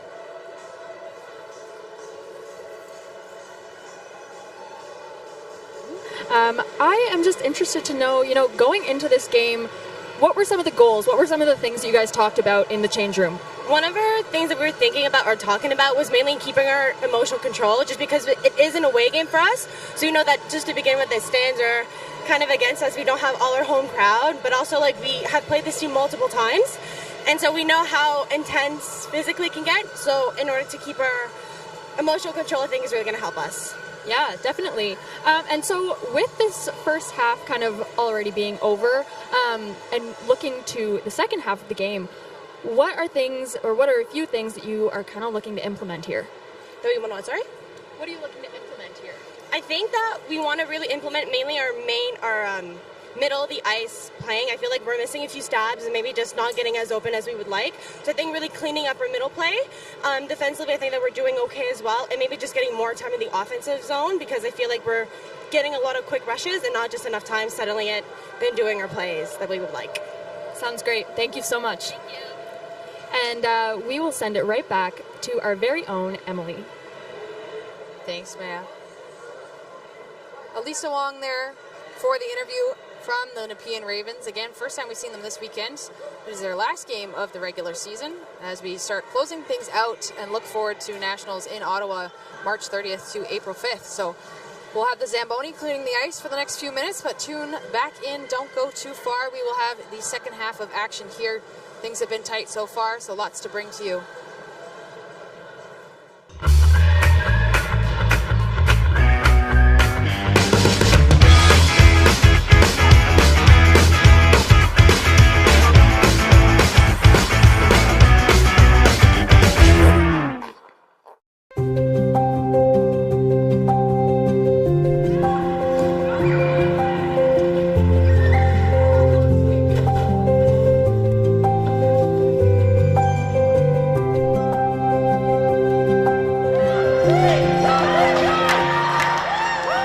Ringette Canada est fier d'être le premier organisme sportif au Canada de s'affilier au Ability Center sous la bannière de Mixed Ability Sport Canada.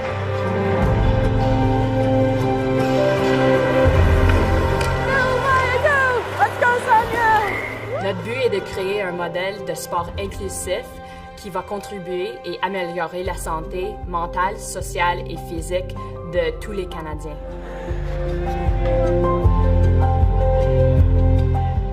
We started the first Ringette team for children of different abilities, children with physical and cognitive disabilities. So that's how it started, and then it just evolved to having no barriers to participation. And now we're a mixed ability team where we have all levels, all ages of participants, and it is absolutely amazing. Good job. You got it. You're a rock star. RFA has given our kids an opportunity to play with a bunch of kids and build friendships that they wouldn't have otherwise had. It's been a real booster for her to feel like she's part of a group and that they're having fun and they're playing, they're learning. Yes.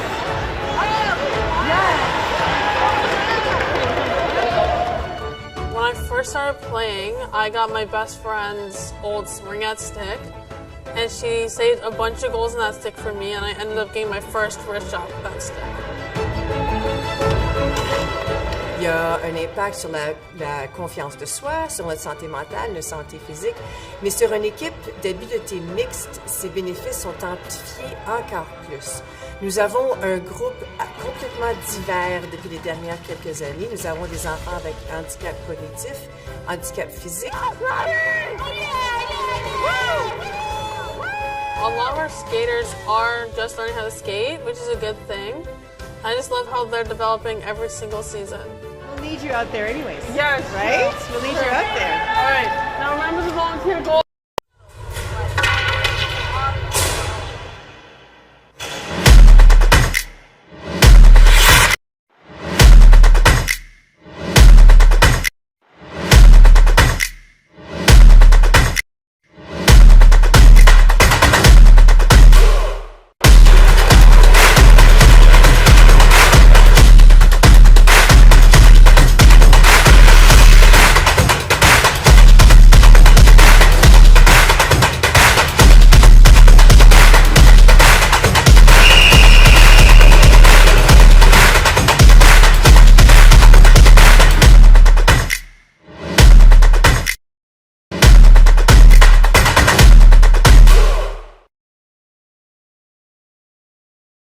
Hi, my name is Jade and we're in Yellowknife, Northwest Territories. We are at the Air Tindy float base here in Yellowknife Territories at this beautiful outdoor rink playing some Ringette with Ringette Canada. Yeah, this is the best day of my life. I haven't played Ringette for over a year since my last game with Laurentian.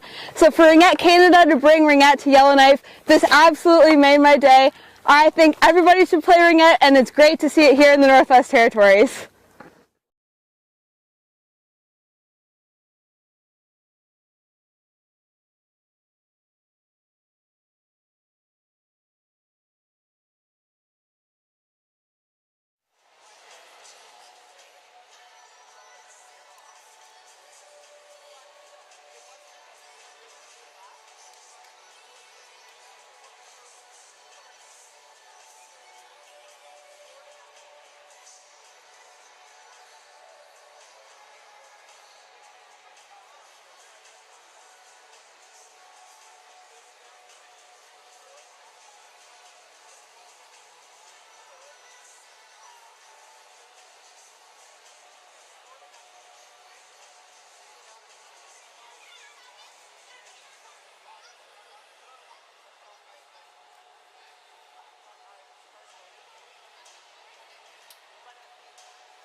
Hello, Ringette fans. Welcome back to the Slush Puppie Center in Gatineau.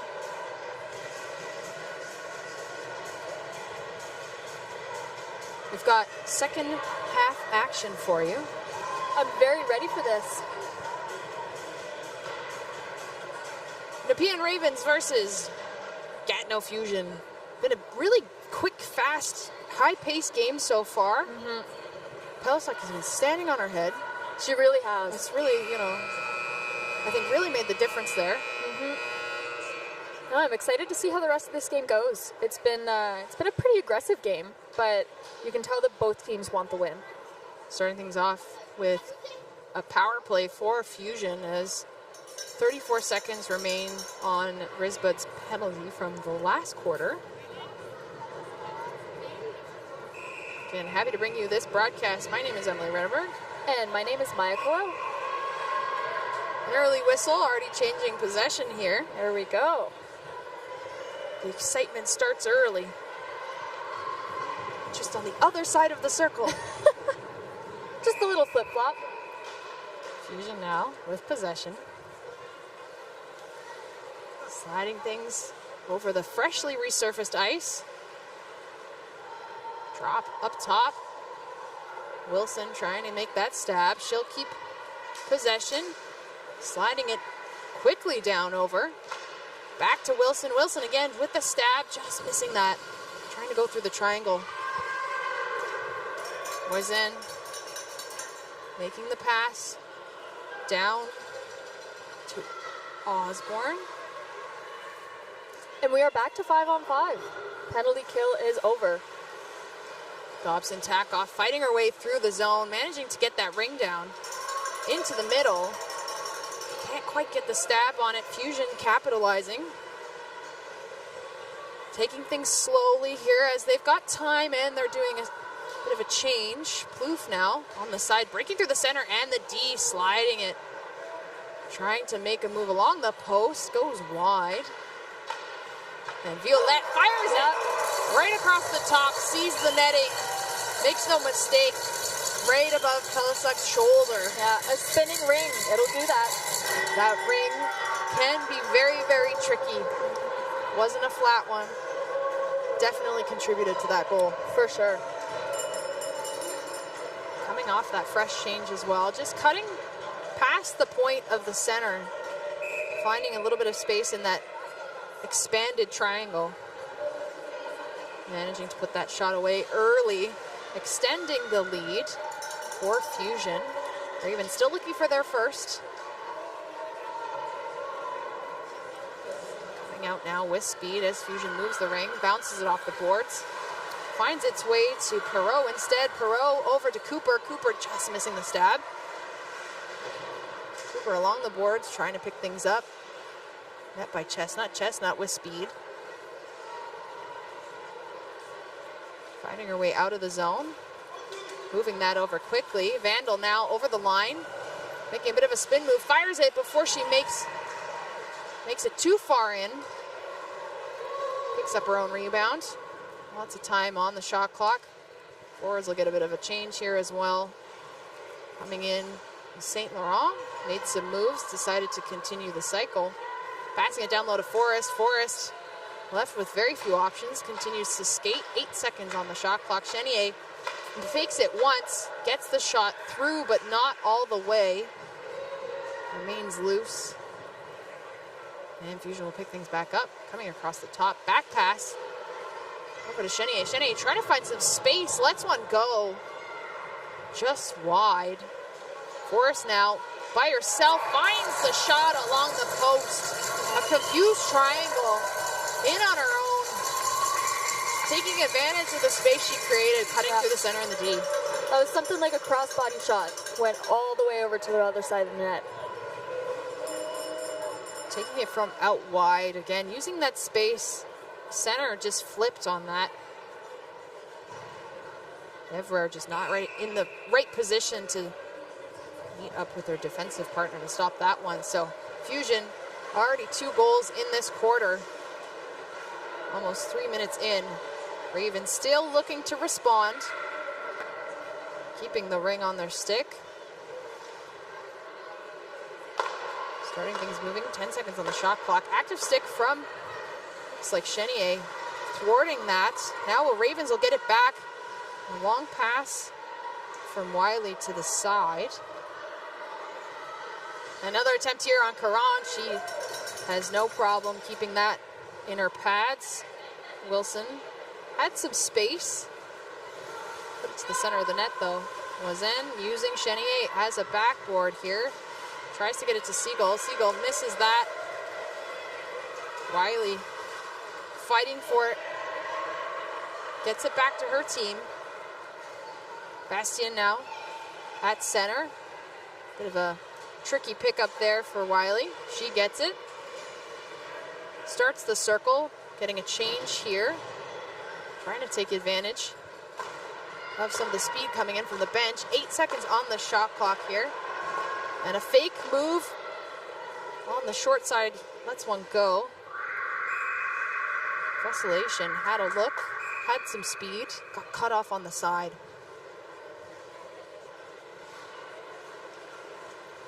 Fusion now moving out of their zone. Getting things over to Rob. Rob firing it down into the corner for Moisin. Amanda was in, taking things for a bit of a skate. 10 seconds on the shot clock. Loses that pass to Dobson Takeoff. Takeoff is going to take off and get the ring into the neutral zone. Ravens fighting along those boards. Risbud now fakes it, does a spin, tries to break through the center and the D, gets taken down. Crease violation will have the whistle blown. Cron looking for an outlet. Gets things tied up along the backboards. Some speed here from Plouffe. Plouffe calling for the ring back. Doesn't have full space along the boards, but had some support.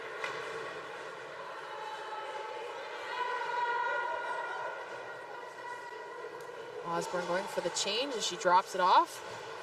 Forrest now on the side. An aggressive center play here. Trying to get some space, but Violette walks away with it. There's a delayed penalty on this play. Again with that aggressive center coming out along the boards. And now with Caron on the bench, fourth player is added to the zone. Chenier fakes it. Comes across the top, slides it down. An amazing shot from down low. Chenier to Chenier, making that contact look easy. Yeah. Actually, that wasn't Chenier. Chenier made the pass to Violette. Violette making no hesitation on that low post. Violette and Chenier just sharing a moment in that excitement. I think they may have practiced that once or twice, and now it seems to have worked. You know what? And I think it worked. And they're celebrating. Yes. So very excited about that one. And those kind of plays are always super exhilarating, you know? Fun for us to watch. Exactly. And fun for them to do. Absolutely. Again, slowly creeping up this lead. Fusion taking control of the game. Ravens caught a little bit on the back foot. They came into this quarter with a lot of energy, but they haven't had a lot of zone time. As Chenier now keeps it in her end. She's pressured by Perreault. Long, making the long pass over to Corey. Corey stepping in. She's got 3 on her. Wow. Picked off. Hard to beat 3 ring-minded defense. Now St. Laurent on the offensive. Has time, has space, makes a move. Elisek has a bit of her glove. Just the tip of her glove, manages to keep that away. Was in. Looping, trying that low pass again to her sister.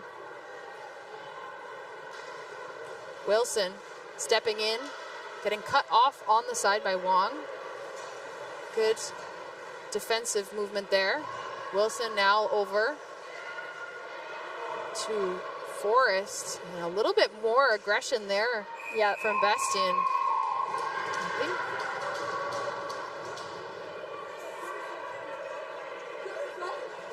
The Ravens are playing a lot more of a dynamic triangle where they're sending players into the boards to follow up on that ring. There's a lot of different ways that you can play a triangle. All have different kind of theories behind them, and they can definitely, you can choose different theories depending on how you feel. Absolutely. And change it up in game. Exactly. And Wilson has a big opportunity there. Hits the post, it looked like. Stepped right into the triangle. Helisuk facing a lot of shots in this quarter. Moisin taking control at center. Siegel over to Chenier. Chenier down to Plouffe. Plouffe with the big stab there. 14 seconds on the shot clock. Plouffe got the rebound. Helisuk shaking her pad. That seemed like a big one. Forrest tries to scoop her way past the center. Just doesn't make it. Gets picked up here by Plouffe. Plouffe looking for time and space. Wanted to send it through her back. Hits a skate instead. Tricky shot. Hard to control. As Wilson goes down into the zone. This is that stab, so Fusion just dominating the zone. Violette moving that ring away as she changes. Chenier going for a quick skate, keeping that momentum going. Now over to St. Pierre. St. Pierre to Chenier. Chenier just waits. Just waits for it. It gets waved off. She's stepped into the crease, is what it looked like. Or it's counted. It's counted. All right. Some confusion there. Right.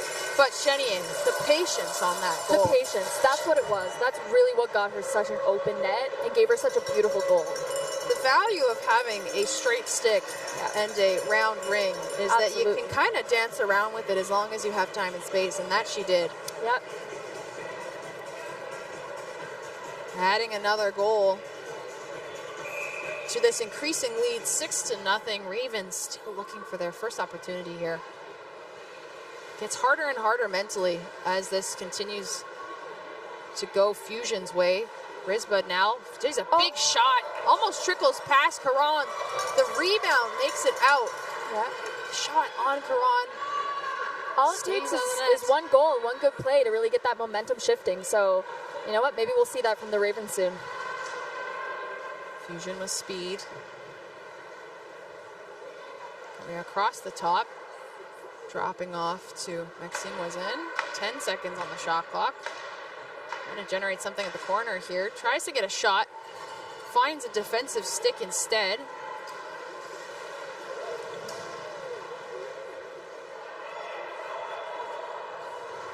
And looks like Ravens will be going to the box shortly. Delayed call on that play. Caron skating towards her net. Wilson now with the ring.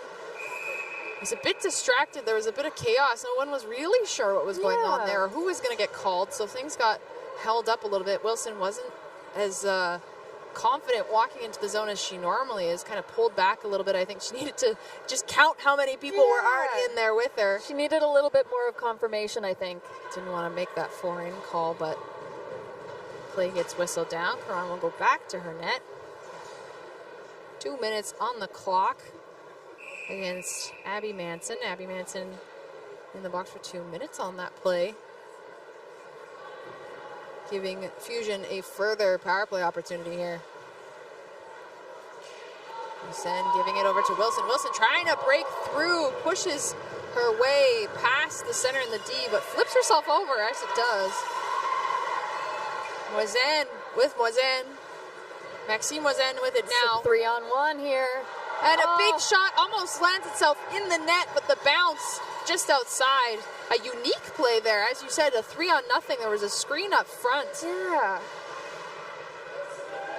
Already planted there from the Fusion forward. Lots going on. Chenier bouncing it off the boards to Plouffe. Plouffe deciding what she wants to do with it. 1 minute and 7 seconds on the Ravens penalty. Down to Plouffe again. And off to the side, an amazing glove save by Pelisek. Forrest thought she saw an opening. Pelisek giving it all she's got. The recognition was just unbelievable there. Her knowing that that shot was coming and making the transition to make that save. Phenomenal work from Pelisek. She's just going to get herself sorted here. That looked like a tough one. I've never been a Ringette goalie, but that to me looked like a tough ask. Great work from Pelisek. Violette now dropping it back to Forrest. Forrest, she wants another opportunity.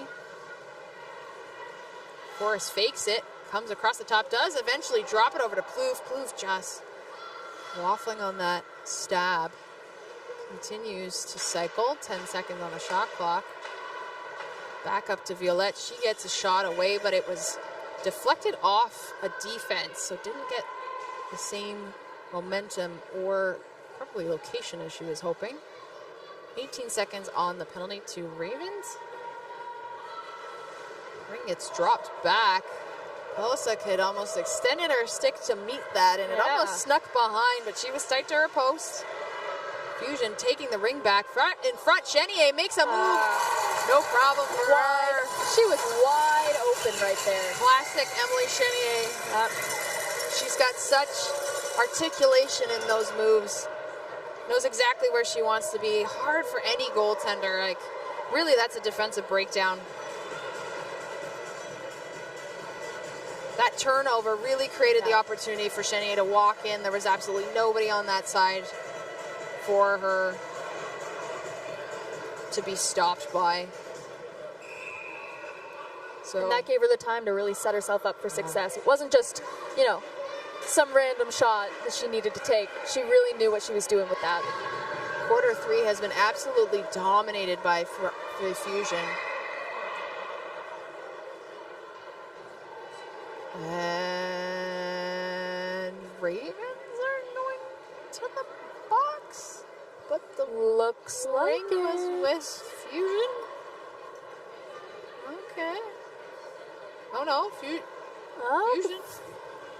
But it. Oh no. Yeah. It's a Raven penalty. Yeah, again. Oh goodness. Why? Anyway. And Jolly Risbud back in the box for the 3rd time. On a body contact call down by her own net on the offensive side. Forrest wanted to move that right in front of Chenier, who was hiding out in front of the crease. Back to Chenier. Chenier looking for that side where she had some space before, passing it now instead. Gets it back. 44 seconds in this quarter. Fusion accidentally walking into the crease there, so Ravens back with it. That'll be a touch. So Fusion can get that back. Just under 25 seconds remaining in this quarter. Fusion on the power play. Chenier pass it to St. Laurent. St. Laurent met with some collision force there. Tries to put it up front. Looks like a bouncing ring may have found its way somewhere. Someone tried to flick that into Pelisek, and crease violation there. There's a lot happening. There's a lot going on. A lot of energy in this space. Lots to follow. I'm excited to see what Fusion does with this. 6.4 seconds. Not a lot of time. Only have 5 seconds to pass it. Making a bit of a play here. Here we go. Morsen looks for that far post. Pulling everybody with her, but Pelisek's blocker gets it instead. A well-deserved break for both of these teams, I think. I need a break. Right? My goodness. A lot happening in those last few minutes. Take a little breather. Ravens still hunting for that first goal. I feel it for them. They have had some opportunities. They just, I think, need to spend a little bit more time in the offensive zone. Have the space that they need, calm things down, and make the right plays to get it out of the defensive zone to make sure that they can find the offensive zone. Absolutely, yeah. Sometimes all it takes is that one goal to switch the momentum and really get you going. Fusion taking full control of that quarter. Some highlight reel goals for Emily Chenier, 2 of them in a row. She'll want to put that on her portfolio. Oh, for sure. Those will go on the resume. Cron not facing a lot of shots in that last one, but still maintaining her sharp play. And of course, the Fusion are at home, so it does help to have so many fans here with us today. A lot of blue. A lot of blue in the crowd. Really happy to see such a great turnout. And speaking of turnout, did you know that people can still buy tickets to the Canadian Ringette Championships in Ottawa? As a matter of fact, I did, and I was hoping you would bring that up because I want to see more people show up to the CRCs this year. We're trying to fill the house.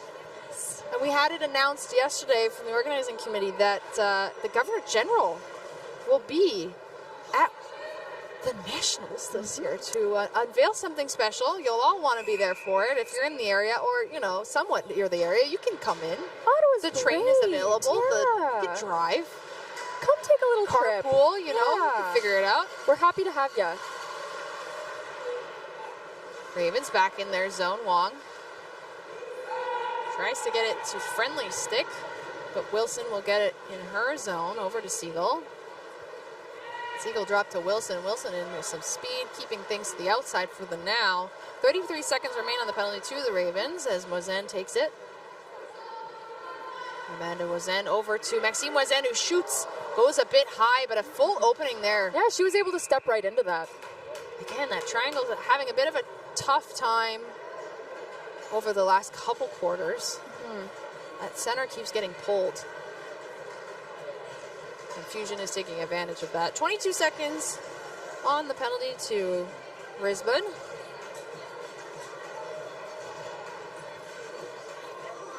Plouffe taking the ring for Fusion. Violette faking things. Over to Plouffe. Violette now.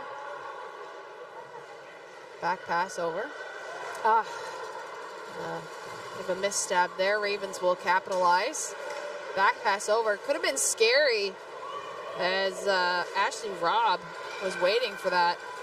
Yeah, they were close. Ravens moving it. Accidentally sending it over 2 lines. Fusion will have to touch it first. Ring is fought off by Wiley. And now a battle with Ayami moving it into the quarter. Trying to get some settlement with the Ravens in the zone here. They haven't had a lot of offensive time. Need to set some stuff up here with 10 seconds on the shot clock. Wilson fakes it, comes across the top, gets picked off by Chenier. Chenier skating up forward. She's with Whipple. Whipple to Chenier.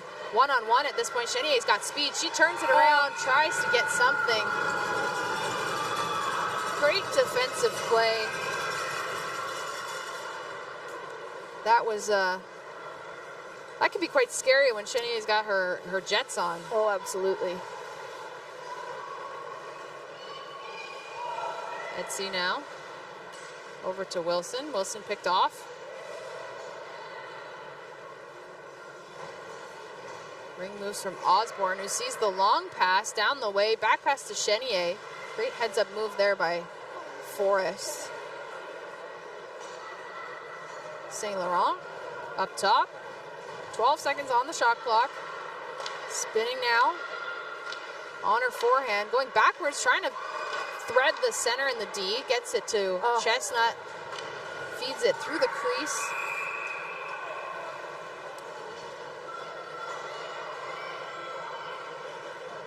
And Elisek will get the toss here.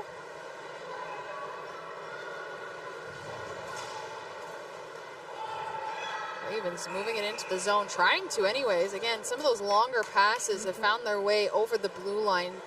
There's another instance of a 2-line pass. It's not quite connecting in the neutral zone. Trying to get some space. But Fusion's not making it very easy to find those openings. We talk a lot about neutral zone ownership in this sport. It is a very important part of the ice. Absolutely.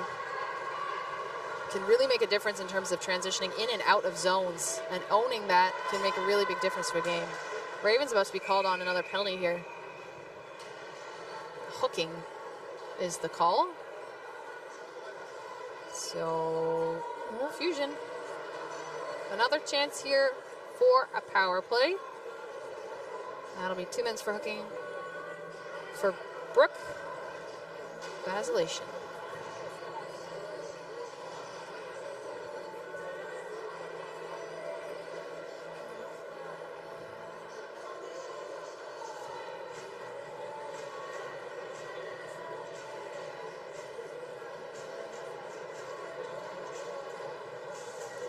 They're just correcting the clock here.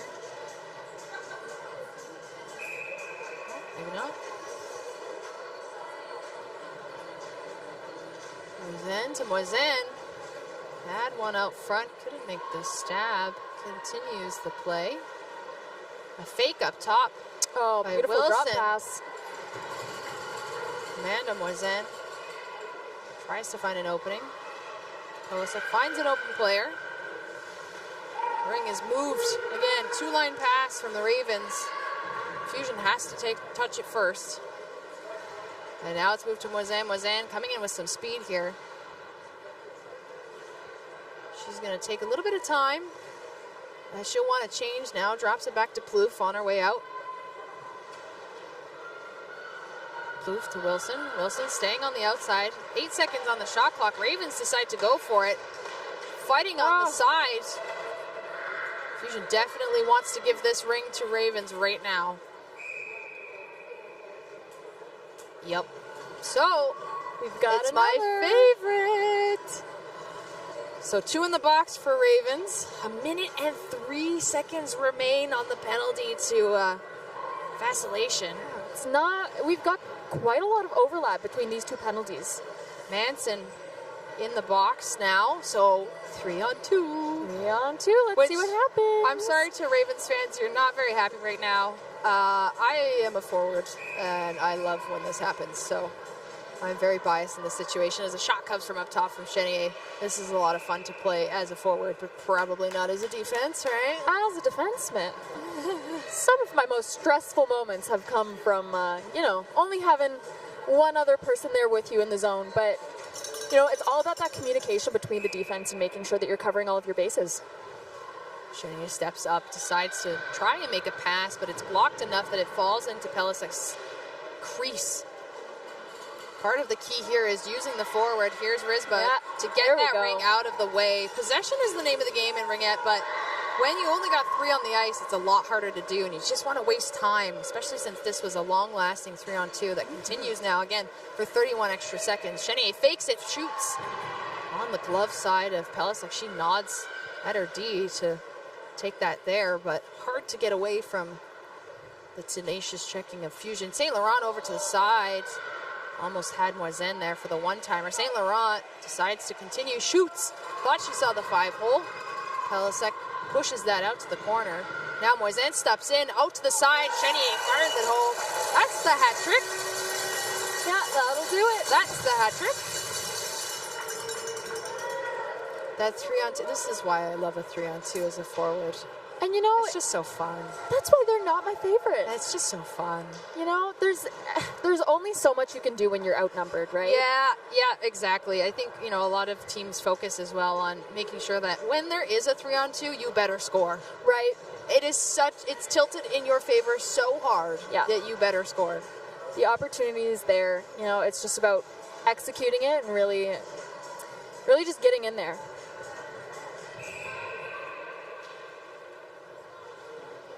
So penalty remains for the Ravens. Gatineau Fusion scoring before the first penalty expired, so she'll get to leave the box, but remaining there is Abby Manson. She serves her remainder of her penalty. 42 seconds remaining on that. Plouffe taking the ring up the center. Back to Plouffe, just a little bit too far. Couldn't get her outstretched stick on it. Ravens now. Moving it up front, speeding through, and a final shot. Caron with the save. Evray making it look easy. Put on the Jets. And came out right through there. Great look from her. As the Ravens remain shorthanded for the next 7 seconds. Now trying to move it out of their zone, Law. Trying to get it to Corey. Chenier picks up instead, moves it along into open ice. We are officially back to 5-on-5. Penalty kill is over. So let's see what happens here. Seagull looking for somebody. Moving her feet. Trying to get around the check from the 2 forwards on the line. Back over. A big shot there.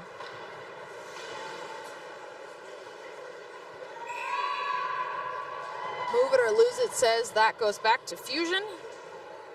They'll get the free pass. 6 minutes and 21 seconds remain in this game. Fusion slowly ticking up their lead, but Ravens doing a good job here in the 4th quarter to kind of keep that at bay. Ravens trying to find someone, find Wilson. Wilson gets picked off.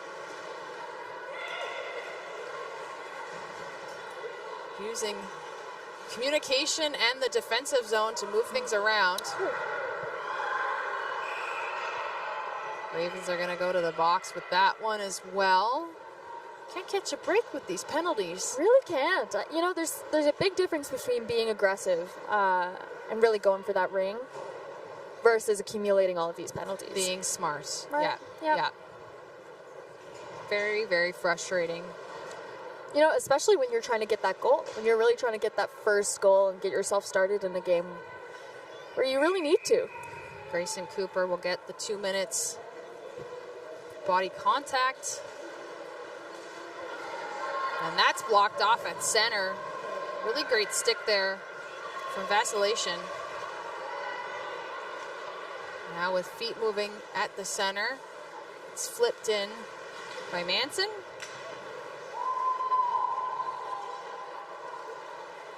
Fusion will get things back with Rob. Rob moving it over to Wilson. Wilson to Moisen. Maxime Moisen.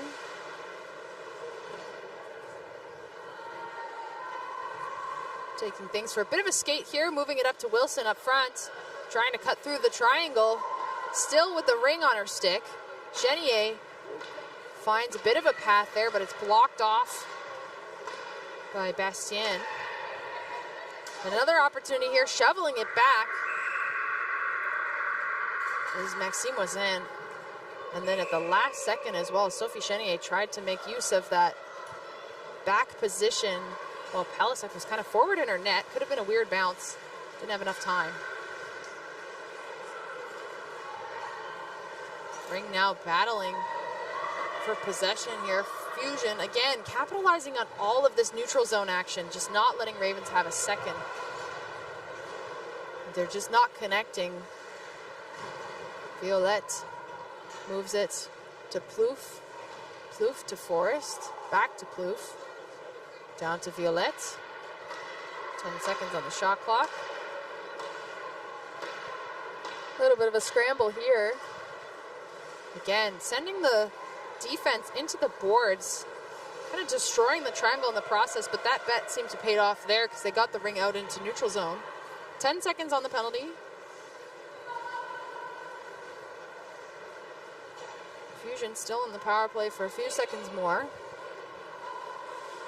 As we're back to even strength now.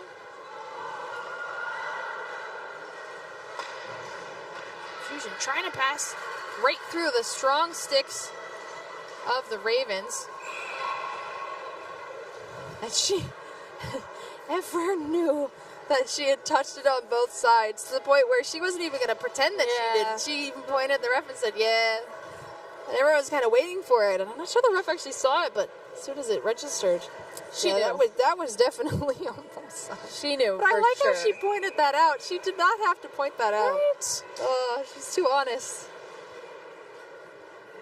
Fusion now back with it. Saint Laurent. Up front now for Forrest. Forrest tried to get it there. All the way there. Oh, That was over the line. Yeah. I had an involuntary, right? Sometimes the instincts just kick in. That was definitely over the line. Sometimes we try and be sneaky, you know? If the refs can't see everything. Yeah, that's my personal philosophy is if you just pretend it didn't happen, maybe they will just not notice. Well, and that's the thing. In sport, your coaches always tell you, play the whistle. The refs are the ones that are going to make the calls. It's your job to be there to play. Absolutely. Ravens now trying to break in. And a board bank there down to Law. Not an easy pickup. And the ring goes to the center of the crease. And Corey's up in front. Bit of a weird play there. What a battle. Corey had an opportunity to pick up that ring there, but Karan was in with her stick, and then all of a sudden the swarm of Fusion all there. Some excitement in front of the net. Fusion now not quite sure what to do with it. They don't have to do much at this point. 8-0 lead. They're really just looking for possession. 2 minutes and 45 seconds remaining in the quarter. Moisin takes one. Gets that rebound off the big moving pad save. Cycle keeping to the outside. Realistically, again, just trying to keep the ring away from the Ravens. Fusion moving it back behind the net. Wasting time on the shot clock. Over to Moisin and a big save from Pelisek. Something we can come to expect from her. My goodness, Moisin now back out front. She doesn't think she needs to take the risk and wants to keep the cycle going to waste more time. Gets pinned up on the boards. She's going to try and continue things here. Again, Fusion, just name of the game here is control. So both Maxine and Amanda just trying to play keep away from the Ravens here as the clock winds down. Wilson now tries to make the easy pass, but it's tripped up. No one can get a stick on it. Fusion trying to slide it past Pelisek, but everybody's stuck in the crease, so that'll be no goal. Easy toss off to the side. And Wong spinning away from traffic. Really nice pass over to Cooper. Cooper looking now to the front of the net, gets a shot. Too high. They'll maintain the possession here. They're trying to get that reset. Rolling ring finds its way into the crease. Fusion touches it, so possession goes back to the Ravens. 1 minute and 13 remaining in this game. The Ravens still looking for that first goal. Timeout here will be called, probably to create a bit of a strategy to get just the one. Ravens calling that timeout, so in all likelihood they're discussing what they want to do with the next minute and 13 seconds. They're hoping they can keep possession within the offensive zone.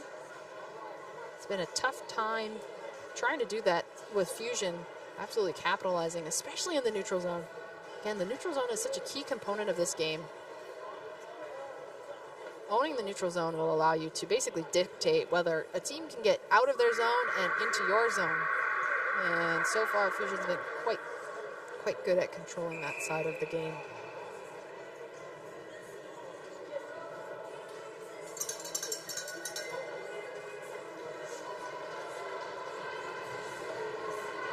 Timeout expires. We'll get back to play. And the Gatineau hockey boys are down as the #1 fans of Fusion now, as required by contract with the bet that they made. It's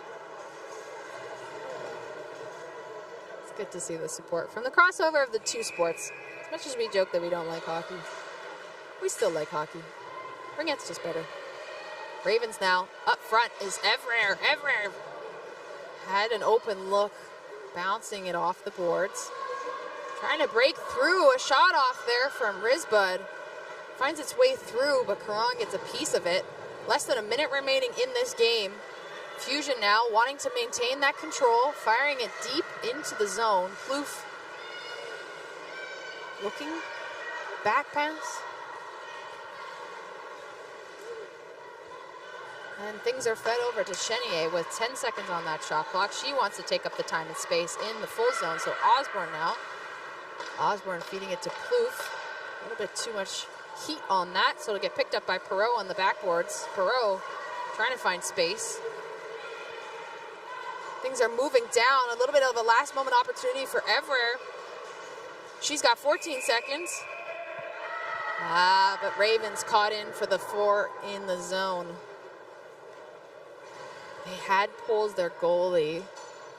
Pelisic had just made it to the bench. And unfortunately, math is sometimes hard. 3 in the zone only. Until your goalie makes it fully to the bench, that's the problem there. Fusion may have had a good last look there as time winds down, fires it from up top. Pelisic with the last save of the game. Keeping the score much lower than it could have been. Playing very, very well. Ravens showing some energy, but ultimately Fusion just on top of their game plan today. They knew how to execute, and the score just kept creeping up. Again, last game of the East Hub, the last East Hub of this season. There's one more hub out west in Morinville, Alberta, just outside St. Albert and Edmonton area in the north, where the West teams will face off for the final time before the postseason in Ottawa. These two teams might see each other again, depending on how the standings fall. Fusion putting on a bit of a show for the home crowd today and this weekend. Thank you to all the fans and the new fans that have tuned in across the weekend. We're going to have player of the game announced for both sides. They'll line up on the blue line. And then Maya is down at ice level to interview the player of the game for Gatineau Fusion. And she knows French, so hopefully we'll get some French for you. I don't know French, I'm so sorry. But of course, on the Nepean Ravens, number 30, Rachel Pelisic, an absolutely phenomenal performance. The score does not reflect how well she did.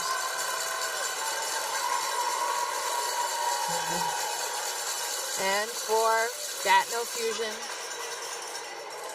of course, we've got number 74, Alex Violette. Her second year in the league, really showing up for this one.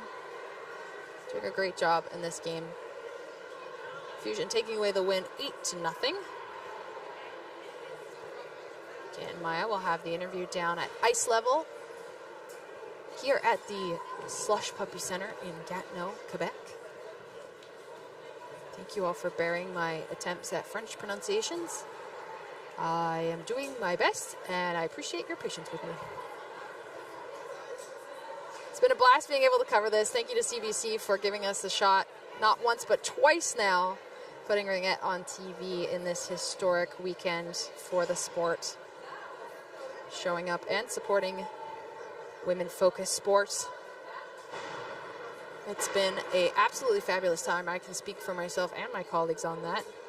Thank you again to my fellow commentators, including Louis Nagy and Kirsten McLaughlin, who joined me yesterday. Both did 3 games each. And then Maya's got the interview, and she also helped me call the last 3 games.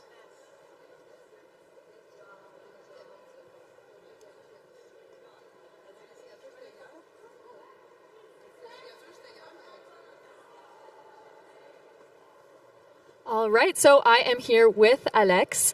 So first of all, congratulations. Second of all, tell me kind of about the strategy that you guys had going into this game, what the goals were, what you were really looking to accomplish. Cette game-ci, dans le fond, on voulait vraiment contrôler la game, vraiment garder le momentum, garder l'anneau, plus contrôler, c'est ça, vraiment contrôler l'anneau, avoir les plus d'opportunités possibles, puis vraiment comme garder comme un bon momentum. Là. C'est ça, merci. Et alors, now moving on to the championships for nationals coming up, what are you guys looking forward to? On veut vraiment continuer comme on vient de finir. On veut commencer fort, on veut arriver prête, puis on veut vraiment que ce soit notre game, puis notre tournoi, puis vraiment monter le plus haut possible.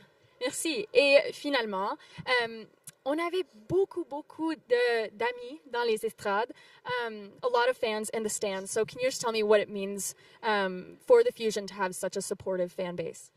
C'est vraiment le fun, c'est vraiment important pour nous parce que c'est des petites jeunes qui viennent, qui veulent venir connaître la ringuette, puis venir nous encourager, apprendre le sport, avoir des buts, tu sais, je veux venir comme à la LNR, fait que c'est vraiment bon pour notre sport, puis pour notre équipe aussi, puis c'est vraiment le fun de voir les petites joueuses qui sont aussi passionnées.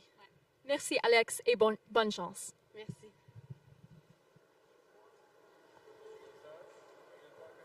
Thank you again for joining us on this broadcast. It's been a wonderful Saturday and Sunday. Oh, look, it's me. Hi, guys. Thank you for joining us. We've been very proud to bring you this broadcast over the course of the weekend. Thank you to our fans who've been here a long time for some of the time, and now new fans. We really appreciate you tuning in. Thank you again to ISI Live/Ringette.live for putting on a great broadcast, and to all our viewers across the different countries. We've really appreciated all your support, and we look forward to seeing you at Nationals. For myself, Emily Renneberg, and for all my co-hosts, thank you very much for joining us, and keep watching Ringette. We really appreciate you.